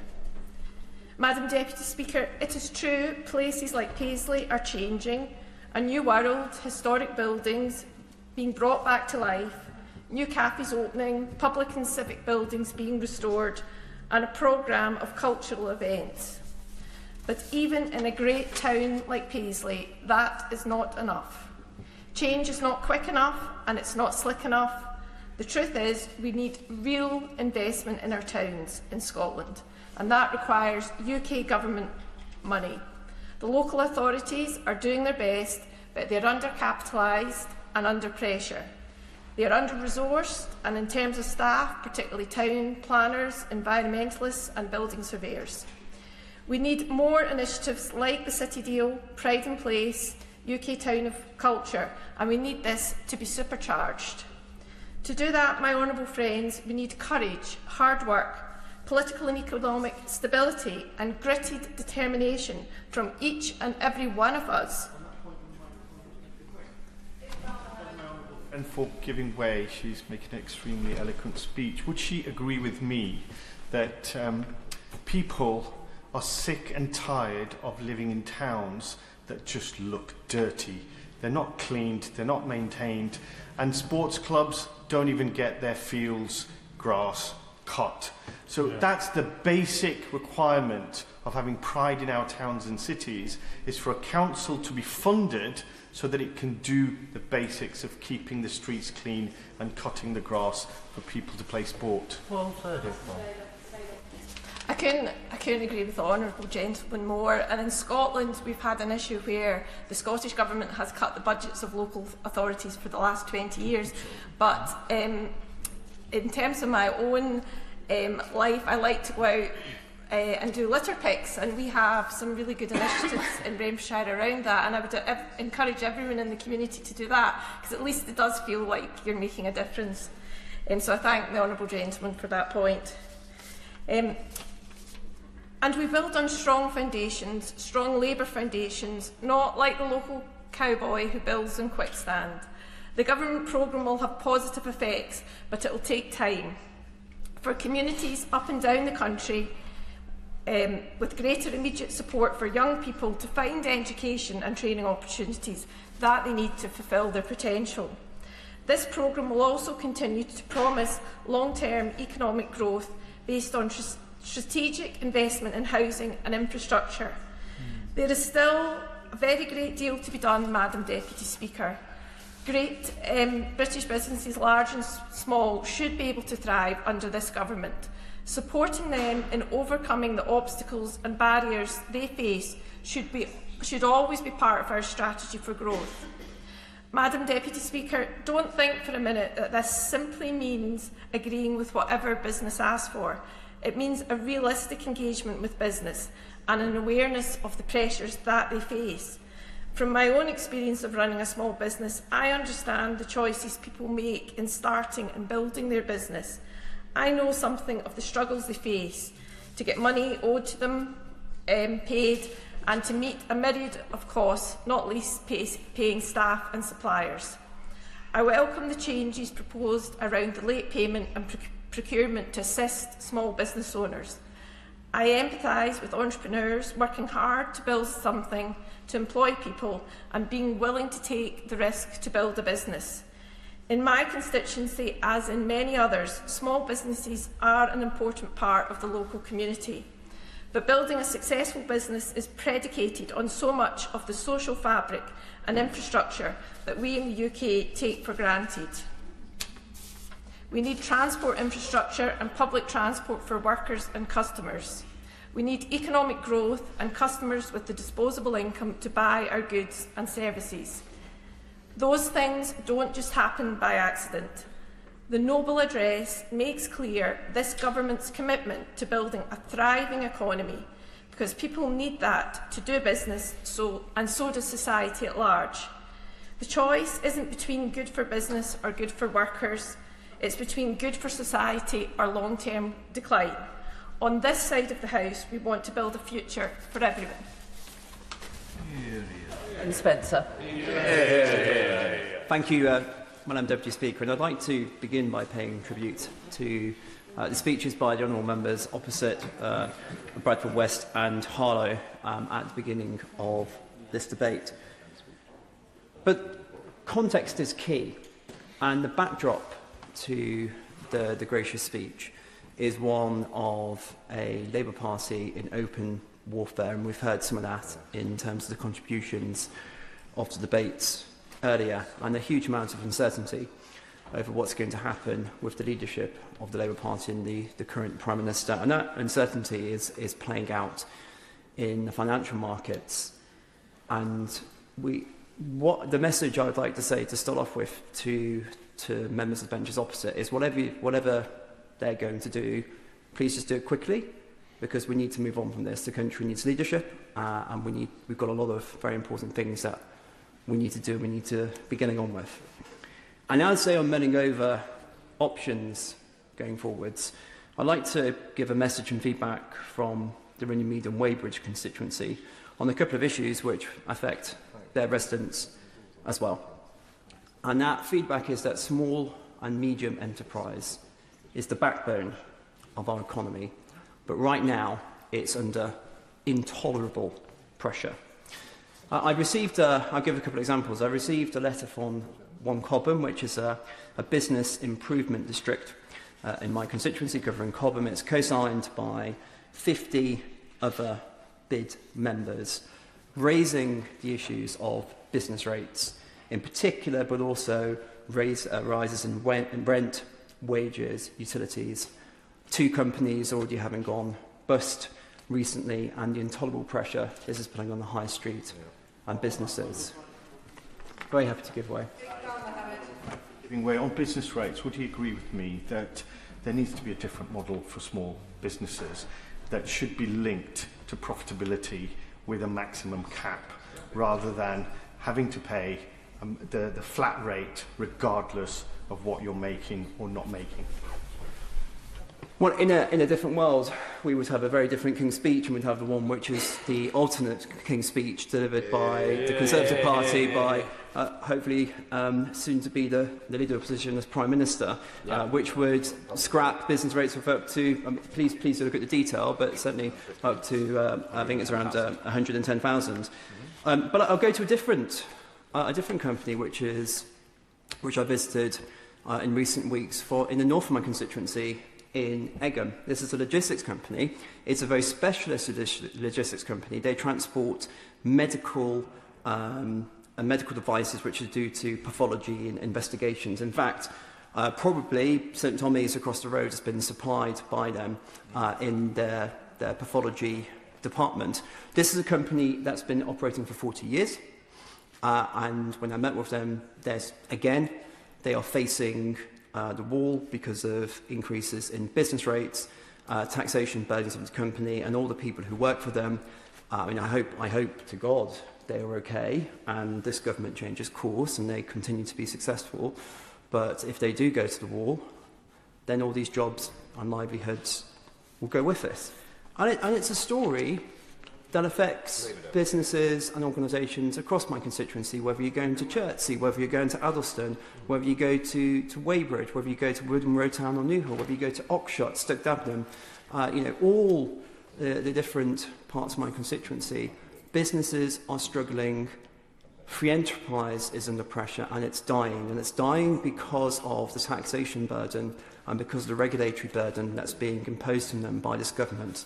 So for all the sort of great words in this King's Speech, fundamentally the problem is the tax and spend approach that the government is taking forwards, and the intolerable pressure that's being put on free enterprise and business. And I want to finish with this, and my final message to members opposite. As you agonise over the direction of the Labour Party leadership over the next few days, please just remember, you cannot tax a company that's gone bust. Ruth Jones. Thank you, Madam Deputy Speaker. And it's a pleasure. Well, it's always interesting to follow the member of the Runnymede and Weybridge opposite. And I thank him for his speech. I'm not sure I learned anything from it, but I do thank him for his contribution. Really helpful. But I pay tribute to the honourable member. I do pay tribute to the honourable member for Bradford West for her poignant and clear proposal of the honourable's address earlier, and I thank the honourable member for Harlow for his seconding with his witty speech, and I do wish him well in his future marathons. I do welcome this King's Speech's firm focus on the day-to-day security of British families, putting the cost of living front and centre of this government's priorities, because this Labour government has already increased the minimum wage, boosted pensions, and ensured wages are rising faster than prices for the first time in over a decade.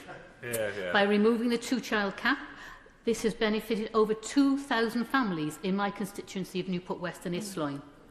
Now we are moving further and faster to deliver on the change our country needs, bearing down on the costs facing ordinary families. And there is no clearer expression of the cost of living squeeze than people's energy bills, which doubled under the last government. Today's latest energy crisis only highlights the danger of Britain's continued reliance on volatile fossil fuels, something that would only be exacerbated under Conservatives and Reform. Genuine energy independence cannot be achieved through continued exposure to volatile global fossil fuel markets. The fastest way to improve energy security while meeting the UK's climate and nature obligations and bringing down bills is through the expansion of renewable energy and rollout of energy efficiency and electrification measures. And I would urge the Secretary of State of DESNES to go further and faster, looking not just at solar and wind onshore and offshore, but also tidal, including wave energy and lagoons. The need for change is pressing. A third of all households across Wales live in fuel poverty. This amounts to approximately 9,000 households in Newport and 12,000 in Caerphilly County Borough. And this can only be tackled by bringing down bills for good. I am incredibly disappointed to see that the incoming Welsh Government at the Senedd tied themselves in knots over decarbonising Wales' energy supplies, because Clyde Camry's policy of undergrounding cables at all costs will mean cancelled projects and higher household bills, so they do need to urgently rethink this. The bill proposed in the Honourable Address shows Labour are clear that the UK's future is in clean, cheap power. This energy independence bill is a decisive step forward towards energy security, warmer homes and reforming our broken energy market. I will. Does she recognise that the communities in which energy infrastructure is placed, be that large or small, must start seeing real advantages from that energy? In parts of Wales, we pay the highest standing charges in the United Kingdom, and yet we have historically and we still export energy. That has got to change to make a difference to people's lives, and also for people to welcome having the infrastructure that we need to have for Wales and possibly for the rest of the United Kingdom too. I don't disagree with the Right Honourable Lady opposite, because we do need to make sure that our prices are fair, absolutely. And that means looking across Wales as a whole, but also benefiting from the renewables that Wales has in abundance. We know that. So this energy independence bill is a decisive step, as I said. Another major scourge of bill payers firmly in the sights of this government is our failing water companies, including Welsh Water. And I welcome the urgent steps being taken by this government to reform our broken water system through a new water bill. In March, Ofwat published its findings that Welsh Water has breached its legal obligations in operating its wastewater treatment works and network. Ofwat found that Welsh Water failed to operate, maintain and upgrade its wastewater assets adequately to ensure they could cope with the flows of sewage and wastewater coming to them. We know that Welsh Water discharged raw sewage into rivers, lakes and seas for over 968,000 hours in 2024. Water pollution in Wales has reached emergency levels. So I welcome this water bill, and I look forward to seeing water bosses being held to account and the clean-up of our rivers and waterways. I also welcome further action by this government to back British steel. Whilst the Tories left our steel sector unsupported, Labour are taking action. This includes nationalising British steel and protecting domestic production from international dumping and uncompetitive subsidies. UK Steel has said that the government's steel strategy is the most significant intervention to support UK steel competitiveness in over a decade. The government's new target for at least half of steel used in Britain to be made in Britain is a major boost for Welsh steel, with Welsh manufacturing expected to account for half of future steel making. And I would like to say we must not forget about Port Talbot and Llanwern in South Wales, and I do pay tribute to my honourable neighbour and friend in Newport East for the sterling work she has done to promote and protect our steel at Llanwern. The Conservative botched Brexit deal has been disproportionately damaging to the Welsh economy. This is because Wales remains a significant manufacturing economy, with 60% of our exports going to the European Union. This is 10% higher than the UK average.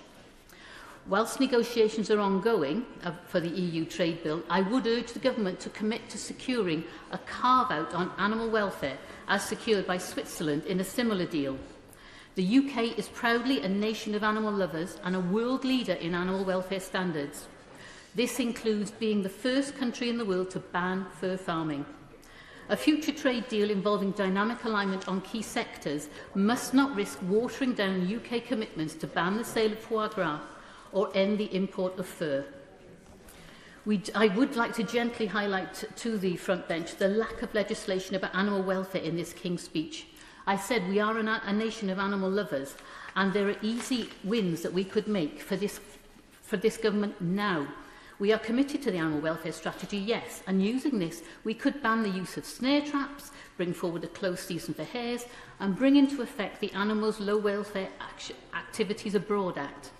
These are small pieces of legislation, but could make a huge difference to wild, domestic and farmed animals, both here and abroad.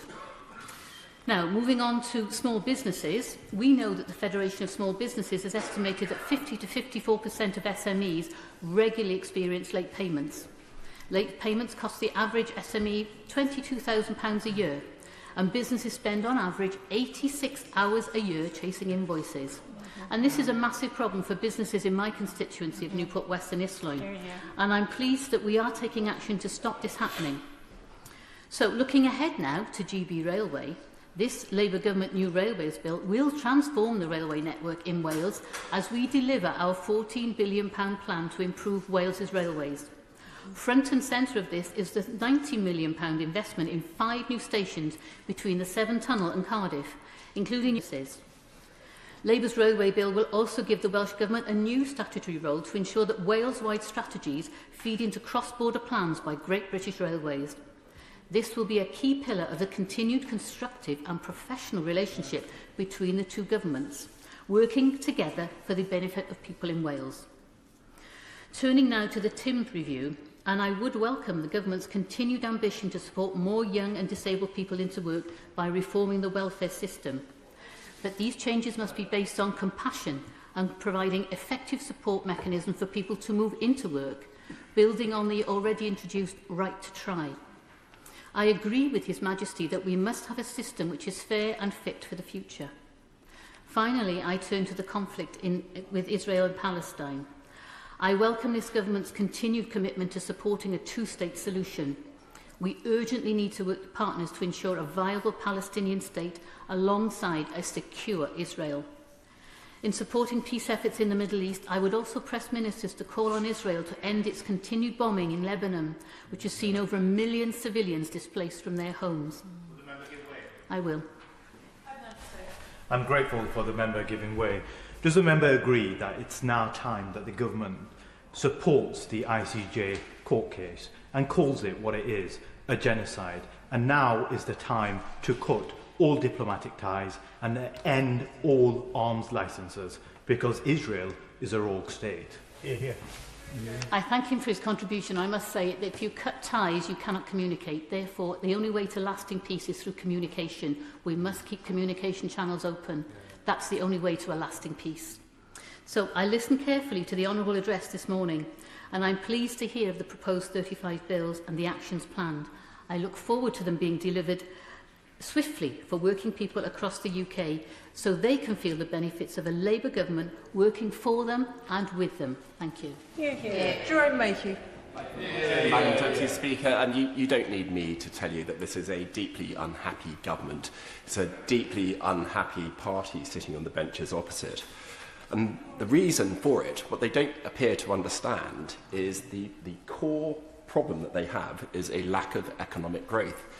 If the party opposite was presiding over fast economic growth, the taxes would come rolling in, their ability to spend on their pet welfare projects would be unlimited, and they would be riding high in the polls. And they used to know this. When they came into office, they said their number one mission was economic growth. And yet, what we've seen in the 2 years following is the most appalling example of a fundamental misunderstanding on how an economy works. Because instead of bringing in policies which have increased economic growth, we've entered into the depressing doom loop of increased taxes to fund increased welfare, leading directly to reduced economic activity, which then, of course, leads to increased welfare needs, and therefore an increased need for tax rises. Instead of this, we need a leader, we need a government that has a plan not just words to support economic growth, something that reverses the welfare taxation doom loop. And what do we have in the King's Speech? Where is that welfare reform bill? It is an appalling statistic, Madam Deputy Speaker, that we now spend more on welfare than we recover in income tax. 4 million people, 4 million adults receive PIP. That's gone up by 500,000 since the last general election. And the Centre for Social Justice came out with a really terrifying argument the other day, where, according to their analysis, 25% of all adults, full-time workers, would actually be better off under benefits than they are in employment. That's a quarter of the working population. And yet, in this King's Speech, there has been nothing to fix the relationship between welfare and the productive economy. Instead, I will just deliver this point, and then I'll continue. And then I'll give way rather than continue, although I'll be tempted. Instead, we've got the extraordinarily named Regulating for Growth Bill, which I thought was oxymoronic, or perhaps just moronic, because it seems to me that the government's answer to anemic growth is more regulation, and we also hear more Europe, according to the Prime Minister. I said I'd give way to the honourable gentleman, and then I'll pass it on. Honourable friend, for giving way. Would he enlighten me and help me understand why the Tories, in 14 years in power, didn't address this welfare time bomb, ticking time bomb? And what would he do now that would address this wage disparity where people on benefits can be better off than if they're in work? The honourable gentleman will acknowledge that the previous government absolutely did take action to reduce the welfare state. The global crisis that was caused by COVID knocked that back a bit. And then the now Shadow Chancellor, in his previous role as Secretary of State for the Department of Work and Pensions, was bringing in wide-scale reform, which would have been effective but was cut short by the general election. So this has been a long-term project for the Conservative government, but it's gone into reverse as a result of the Labour administration. But if there's one message that the election results last year should have transmitted to all of us loud and clear, is that the country is frustrated. They feel that we're bogged down in bureaucracy, that ministers announce plans, then nothing happens. It costs a fortune and takes forever. It costs spiral. So where, Madam Deputy Speaker, was the reducing bureaucracy bill that would unlock the power of the state to actually get things moving? You heard the Leader of the Opposition. You heard the Leader of the Opposition in her powerful response to the gracious address, setting out the plans of a Conservative administration. And yet, without such a bureaucracy-busting bill, this government is doomed to failure even on its own terms. And for that matter, Madam Deputy Speaker, without a cheaper energy, then manufacturing in the UK is also doomed to failure. Commercial energy is now the highest in the world in the United Kingdom. That is a sobering fact. Domestic energy is the second highest in the developed world. So we can't be surprised, the members opposite cannot be surprised when we have decline in manufacturing if their energy, their primary input, is the highest in the world. And it's not higher because it costs us more to produce energy in this country than elsewhere. It's higher because of deliberate taxation and levy decisions taken by the government. So the government taxes and has levies on electricity to subsidise expensive renewables. Where's the cheap energy bill? We've done the opposite. The party opposite have doubled down on the renewable levies, tying this country into the world's most expensive energy for decades to come. And let's look at the wider economy. The high street has been hammered by Labour, whether it's from the business rates revaluation, the removal of the hospitality and leisure exemption, and also by the employers' national insurance contributions. Pubs and shops right across the country, not just in my constituency, but in every one of their constituencies, have been closing in record numbers. So where's our Bring Back the High Street bill? It's not there. In fact, there's no coherent plan for a stronger economy and a stronger country. The King's Speech instead has just been a hodgepodge, bureaucratic fiddling whilst the Prime Minister burns. The government has had 2 years already, and yet the opposition is doing more serious thinking about solving the problems of this country than the government is with all its resources. It is shaming. They shouldn't be laughing. They should be ashamed of themselves and of their government that the opposition has a more complete King's Speech with more complete answers to the problems of this country than their government seems able to bring forward. It is extraordinary that we have this weak legislative programme from a weak government. The country deserves so much better. Fleur Anderson. Thank you, Madam Deputy Speaker. It is a privilege to speak in this debate on the King's gracious address. And I would like to thank and congratulate the members for Bradford West and Harlow in their proposing speeches. It is an honour to be the MP for Putney, Southfields, Roehampton and Wandsworth Town. And I'd just like to take this opportunity to thank all the people who stop me on the street, who stop me in events when I go to school, and thank me for the work I do for our community. It's not the image that MPs often have about being constantly harassed and abused, but honestly, the people of Putney are wonderful, and I am so grateful for their support for my work. We don't always agree on everything, but they are very supportive of my work of being an MP, and I'd like to thank them for that.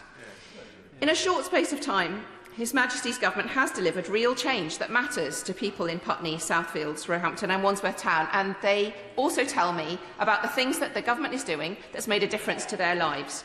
We've raised the minimum wage, strengthened workers' rights, including day one sick pay, protecting renters' rights and stopping the unfair Section 21 evictions. And in the last few months, seeing landlords taking the opportunity, the rogue landlords, the good landlords remain good, the rogue landlords have taken the opportunity in the last few months leading up to the Section 21 evictions being abolished to evict people has been horrific to see, and just shows why we needed to do that and how good it is to rebalance the equation in favour of renters. We've brought our railways back into public ownership, starting with our own South West Rail. And I'm so proud of lifting 450,000 children out of poverty by abolishing the two-child benefit cap. Hear, hear. And I welcome the ambitious package of legislation announced here today. 37 bills. Bills on health, education and security. A clean water bill to tackle pollution and hold water companies to account. Speeding up remediation for those living with unsafe cladding, which is still affecting so many people and developments in Putney. Long-term investment in social housing and support for those victims of domestic abuse to stay in their own home. Reform of the leasehold system by accelerating the transition to common hold and including stronger transparency measures alongside tighter regulation of managing agents. This is an issue that plagues so many people in Putney. They have been looking forward to this common hold and leasehold transformation that is coming down the line. It will make such a difference to people who don't get enough information in their bills. They don't know what they're being asked to pay for. The bills go up time and time again, and giving them the security of tenure that they have not had up to now. But also the scaling up of the clean energy through an energy independence bill and the Northern Ireland Legacy Bill to build a fairer Northern Ireland with justice to families who've waited too long. I would have liked to see, I certainly will. Can I commend the Honourable Lady for her speech and a very positive from her point of view? But on the Legacy Bill, unfortunately, we do not see the emphasis that we wish to see upon victims. So does the Honourable Lady agree if we're going to have a Legacy Bill, it has to address the issues of victims and also address the issue of the Republic of Ireland, who has more say in the process than what we have here? I absolutely respect that the work that the Honourable Member does in his own constituency and across Northern Ireland to bring about reconciliation. But I would say that the bill does put victims at the heart. Its victims have been spoken to constantly to create the bill, to rework it since the Tories bill didn't work, and to put their justice that they want to see at the heart. And we should make sure that we, across the chamber, we make sure that the bill does deliver what he advocates for there, because it should deliver justice and the answers that families have been waiting for so long. I must say I'm disappointed that there was no mention of the renovation of Hammersmith Bridge in the King's speech. I live in hope one day the King will sit upon the throne and talk about the renovation of Hammersmith Bridge. We are one step further. There is a structures fund, there is a timetable for applying for it, and I am very hopeful that there will be funding announced very soon, this year, for that renovation for Hammersmith Bridge and the reopening of the 6 bus routes and all of the vehicles that were stopped from going across that bridge, which impacts us so much in Putney. But I was most keen to see the focus on closer alignment with the European Union, and I will focus on that in my speech, as well as protecting children online and international security. Brexit has imposed a deep and enduring cost on our economy and on living standards. It's the elephant in the room all the time when we talk about the economy, the context for the very difficult financial position that we are in as a country. Because of Brexit, GDP per person is 6 to 8% lower. Business investment is around 18% lower. Employment and productivity are down 3 to 4%. The member of Clacton will talk about everything he did except the consequences of the single policy that he has delivered. Yeah. He sold the country false promises, and we're seeing the consequences today. Yeah. But he's not the only one that bears the cost. Most families... The Honourable Lady might like to consider whether she would like to withdraw the comment false promises. I think she's suggesting falsehoods from the Honourable Member for Clacton. I certainly will withdraw that. Thank you very much, Madam Deputy Speaker. The cost is being borne by families who can't magic away the detrimental economic consequences of Brexit with a £5 million gift. The damage he has inflicted has compounded year after year. The Brexit effect has built up and built up through uncertainty, higher trade barriers, and businesses forced to divert time and resources away from growth, innovation and job creation. As a member of the Foreign Affairs Committee, Madam Deputy Speaker, I recommend all members become readers of our report on the EU reset. The most important lesson we drew is that a reset cannot be simply a collection of lots of initiatives. It must be guided by a clear strategic vision. What we need is a whole-of-government strategy, one that defines what we want the relationship with the EU to look like in 5, 10, 15 years' time, and it aligns our economic, security and diplomatic priorities accordingly. I therefore welcome the announcement of the European Partnership Bill in the Gracious Address. And I welcome the priority given to better working relationship with the EU. This will benefit the whole country through better security, increased economic growth and more investment for businesses. This is how we tackle the cost of living crisis. On economic cooperation, we must reduce the real-world frictions holding back British businesses. A veterinary SPS agreement will cut border checks and bring down costs. Mutual recognition of professional qualifications will unlock services and trade. And where alignment supports jobs and growth, we should pursue it. On security and defence. In a more dangerous world, the UK's security and that of Europe is indivisible. We should seek to return to frameworks such as SAFE, Security Action for Europe, which increased military readiness and defence scale-up. We should strengthen cooperation on defence capability, industrial resilience and strategic planning. Because the choice is not between sovereignty and cooperation, it's between influence and absence. And on people-to-people links, the return to Erasmus Plus must be built upon with a youth mobility scheme, reversing the cutback in school visits and better access for touring musicians, creatives and researchers. Madam Deputy Speaker, moving on to social media and under-16s. This parliamentary session will also include action on social media and its impact on our young people. Across Putney, parents raise with me the harmful impact of social media with me again and again. I've had consultations very recently in some schools in my constituency talking to young people about the impact in Hotham Primary School, Putney High School and Ashcroft Academy. I've talked about the addictive design, harmful content and the sheer amount of time that young people are spending online, time that they feel they are disappointed by, wasted time. So I'm really pleased that the government is already taking action with consultations, pilots and proposals for restrictions happening right now. I agree we must now go further and with greater clarity. Other countries are already acting on this. The debate here has progressed very fast in the last year, and action now, it's agreed by everyone, is essential. The time has come to set a clear principle that childhood should not be shaped by predatory algorithms designed to maximise engagement at any cost.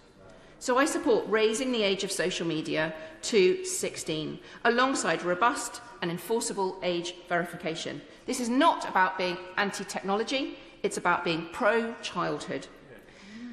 The Australian campaign that led their campaign there is called 36 months, and they said it so well. Raising the age by 36 months, from 12 to 16, is 36 months for young people to get to know themselves before the world gets to know them. And internationally, I welcome our stance on Ukraine and Iran and urge the government to go further in opposing the illegal settlements on the West Bank, which undermine peace in the region, with more action to boycott the illegal settlement goods. In Sudan, 25 million people need assistance, and yet the funding gap means that food, medicine and water, sanitation and hygiene services are being rationed. Next week's development conference, at the beginning of this new parliamentary term, is a test of whether the changes are more than rhetoric, but will be backed up by action. If we reverse the cuts, we put money behind frontline health and water systems and back local leadership instead of bypassing it with top-down contracts, we can affect real change. And there's a false dichotomy, I think, between spending on aid and development and defence and security. Spending on aid is frontline defence and security spending, just delivered differently. Funding global health, wash and conflict prevention cuts off the instability that terrorist and armed groups thrive on. Aid preserves a political space for diplomacy and stops conflict, stops the need to evacuate citizens, stops the need to deploy troops in the first place. Madam Deputy Speaker, this is a King's Speech for talent. Britain's got talent and Putney's got talent. And this King's Speech shows that this government backs the talent of Putney's young people. My constituents in Putney voted for Labour at the general election for action. Action to change their lives for the better, action from a government in touch with the issues that really matter to them, and action with a long-term view of the changes that are needed. This King's Speech is a programme that delivers on that, and I look forward to working with the government to continue to achieve the ambitious programme for change that we promised. Thank you. Spencer. Thank you, Madam Deputy Speaker. I'm grateful to be taking part in this debate on the Loyal Address and honoured to be doing so on behalf of the Green Party. And this is only the second time I have made a speech here, so I hope you will all bear with me if I get any protocols wrong. In my maiden speech, I gave a shout out to the many professions and communities that haven't been well represented here in Parliament in the past, and I made a promise to help give them a voice. And today it feels especially important to keep that promise because there's sadly not enough in the King's Speech that is going to make their lives significantly better. And that is why us Greens have tabled a reasoned amendment for all the people working hard or to raise a family or to just get through each day, because everyone deserves a safety net and a chance to get ahead.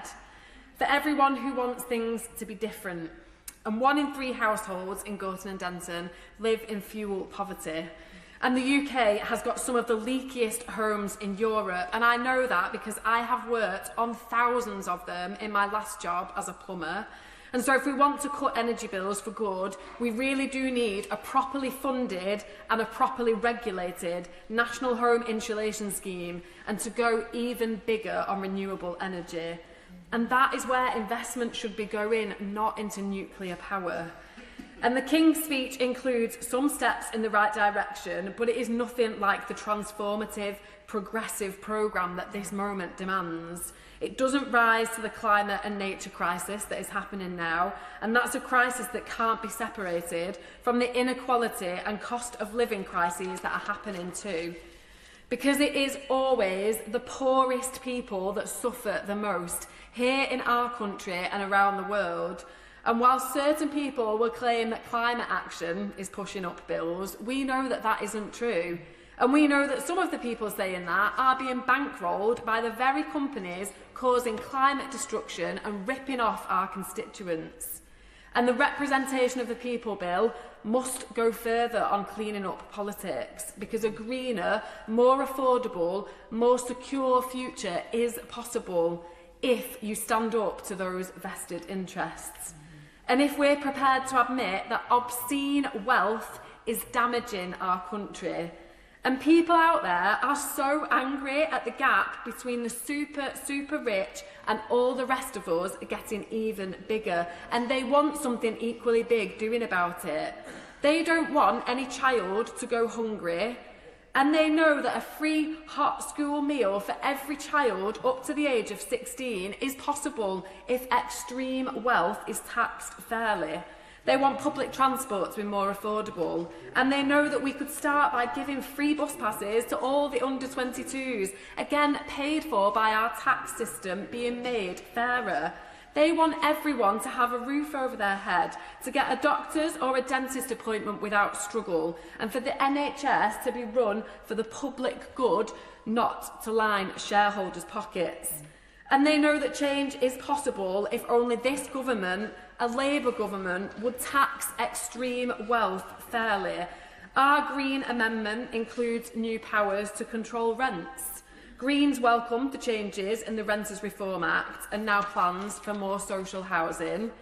But far too many people are still struggling to pay their rent and make ends meet. So alongside action to bring down energy and water bills, it is time to get a grip on the cost of renting too. And now I was elected to give a voice to a politics that truly represents everyone. This is the first King's Speech I've been in Parliament to hear, and honestly, what I'm hearing isn't going to give everyone the meaningful change that we and they all know is possible. So Greens will have no hesitation to use our individual and collective voices over the coming months, to welcome progress when it's made, but to demand the change that people were promised and the change that people deserve to have. Thank you. Emily Darlington. Thank you, Madam Deputy. Firstly, I would like to pay tribute to the King for coming to Parliament, to the other place and making a speech. It wasn't with the wit and the humour that he addressed the Americans with, but it was with the seriousness that the today needs. I'd also like to thank the MP for Bradford West. Her impassioned speech and perseverance really is. She is to be admired and respected from anybody who has suffered any kind of hardship and abuse, and shows how far you can go. Though she claimed and she was boasting about Bradford being the youngest city, but of course I would like to say that Milton Keynes is the newest city. And in that same vein, we had a speech by the Honourable Member. Now, where was he from again? Oh yes, Harlow. I should remember that. He mentioned it 35 times. I counted. He was claiming about his new town. And we also had the member from Stevenage claiming they were the first new town. But I would like to remind everyone that Milton Keynes is the most successful new town. I'm not going to go through every bill, but I do want to just pick out some that will really make a difference to people in my constituency. The European Partnership Bill is so important. As we all know, and as the public in Milton Keynes knows, especially if you're running a small or medium-sized business, the campaign was not clear on how it would impact them, using my parliamentary language. The biggest thing that we could do to support small and medium-sized businesses here in the UK is to make sure they have full access to all of the European customers and trading area, working together with their European counterparts and trade partners and actually building growth here. We've heard from other members some of the impact that we've already seen. So if we are serious about growing the economy and supporting small business, as the party opposite says it is, I'm sure we can count on their full support to get closer to Europe to make that happen. Also, the Clean Water Bill, as as Milton Keynes has both a river and a canal, and some may remember the previous MP decided to demonstrate how clean the water was or isn't in the river by taking his shirt off in a photo shoot, it is not clean. And it is a bit weird, but he was from your party. Oh, sorry. He was from the Honourable Member's party opposite. It's not the way But the Clean Water Bill is actually about taking on vested interests. It's not just about cleaning up the waterways, it's about taking on those water companies who have absolutely taken us for mugs. And I would say to anybody who still puts Thatcher up in their office, let's remember Margaret Thatcher up in their office. I would remind them that the reason we're in this place in the first place around water companies is because of the legacy that she has left us. We want to end leasehold for good. That is hugely important in a city like Milton Keynes, where many people own their properties, because we are that new town, that promise that you can move and own either a flat or a property. But we must go further than that. We must make sure that there's an end to leasehold, because those that buy freehold houses should not continue to pay a service charge for going many, many years into the future. And this is a huge problem in Glebe Farm, where there are 6 different developers charging 6 different service charges to freeholders, and this must end. We also need to make sure that we have the social housing bill, housing renewal bill. Social housing, which was part of my cabinet portfolios when I was the Labour deputy leader in Milton Keynes City Council, and we were able to build new council homes at high standard green standards with air source heat pumps and solar panels, bringing down energy bills further for our council tenants, as well as a social housing decarbonisation fund, which has supported over 2,000 of our tenants to bring down their bills through insulation, new windows. Yes? Regarding social housing, I think in the late 70s and 80s, housing benefit that was paid to low-income families or people on benefits, 80% or more of that went to local authorities, and they used that money to provide services. Today, over 80% of housing benefit is going to private landlords, not to councils. So that money needs to be provided by government to councils for them to maintain their properties and provide the public services. Would she agree? Thank you very much. The Honourable Member makes a good point, and I agree. In Milton Keynes, we did not privatise our social housing stock. We had 12,000 in the housing revenue account, and the reality is that the reforms that were again done under the party opposite during the 1980s meant that it destroyed our council housing stock across this country. And that wall that has been put between the housing revenue account and the council's account means that you can't invest in building new housing to reduce your temporary accommodation. And things like that need to go, as well as making sure that if you are a victim of domestic abuse, you should not be the one evicted from your home with your children. It is the perpetrator who needs to leave. And for the first time, we're bringing forward legislation that will make sure that happens, because the stability for those children and for the victim needs to be absolutely at the forefront of our minds. Rather than saying we're going to move them around the country to protect them, we need to intervene to get the perpetrator away and protect them from that perpetrator. Finally, I just wanted to say, a nod to the fact that we are banning conversion practices, which should have been done before, but it's finally going to be done under this government. We're doing the removal of peerages bill, and that is so important. And the digital access to services bill, which people will know my views on, and I think is absolutely vital to making sure that we modernise our public services. But I do want to talk about security, which is the theme that runs through this. And I agree with my honourable friend that when we talk about security, we need to talk about domestic, defence and development, because they all go hand in hand. And when we talk about tackling state threats, we need to see that bill not just in light of the horrible events that we've seen against our Jewish communities in recent weeks. We also need to see it in the context of our democracy. And that's why, in the Representation of Peoples Act that is coming back with this bill, we have to do more to protect democracy. The most personal form of power that any of us hold is the power to choose freely who we vote for. That power is fundamental to democracy. But today it's under threat from foreign states who want to cause us chaos. Tech bros who do not share our values, and opportunists looking to make money off of division. They aren't taking away our right to vote, but they're distorting the national conversation and undermining genuine voices. Deepfakes stop us being able to trust what is real. Bot armies spread disinformation. Algorithms that prioritise engagement over truth amplify all of that, and foreign actors exploit it.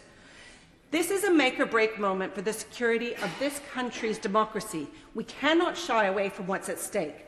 Democracy does not require agreement, but it does require us all to live in a shared reality. Every member of this House has seen misinformation, disinformation, bot activity, or deep fakes in action. In fact, many of us have been victims of it.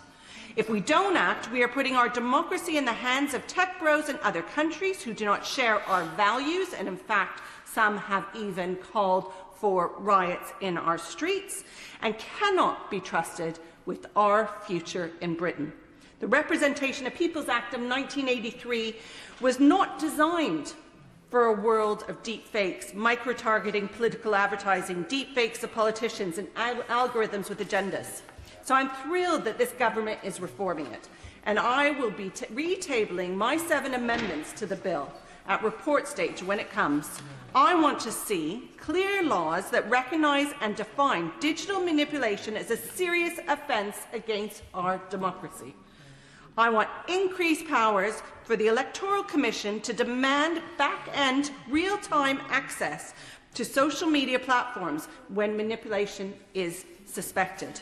I would like mandatory labelling of AI-generated content, a political advertisement repository so voters can separate what is real and what isn't and see where political content comes from, who is funding it, and what they're saying in different parts of the country to different voters.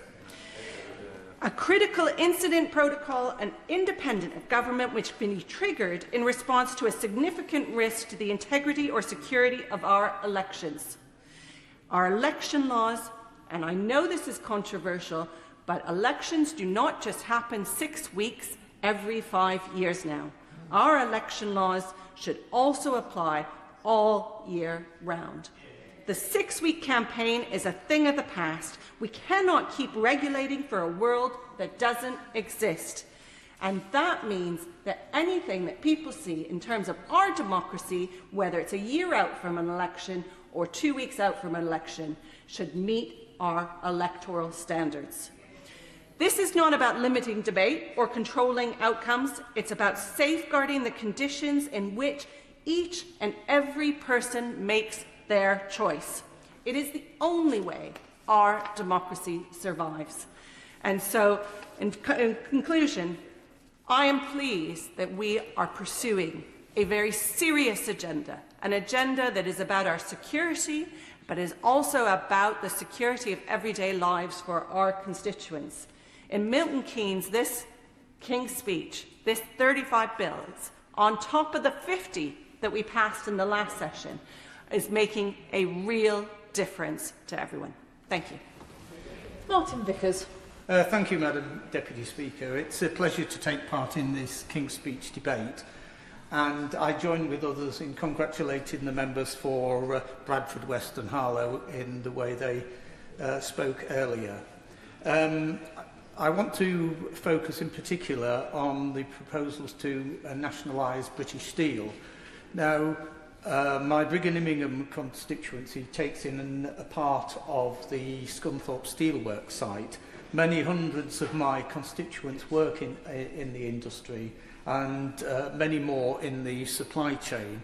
It's also worth noting that MHCLG estimate that the loss in economic output in northern Lincolnshire over the next 5 years would equate to £802 million if the steelworks were to close. Now, it's, as a Conservative, it's not a natural for me to speak in favour of nationalisation. And it's somewhat uncomfortable in many respects. But the present situation where Jingye still own the site and the government ministers and appointed officials actually manage the site is clearly not sustainable. And it's difficult to see any other alternative during the short term. Now, mention has been made by the Honourable Lady who spoke before me about the privatisations of the Thatcher years, and it's certainly the case that some of them need refining, and certainly they need better regulating. I think it's worthy of note, though, that for 13 years between 1997 and 2010, the Labour Party were in power and could have actually done something about those privatised companies. I think the big fault with the privatisation process was not the actual process initially, but what followed, and many now in foreign ownership and poorly regulated. If I could just also comment about the EU reset, which is proposed within the speech. Now, I'm an ardent Brexiteer, and I'm old enough to have voted to leave the EU, or the common market as it was then, in 1975. So my credentials in that respect are pretty good. I would just say, as a warning to members opposite, that the reset, and in principle I've no objection to resetting our arrangements with Europe. Clearly we need to trade with them, we need good working relationships with them. But I would just, as a way of warning, suggest that EU procurement rules and over-regulation will not be helpful to much of our industry. Now, if we are to remain a manufacturing nation, and I think I share the view, I would say, across the House that that should be the case, then we need a domestic steel industry.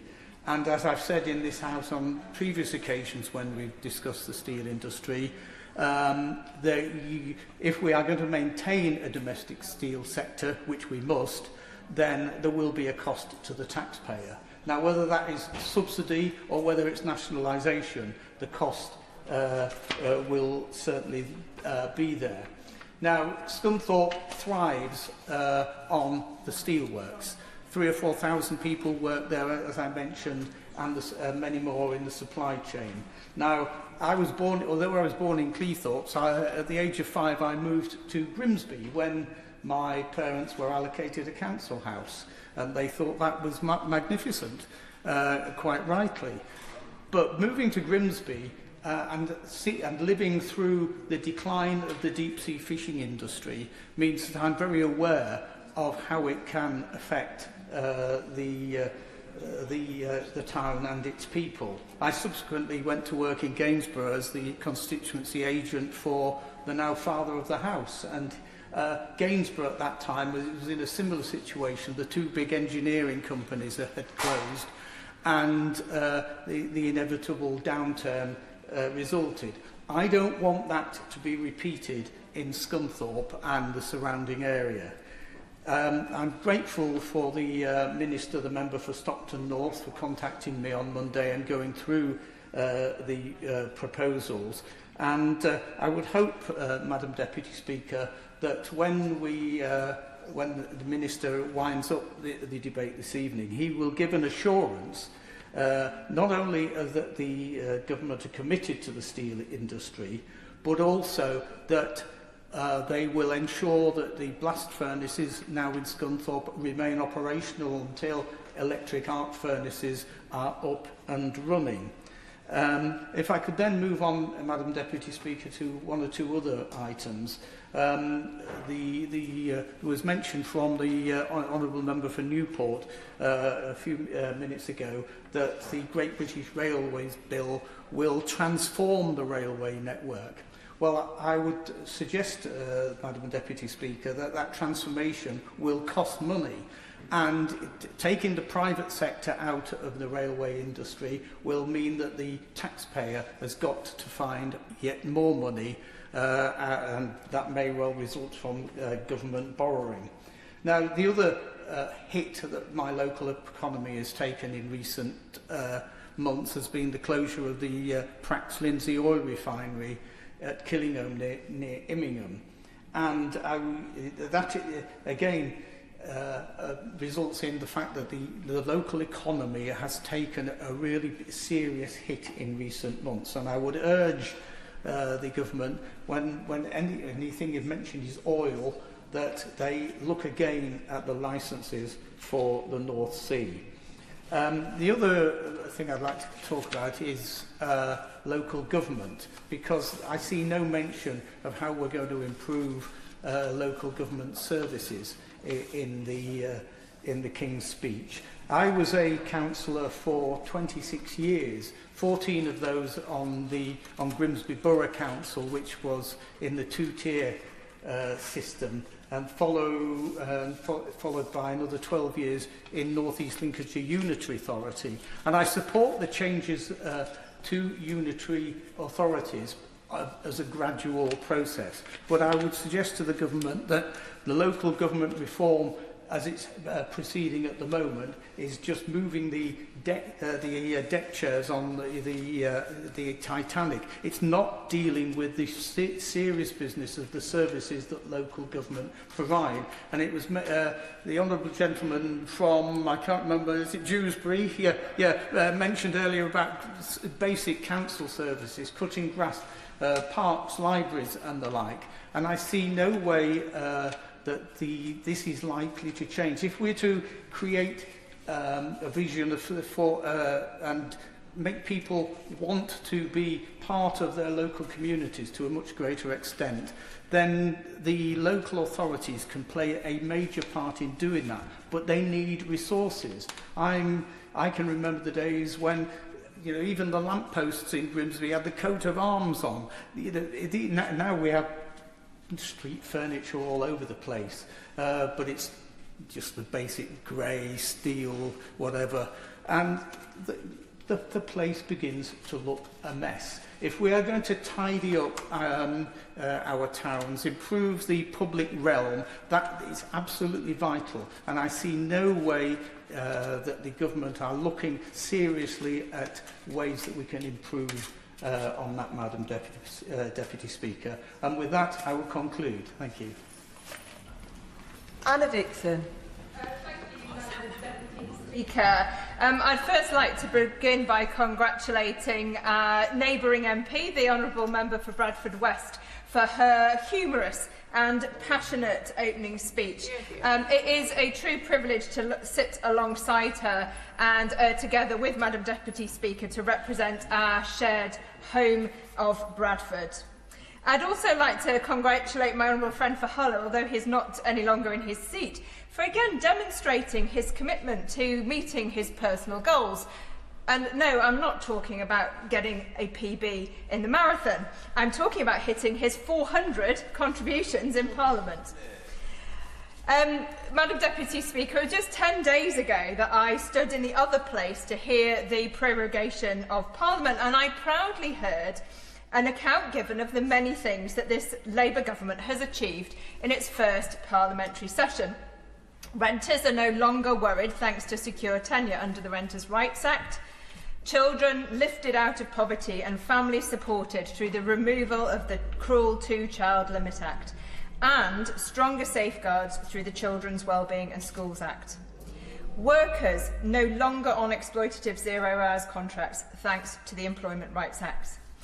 I returned to my constituency buoyed up, ready to take the positive message onto the doors alongside hard-working Labour councillors defending their seats and a new group of enthusiastic candidates, some standing for the first time.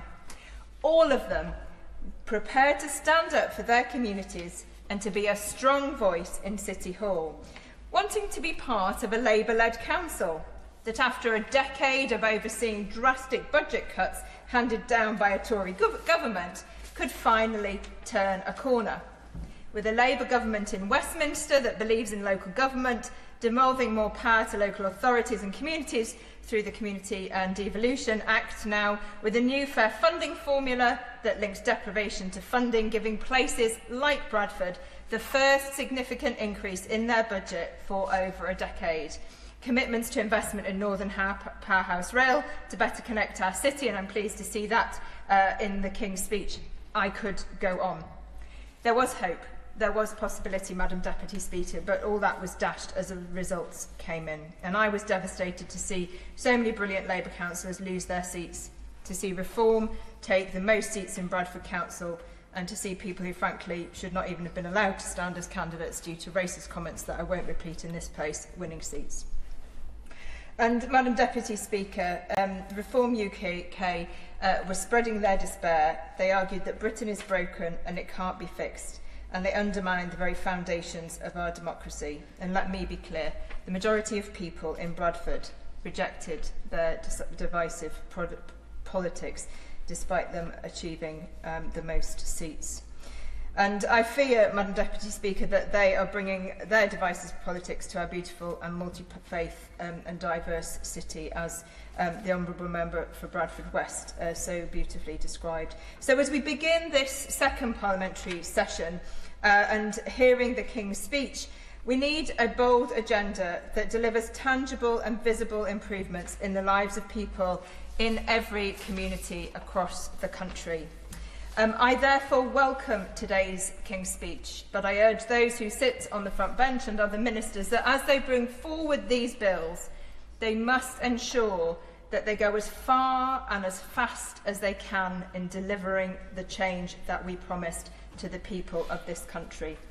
I'd like, Madam Deputy Speaker, in the minutes that I have, just to pick three of the bills that are coming forward that I particularly think we need to grasp the opportunity. So I welcome the Leasehold and Commonhold Bill, which will abolish the outdated and, frankly, feudal system by which leaseholders can be held to ransom by unscrupulous freeholders. And I have constituents in Bingley and Rose who face massive increases in service charges, failures to carry out maintenance to acceptable standards, and unexpected bills for large upgrades. I have estates in Gilston and Cottingley where homeowners are left on unadopted estates paying out extortionate fees for ground maintenance.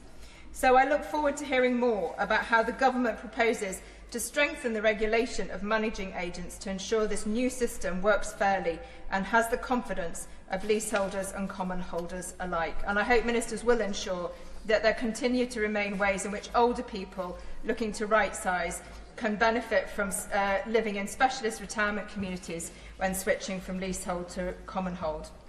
While this, with the Renters' Rights Act, will provide security for renters and homeowners, for those with no home, those in temporary accommodation and those waiting for a social home, the government must make more radical steps to accelerate the building of a new generation of social homes so that everyone can have the opportunity of a secure, safe home. And I look forward to hearing more about the Social Housing Renewal Bill. Secondly, I welcome the government's intention to bring forward legislation which will strengthen accountability for the NHS, abolishing NHS England and making sure that we continue to put funding to the front line to bring down waiting lists and improve patient care. But I would urge the government not to wait until the next parliamentary session to begin to lay the foundations for a national care service. We urgently need national commissioning standards to ensure greater consistency for older and disabled people, a workforce strategy that addresses the need for better training and career progression for care workers. Baroness Casey has made an initial set of recommendations, but I hope the government will act with urgency and take this opportunity to put in place legislative provisions which will enable us to move further and faster towards our ambition of a national care service as we also rebuild our national health service. And finally, Madam Deputy Speaker, I welcome the inclusion of the Clean Water Bill to take forward the major reform of the water sector that is needed. But I'm concerned that if we simply take forward the proposals for a new regulator without more fundamentally addressing the financial failings of the water companies, we will only perpetuate a broken model. I have urged ministers to seek to use the existing powers to immediately take Thames Water under special administration and use this as an opportunity to explore alternative public ownership models. I would also hope to see the government create a legislative path for bringing other water companies into public ownership in future. I will give way on that point. I thank my honourable friend for giving way. Bournemouth is a footballing town, and we're so excited for the Cherries, who are in pole position to qualify for European football for the first time in our history. That being so, would she also welcome the measure in the King's speech to curb ticket touts, especially ahead of Euro 2028? Yeah. I will also join him in welcoming that measure. Having been to see Bradford City play recently at Valley Parade, and they've obviously got their important championship playoff match. So I hope that there won't be ticket touts selling extortionate tickets for that much sought-after match. There is still obviously more time to make fundamental and radical changes that we desperately need. We need to show the public we're not going to let privatised water companies profit from polluting our rivers and seas. And above all, our most urgent priority must be to renew our democracy. And I welcomed the speech given by my honourable friend for Milton Keynes, who was showing how we clearly need to protect our democracy against threats. From my point of view, I think it shows clearly these local election results that two-party politics is dead. The vote has fragmented, people have stopped tactical voting, and therefore I urge the government, as part of the elections bill, to set up a democracy task force, including to look at electoral reform for both local and Westminster elections. So in conclusion, Madam Deputy Speaker, today I sat in the Royal Gallery among much pomp and ceremony and plenty of bling. I can honestly say that it seems a world away from the realities of my Shipley constituents. The single mum who's working 2 jobs, who's struggling to make ends meet at the end of the month. The pensioner who, despite a modest private pension, is having to cut back. The young person living with their parents, unable to get employment, training or a place of their own. This Labour government has begun the work of rebuilding Britain after the failures of the past. We must now push on and be bolder and more ambitious in delivering for people across every community of this country, delivering a fairer society for all. Thank you, Madam Deputy. Thank you, Madam Deputy Speaker. This debate is taking place in an almost surreal atmosphere, and we have a sort of psychodrama going on about whether the Prime Minister will be challenged for the leadership of the Labour Party or not, whether he will still be Prime Minister by the time we come to vote on this speech, and whether or not the Secretary of State for Health is going to challenge and take over. And this is a government that's less than 2 years in office and seems to be not reflecting on the results of last Thursday's elections.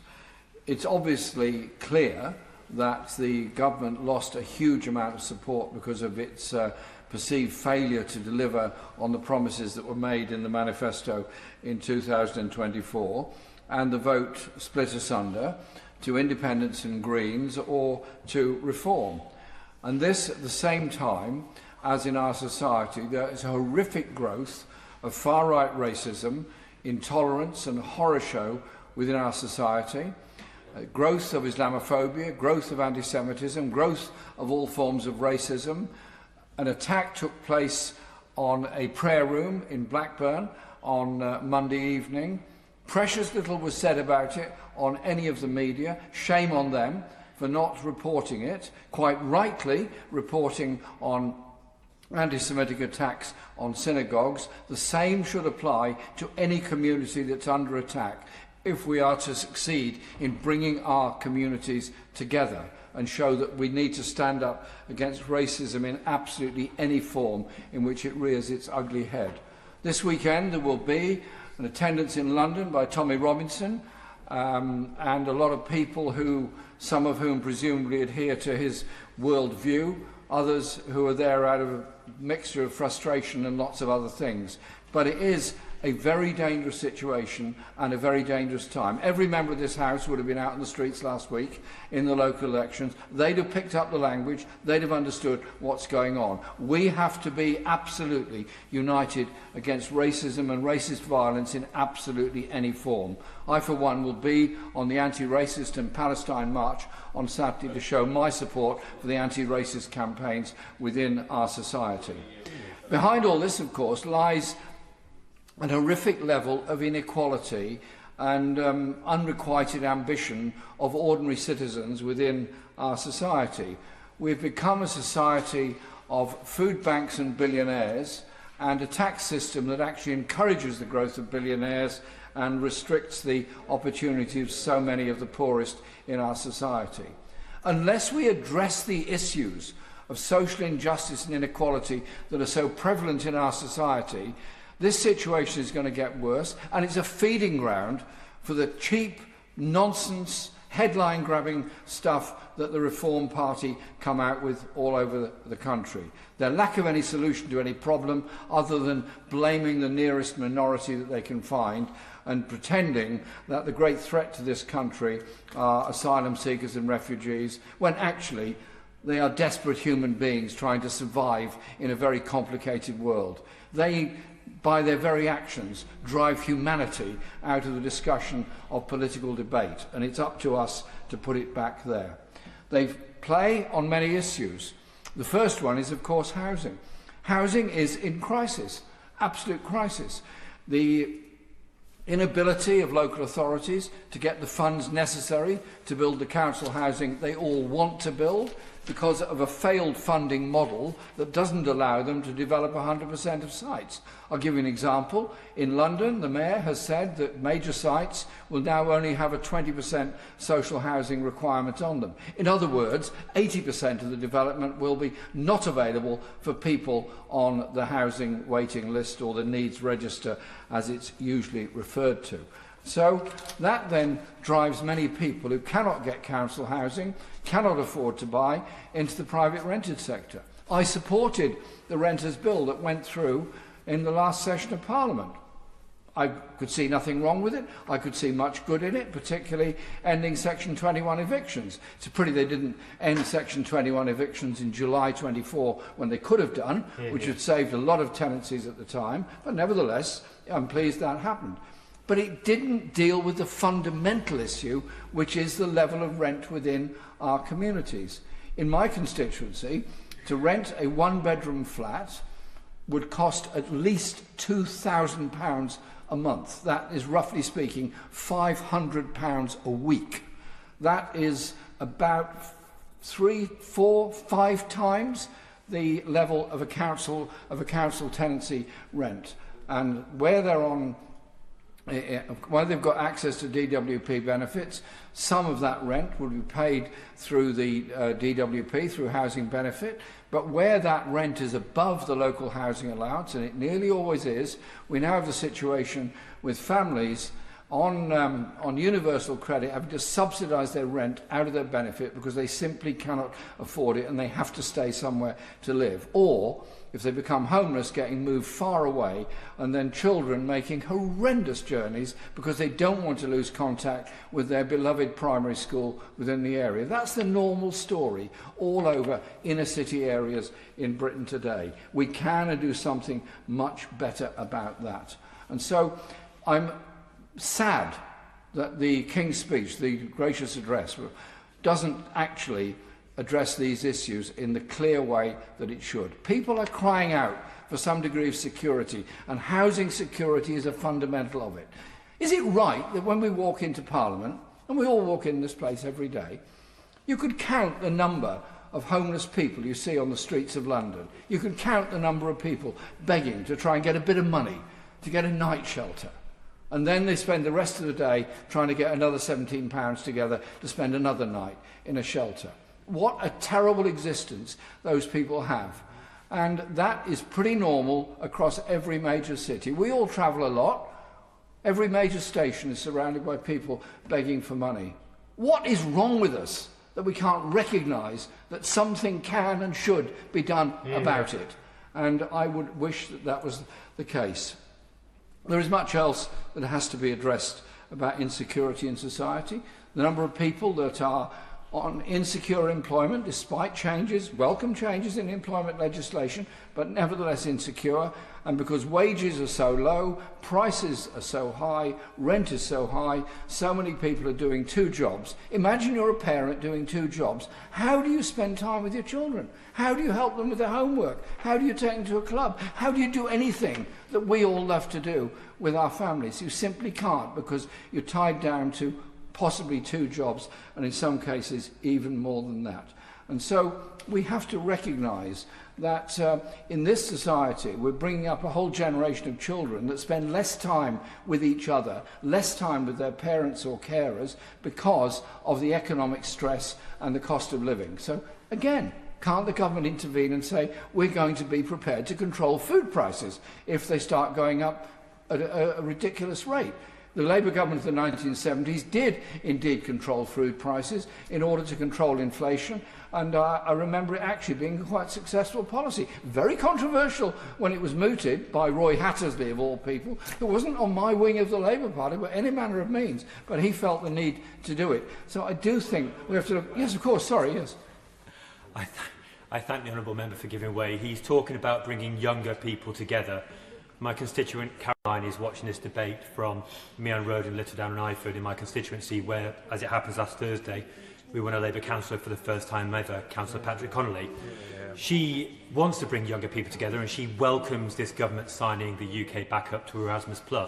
Would he agree that it's a good thing for British young people to be mixing with our European counterparts and welcome this move further into Europe? Yeah.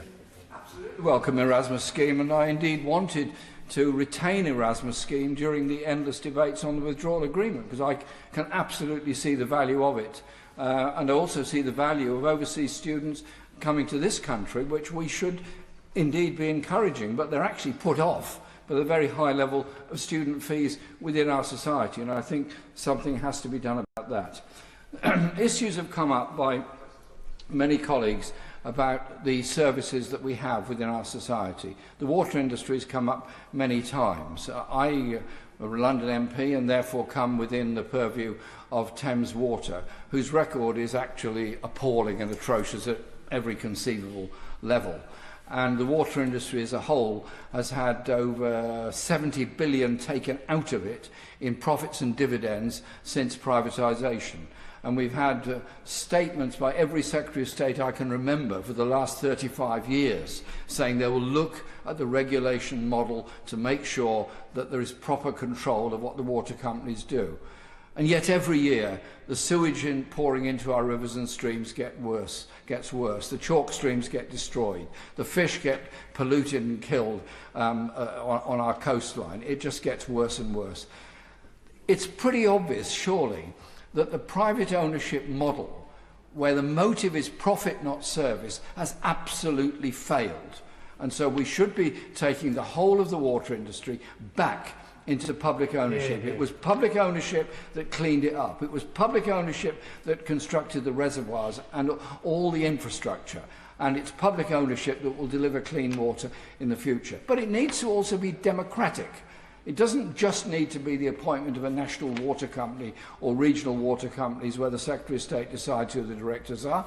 The workforce, the local trade unions, the local business community, the local authority, make it a community pride to be part of the water industry and the water company. And yes, of course, yeah. Thank you, gentlemen, for giving way. Would you recognise that there is a need to strengthen the regional water authorities and to put a greater focus there for the consumer voice? And would he also agree that potentially the special administration regime for Thames Water would give an opportunity to explore alternative public ownership, such as mutuals, where you could have workers sitting alongside consumers on a board? Yes, the water authority obviously needs to be strengthened, and we need to explore all the options. I mean, she's probably got the gist of where I'm going on this, of wanting a more democratic form of ownership, and involving local government in it would be the obvious thing to do. It was, after all, the LCC that had a big say our post-London Water Board, and so on. We need to think about how we improve local involvement in it. And they are actually the best guardians of the water service to make sure we don't pollute our rivers and streams and do provide good quality, safe water for everybody. There are other areas of public ownership. I welcome the development of GB Rail and the public ownership of the rail companies, particularly the train operating companies, and also obviously the infrastructure. But what is missing is no public ownership of freight and a retention of the principle of open access to our service, which to me is a sort of Trojan horse to bring private sector back onto the railway network. Surely we need to look at that. And when the government looks at it, well, I would be grateful if they'd also look at the ludicrous levels of fares on railways in Britain compared to any other railway anywhere in Europe, which is far cheaper and far more efficient to run. A couple of other things I want to say before I sit down, Madam Deputy Speaker. Last year, the world spent $2.4 trillion on warfare, on weapons. This year, it will be over $3 trillion that will be spent. Pretty well every country in the world is spending more and more on defence expenditure. I've heard the Prime Minister say he wants Britain to go up immediately to 3%, ultimately to 5%. The same kind of language is used across Europe. And the same kind of language is used in other countries as well, including Russia and China and so on. Everyone is massively increasing defence expenditure. And that defence expenditure ends up in the wars. That defence expenditure ends up in massive profits for the arms companies around the world. It's a bit sad that the speech said nothing about funding the United Nations properly, said nothing about peace initiatives to try and promote. Difficult as it would be, I understand all that, but it has to happen, a ceasefire in the ghastly war between Russia and Ukraine. And, of course, the crazy war in Iran that President Trump has got us involved with, and the British government, despite telling us they're not part of this war, in reality, the bombing takes place from RAF Fairford and other bases in Britain. Surely we need an agenda for peace, not an agenda for war. The conflict of Israel's bombardment of the Palestinian people in Gaza is an act of genocide against the Palestinian people. It is abominable and appalling.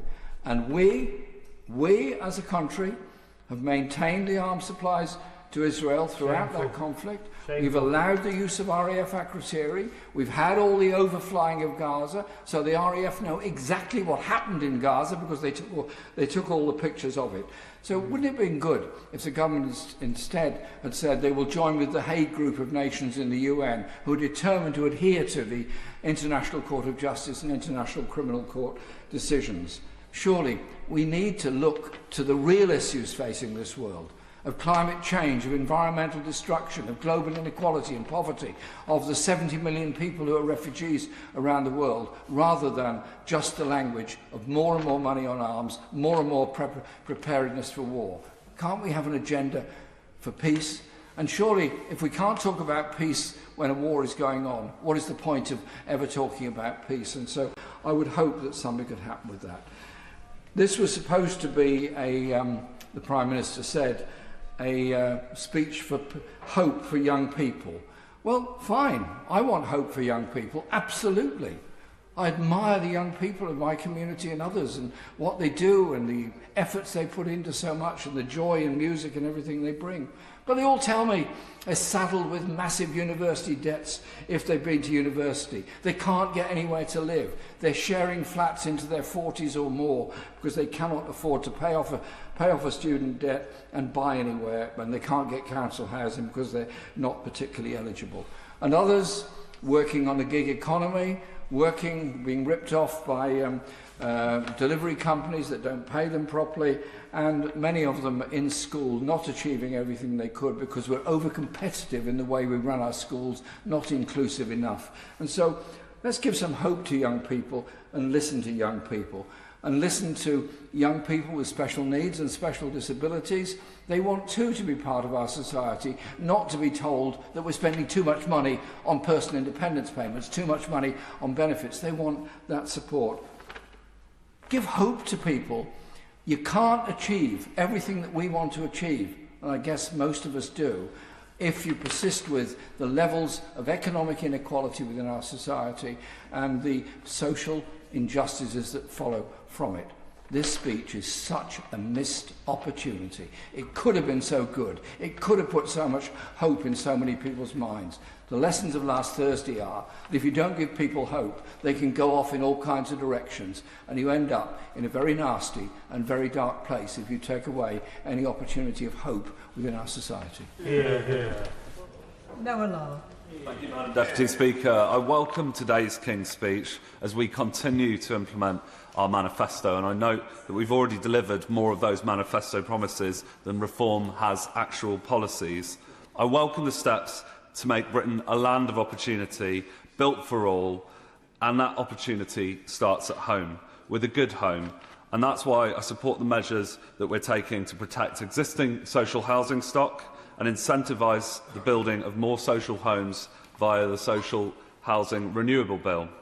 But at the heart of this opportunity must be a hard day's work, and it must always be our mission, our Labour mission, to repair the broken link between work and our livelihoods. And that's why I welcome the steps that we're taking to deliver that fair deal for working people, see targeted, but I want to see targeted fiscal support come behind this to ensure a tax system that is a tax system for growth, that ends things like the carers tax trap, other tax cliff edges that punish working people, and we've got to work to lower the cost of employment for young people and let them get that first crucial step on the ladder. Let's let low earners take home more of what they earn on top of that pay boost that 2.7 million workers have already had via the minimum wage increase delivered by this Labour government. I welcome the steps to strengthen and reform the state, and I would urge the government to go even further, even faster, to get that dynamism back into the apparatus of our British state, to harness the potential of the state, as we have done so far by empowering our public finance institutions, as an investor, but also as a coordinator too.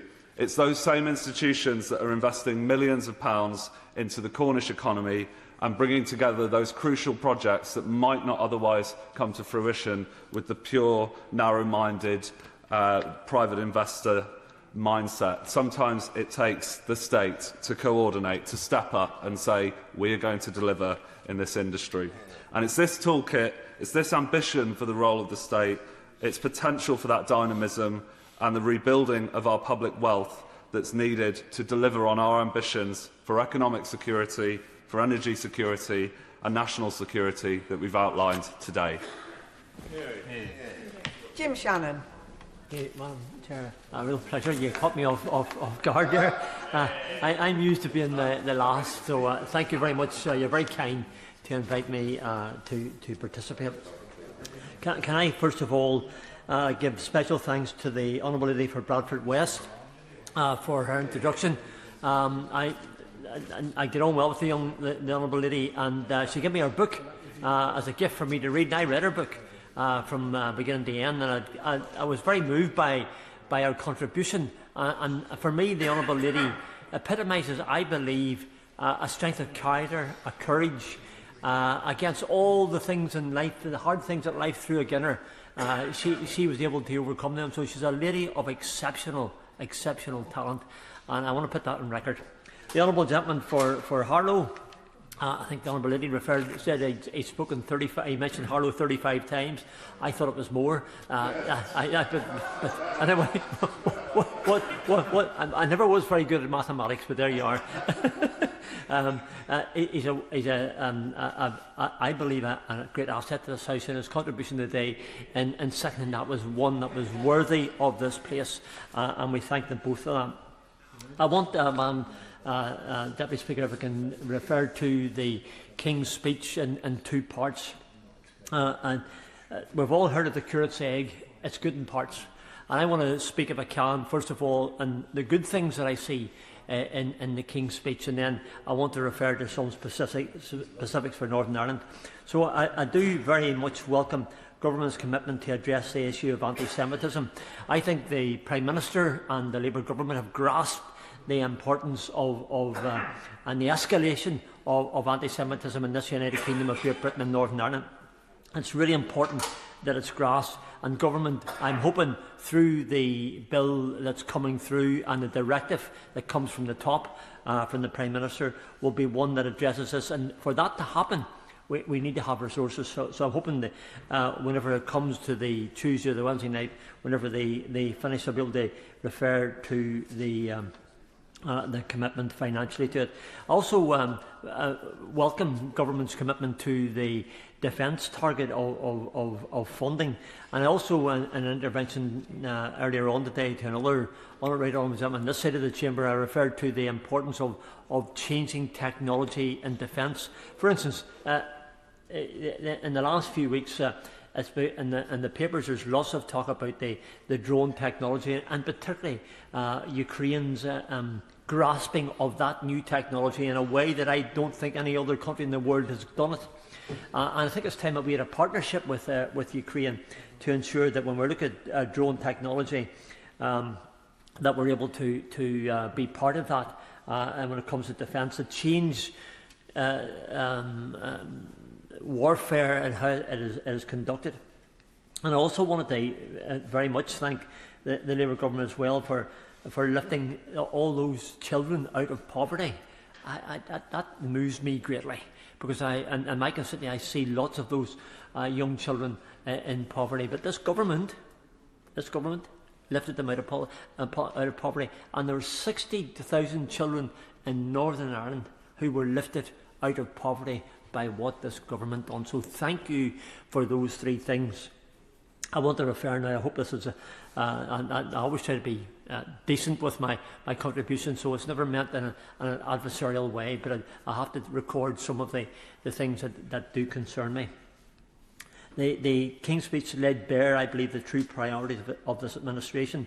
And I'm speaking from a unionist point of view from Northern Ireland. While the government speaks of a stronger and fairer United Kingdom, the reality delivered from this government through Her Majesty King Charles tells perhaps a very different story for Northern Ireland. As unionists, we judge a government not by its rhetoric, but by its respect for the constitutional integrity of our nation and its commitment to the fundamentalist justice.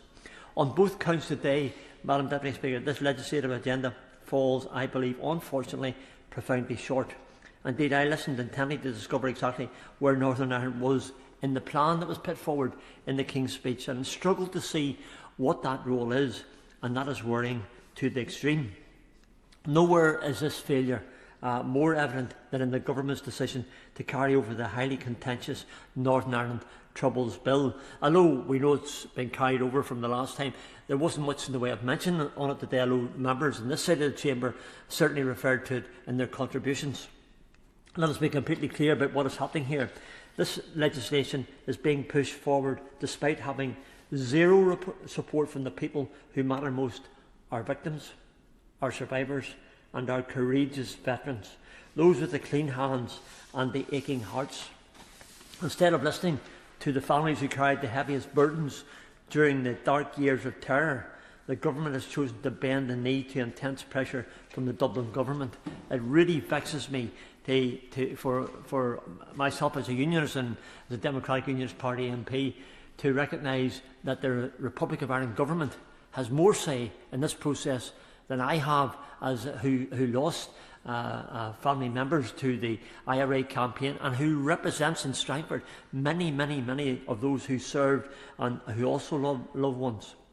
The Democratic Unionist Party will always stand firmly against any process that aims to rewrite the past, to shield terrorists, or treat our brave security forces as anything less than the defenders of democracy. It is a disgrace that Westminster is ignoring domestic consensus to satisfy a foreign jurisdiction, because that's what the Republic of Ireland is, and that no reform or even a nod to the massive work that must be done was referenced.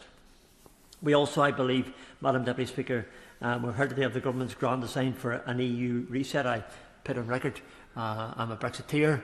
I voted to leave, and why we didn't get all we wanted in Northern Ireland in relation to being a Brexiteer like the rest of the United Kingdom got. I want to, and I feel I have to say this and put it on record. Madam Speaker, you will forgive me, and I refuse to offer commentary on the inner workings of any party. I'm not here to have any. I said to everyone today, I'm making no mention whatsoever across, because what happens for your party is your decision, and I leave that with you. But the effect it will have on my nation, on Northern Ireland, must be recognised. There appears to be a desperate scramble for a closer relationship with Brussels, and yet one of the main casualties of our relationship with the EU has been Northern Ireland through the Brexit process that took place the last time, and the callous treatment that we have received, and yet not one single word has been uttered about the renegotiation. So my quest and answer, Madam Speaker, to the Labour government and to the ministers in place, and I'm very respectful to the two honourable ladies, and that's how I will always be in relation to what I put forward. But if we're going to have a renegotiation, if we're going to have closer ties with the EU, then Northern Ireland's position at this moment in time, which is not the same as the United Kingdom, I would ask that we would be to the front of the Prime Minister and the Labour government's intentions. The Prime Minister intends to align Great Britain more closely with European laws, and if the rest of the United Kingdom is set to follow these same EU regulations, the government must answer a fundamental question. Where is the roadmap to moving entirely beyond the Windsor framework, and how has any legislation towards the European question taken place without even a nod towards those of us in Northern Ireland who have been used and abused to negate the democratic will of the people of this United Kingdom by the EU? And if the Prime Minister and the Labour government have set their eye and their focus upon closer ties, then please make sure that we within Northern Ireland are on the same page, and therefore I would very much seek that renegotiation for ourselves and put our place very clearly on the table. Others may say that as we move forward in the other days. Perhaps this is one of those times when silence has spoken more clearly than words ever could, and perhaps government needs to be reminded that the people of Ulster, that's us, will not be silent in demanding that our government recognises the disgraceful impact of the framework and prioritising its dismantling. If Great Britain aligns with these rules, there is no longer even a flawed logistical excuse for maintaining an artificial barrier in the Irish Sea, the Irish Sea border. The continued enforcement of the Windsor framework remains a direct unconstitutional assault on Northern Ireland's economic and political place within the United Kingdom. And if government genuinely desires a fairer path that unlocks hope, it must immediately stop treating Northern Ireland as a bargaining chip. We're not a bargaining chip. We're part of this great United Kingdom of Great Britain and Northern Ireland. It gives me great pride and great pleasure to say that, because I mean it from the bottom of my heart. I'm proud to have a British passport. I'm proud to be a member of the United Kingdom of Great Britain and Northern Ireland. So us in Northern Ireland, the unions that we are, deserve to have the same declaration and recognition. We demand a clear roadmap that eliminates internal trade friction, scraps the Irish Sea border, fully restores our place within the United Kingdom internal market.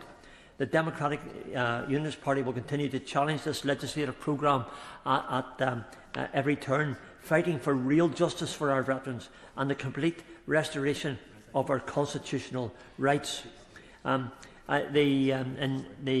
leader of the Lib Dems mentioned about the IRGC and government's commitment. I welcome that commitment that government has made. 30,000, and they say maybe as many as 40,000 people were arrested for protesting in the streets, and peacefully protesting in the streets, and were put in jail. And many of those have been executed, and because of just standing up for freedom verbally, no physical action, just verbally. And the week before last, when we were about to go into purgation, there were six Iranian ladies who protested in the streets. They were facing execution. So for those people, for those who want freedom, those who wish to have freedom, I make this comment. We must address government's continued perhaps we need that time scale. We don't need a hesitation regarding the direct immediate prescription of Iran's Islamic Revolutionary Guard Corps.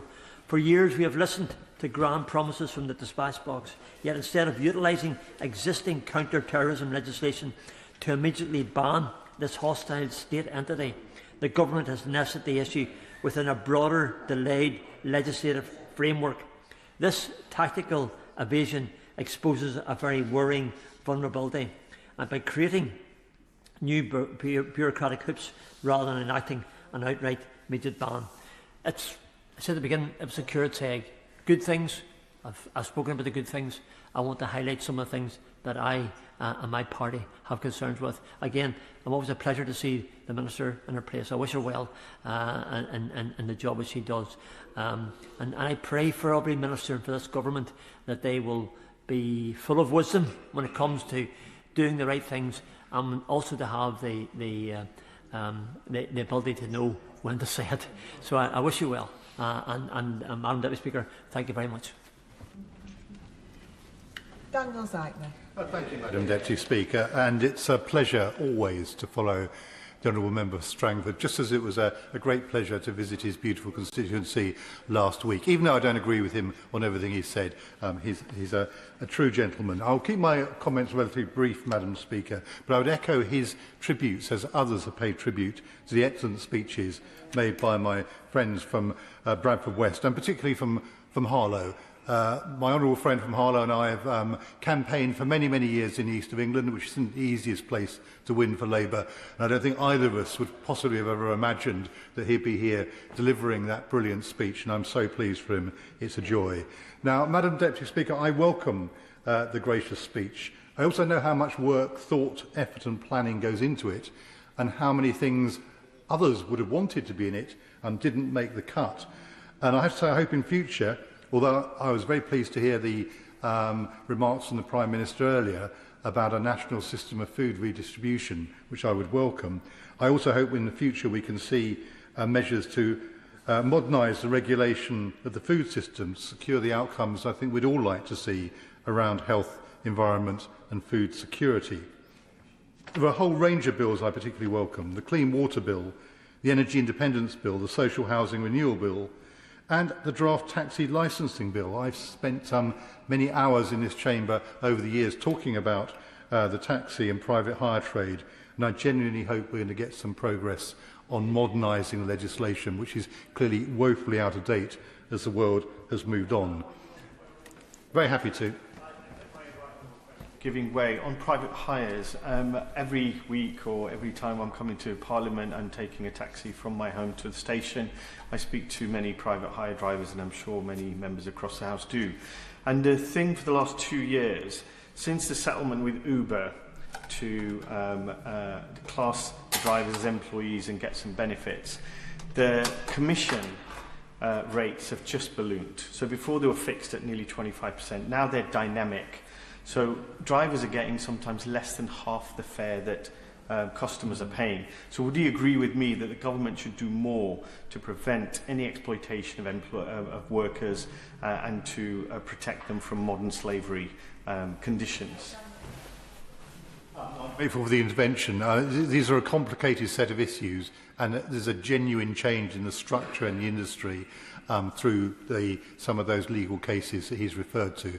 So I have to say over the years it's been particularly the out-of-area working that has troubled me, and I hope that we can address some of this and make sure it's safe. But he's absolutely right to say that the squeeze on drivers has been harsh, and I hope we can address that.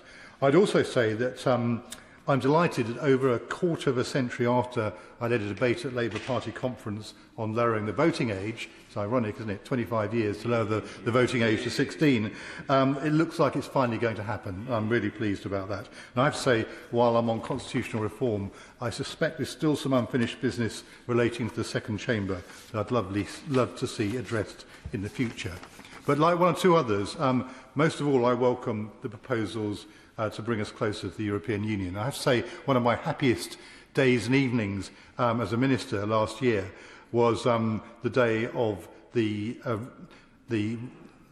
agreement that we had started to develop. And I remember the celebrations that evening in the Downing Street garden where there were pieces of cake being passed around with Union Jacks and EU flags on. Our phones have been confiscated, unfortunately. I'd have loved to send a picture back to my constituents in Cambridge, because while I understand that not everyone would have been celebrating, I can tell the House that certainly my constituents would have been absolutely delighted. And I was very pleased to hear the comments that the Prime Minister made in his speech on Monday on that. But there's a paradox here, isn't there? Because I think most people in this country can now see that there was a problem with the Brexit process. And I think most people can see that the promises that were made at the time have not been delivered. And yet, the very people who led that campaign have been surging in the polls. They're the people who are responsible for the damage. And frankly, I think we've been a bit too cautious about pointing it out, because the argument goes that we shouldn't be telling the electors they're wrong. Well, absolutely right. It wasn't the electors that were wrong. It was the people who, frankly, misled them. They were shamelessly misled, and frankly, I think they're being misled again, and we should repeat that message endlessly. Be warned, do not listen to these people. Now, in his speech on Monday, the Prime Minister explicitly chose Europe, and he also chose young people. And I think in doing that, he chose the future. And I'm genuinely thrilled to hear that, because, frankly, my generation and the generation above have run off with all the money, as far as I can see. And the only way that will change is through explicit political choices. And again, there's a fear that politicians can't say anything about the pensioner generation for fear of upsetting them because they vote. Well, I think it's gone too far, quite frankly. I think it's time to recognise the very real unfair, the intergenerational unfairness that has emerged. So I hope we'll be seeing not just schemes to help young people working and travelling in Europe, but that every policy will be examined and looked at, and the question asked, what impact will this have on that younger generation? And a final point, in my speech during the budget debate a few months ago, I railed against what I called the fragmentation and privatisation, the decay of the public realm. Now, in retrospect, I thought it was a rather Cambridge way of putting it, because frankly, it needs to be a bit more blunt. The question is, why are so many areas around the places where people live in such a state? And that is a point that's been made by a number of honourable members. Because it's no wonder people are fed up. Whether it's graffiti, fly tipping, potholes, frankly, I think we need to tackle those issues with an urgency that for too long has been missing. Yes, local government was hollowed out and under-resourced, but frankly, just saying that is not going to reassure angry voters. We need to actually fix those problems and show that we're fixing them. When we had the pandemic, it was a national emergency, and frankly, I think we need to do something similar to address that scale of problems. So, Madam Deputy Speaker, I wish the Prime Minister well as he tries to make the national machine work. Frankly, the Labour Party needs him to succeed, but even more, the country needs him to succeed. Mohammed. Thank you, Madam Deputy Speaker. I would like to start by associating myself with the remarks of Mr. Speaker about how we should conduct ourselves in this place with kindness, compassion and respect, even when we disagree. And I would like to quote Jalaluddin Rumi, a Muslim Sufi philosopher, who said, and I quote, "Before you speak, let your words pass through 3 gates. Is it true? Is it necessary? And is it kind?" And I believe that if we all followed that principle, both here, in the other place, and in our country, we would be more united and more compassionate for each other. I would also like to join members across the House to pay tribute to the absolutely amazing speeches by my honourable friends, the member for Bradford West and the member for Harlow. They spoke generously about their constituencies, and I intend to do the same. Though as an independent member for Dewsbury and Batley, I do so without the burden of a whip. Having said that, Madam Deputy Speaker, I'm not sure my colleagues across the chamber feel particularly burdened by the whip at the moment either.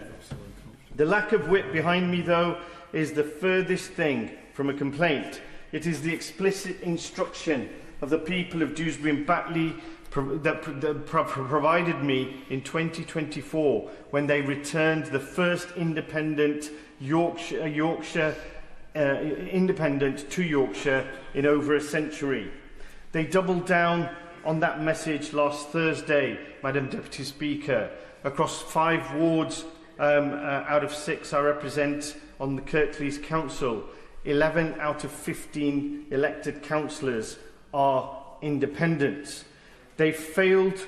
This election and the people showed that voting for an independent is not a protest vote, but a real alternative to failed party politics.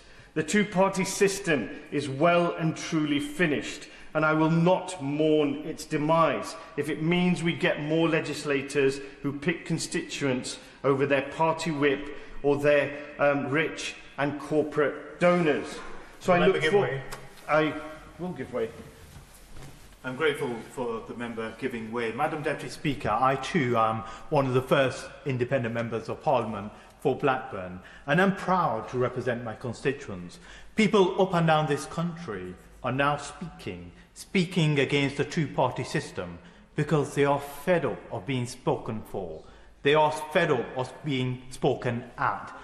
It's time to listen to the people, hear them. And I often say this, Madam Deputy Speaker, my policy are the people of Blackburn, my whip are the people of Blackburn, and my boss are the people of Blackburn. Would you agree?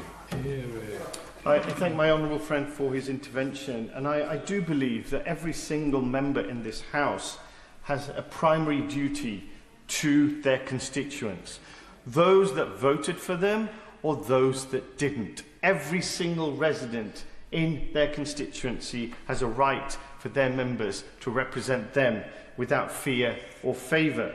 So I look forward to welcoming many more independent and independent-minded colleagues to this place in future. As for the gracious speech, Madam Deputy Speaker, there are measures that I welcome. The Hillsborough Law is long overdue. A statutory duty of candour and accountability will finally begin to address a culture of institutional defensiveness that has failed families for too long. There are also meaningful steps on economic security. The Small Business Protections Bill tackles late payments, a crisis costing the UK economy £11 billion annually and closing 38 businesses every day. That is a practical reform that will make a real difference. And the government is right to prioritise cyber resilience. 43% of UK businesses experienced a cyber attack last year, with the UK facing major attacks on average every week. This is a real and growing threat, and action is both welcome and necessary. The government likewise is correct to identify access to SEND provision as a key issue. Parents should not need to go through the lengthy, challenging and dispiriting process of obtaining an EHCP before their children can receive the support they need. However, the government's proposals need to be matched with a more comprehensive plan to address the teacher recruitment and retention crisis in order to ensure that classrooms receive the targeted interventions that they need. There are clearly measures here that move us in the right direction. Admittedly, they may be too little too late in some instances, but they are welcomed nonetheless. But I cannot ignore the measures included in this speech that I vehemently oppose. Words don't put a roof over people's heads. Words don't put food on people's tables. Words don't heat homes. Words don't make work pay. Words don't end the cost of living crisis. This is affecting the majority of the people in our country, and the government's actions do not address the acute nature of this crisis for many people in our constituencies. The actions that the government has taken need to be challenged. The continued curtailment of protest rights undermines a fundamental democratic principle in the form of the right to dissent. If the government continues down this path, it will stand on the wrong side of history, and the UK will be listed with other authoritarian regimes. The Immigration and Asylum Bill, while framed as fair but firm, runs the risk of introducing a system that is anything but that. A system where rights are conditional, subject to contribution, narrowly defined by income. Retrospectively doubling the standard qualifying period for indefinite leave to remain from 5 to 10 years would leave an indelible stain on this government's legacy. The expansion of digital ID, while presented as a convenience, instead represents a wildly unpopular Orwellian shift in the relationship between citizen and state. It creates what Big Brother Watch rightly calls an intrusive system from cradle to grave that would be ripe for mass surveillance and more government control over people's lives. These proposals risk trading hard-won freedoms in the nebulous name of efficiency, and that is a trade this House must scrutinise and stop. And, Madam Deputy Speaker, these principles must not stop at our borders. We cannot claim, as this government so often does, to defend the rule of law and human rights while failing to uphold these principles abroad.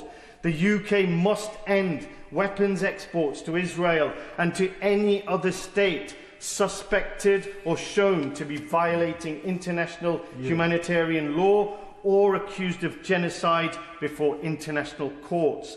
Our commitment to justice must be consistent, otherwise it loses all credibility. But perhaps the greatest weakness of this speech is not what it contains, but what it leaves out. There is no meaningful framework for AI safety, despite overwhelming evidence of the risks posed by this new technology, which is developing at an alarming rate.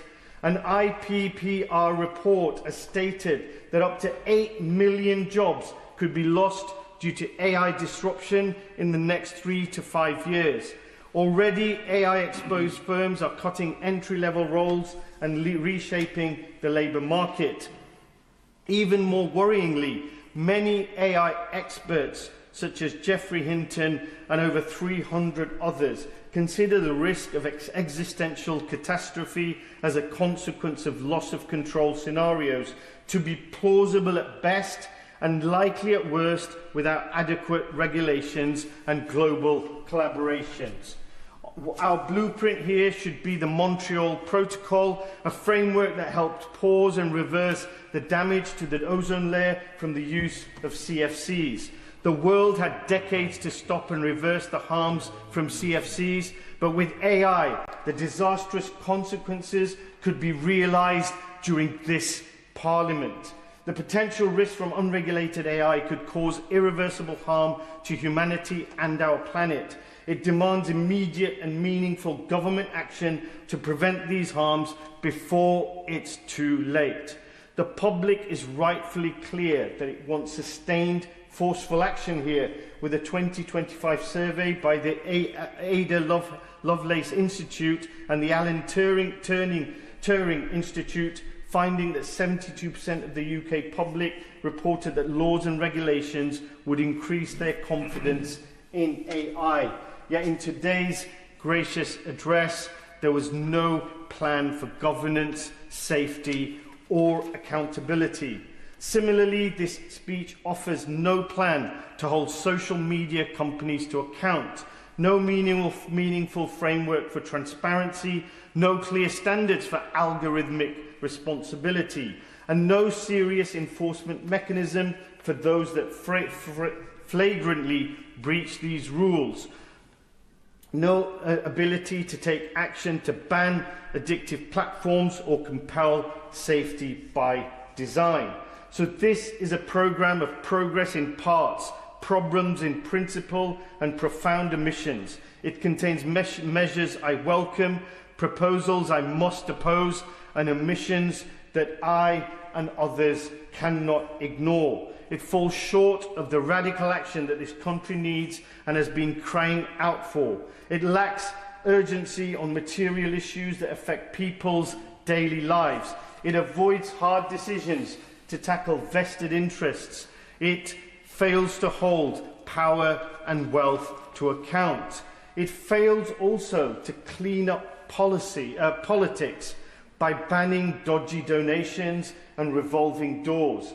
Madam Deputy Speaker, in concluding, the people of Dewsbury and Batley did not send me here to be loyal to a party. They sent me here to be loyal to them, to stay true to them. In this session, I will vote against inhumane, unjust and unfair policies wherever they appear, defend our public services and the funding they need to thrive, give voice to my constituents of every faith or none, colour and creed, who refuse to look away from injustice abroad, and to fight for Dewsbury Sports Centre, Batley Baths, GP surgeries, local dentists, the buses, the schools, and the charities and the communities that hold our towns together. Thank you. Yeah. Matt Weston. Thank you, Madam Deputy Speaker. It's a pleasure to follow the Honourable Member for Dewsbury and Batley, and I would just agree with the point he was making about representing all of our constituents, whether they vote for you or not. Vote for one, Madam Deputy Speaker. If I could just thank His Majesty for the humble address earlier today, and can I just place on record, Madam Deputy Speaker, my massive appreciation of the speech given by the Honourable Member, my friend, the member for Bradford West, which was a truly inspirational and uplifting speech. I think all across this House would agree. And also, likewise, to the member from Harlow for his typically amusing but informative speech, and just how well he represents the good people of Harlow. Madam Deputy Speaker, in the last Parliament, this last session rather, the government passed 50 pieces of legislation. The employment rights, renters' rights bills. We banned no-fault evictions. We brought 4 rail companies into public ownership. But whilst we were doing all that and so much other legislation, we increased the minimum wage above inflation, 450,000 fewer children in poverty, NHS waiting lists down by 500,000. There was so much that has been done, but somehow you wouldn't realise that from reading the papers or listening to the media. And just by way of addition, I want to highlight the fact that we launched 676 family hubs across England, which are hugely welcome following the loss of the children's centres and family centres that we had before. So I want to welcome the King's speech. It recognises the dangerous world that we live in and the necessity of building security and resilience throughout our lives. The emphasis on security, economic, national energy and defence, but also the reform and renewal of public services, the NHS, police, justice, immigration systems, and also water utilities, but bringing in long-term investment to housing and to strengthen infrastructure. 37 bills, Madam Deputy Speaker, which will improve long-term this country. But I was also really encouraged by the ambition and the announcement that the Prime Minister made about British Steel in Scunthorpe and the legislation to be introduced to nationalise that. It shows real ambition on the part of the government, and I hope that is an indication of where we may be going in the future. The Prime Minister talked widely about the status quo, and so perhaps I could just start with how I think we got here. You think back to almost 20 years, 2008 global financial crash, then that was followed by austerity, which I believe was the wrong political decision. And then we had the EU referendum that followed that. And then, of course, we had the pandemic. All these elements have contributed to a stasis in the UK economy. You think back to what we had in the run-up to 2010, We had the economy beginning to emerge out of the global financial crash, and then this move to austerity, which frustrated the nascent growth in our economy.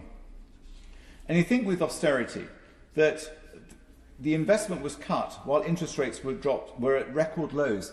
Any investor worth their salt would have been investing in this country, into infrastructure, when we had interest rates at 0.5%. If I had the money, I would have been investing it, and certainly that is what we as a government, or the government of the time, should have been doing. Because we look at the infrastructure today, and after 14 years of austerity, we can see the cracks. It's not just in the roads, or in the schools, or in our hospitals, or whatever. I just want to talk about what happened to the economy following Brexit. And according to UK in a Changing Europe, they say, and I quote, by 2025, they estimated that UK GDP was per capita was 6 to 8% lower than it would have been without Brexit. Investment was 12 to 18% lower, and employment 3 to 4% lower, while productivity was 3 to 4% lower as well. Indeed, between 2009-10 to 2024, incomes grew by just 0.5% a year on average, or 7% over the whole 14-year period. Income growth on the 14 years prior to 2009-10 was more than 5 times as strong, at 38%. So you can see, Madam Deputy Speaker, the huge loss in real earnings that was suffered by citizens, by our workforce, as a result of what happened through austerity and then by Brexit. An average UK real household income is broadly unchanged from 2007 to 22, according to the ONS. Now, it has left the UK woefully unprepared to deal with the crisis that we face in a more dangerous world. And you look now at the war that's raging in Europe and in the Middle East, and the Iran war that's forecast to cause a decline in employment of 0.4%, with construction and manufacturing the worst hit. And when it comes to oil, JP Morgan has predicted that Brent crude will average $96 per barrel throughout 2026. So there's no respite on the horizon when it comes to oil prices, and of course the contribution that makes throughout all our costs and to the cost of living and the economy. But despite all this, when this party returned to government in 2024,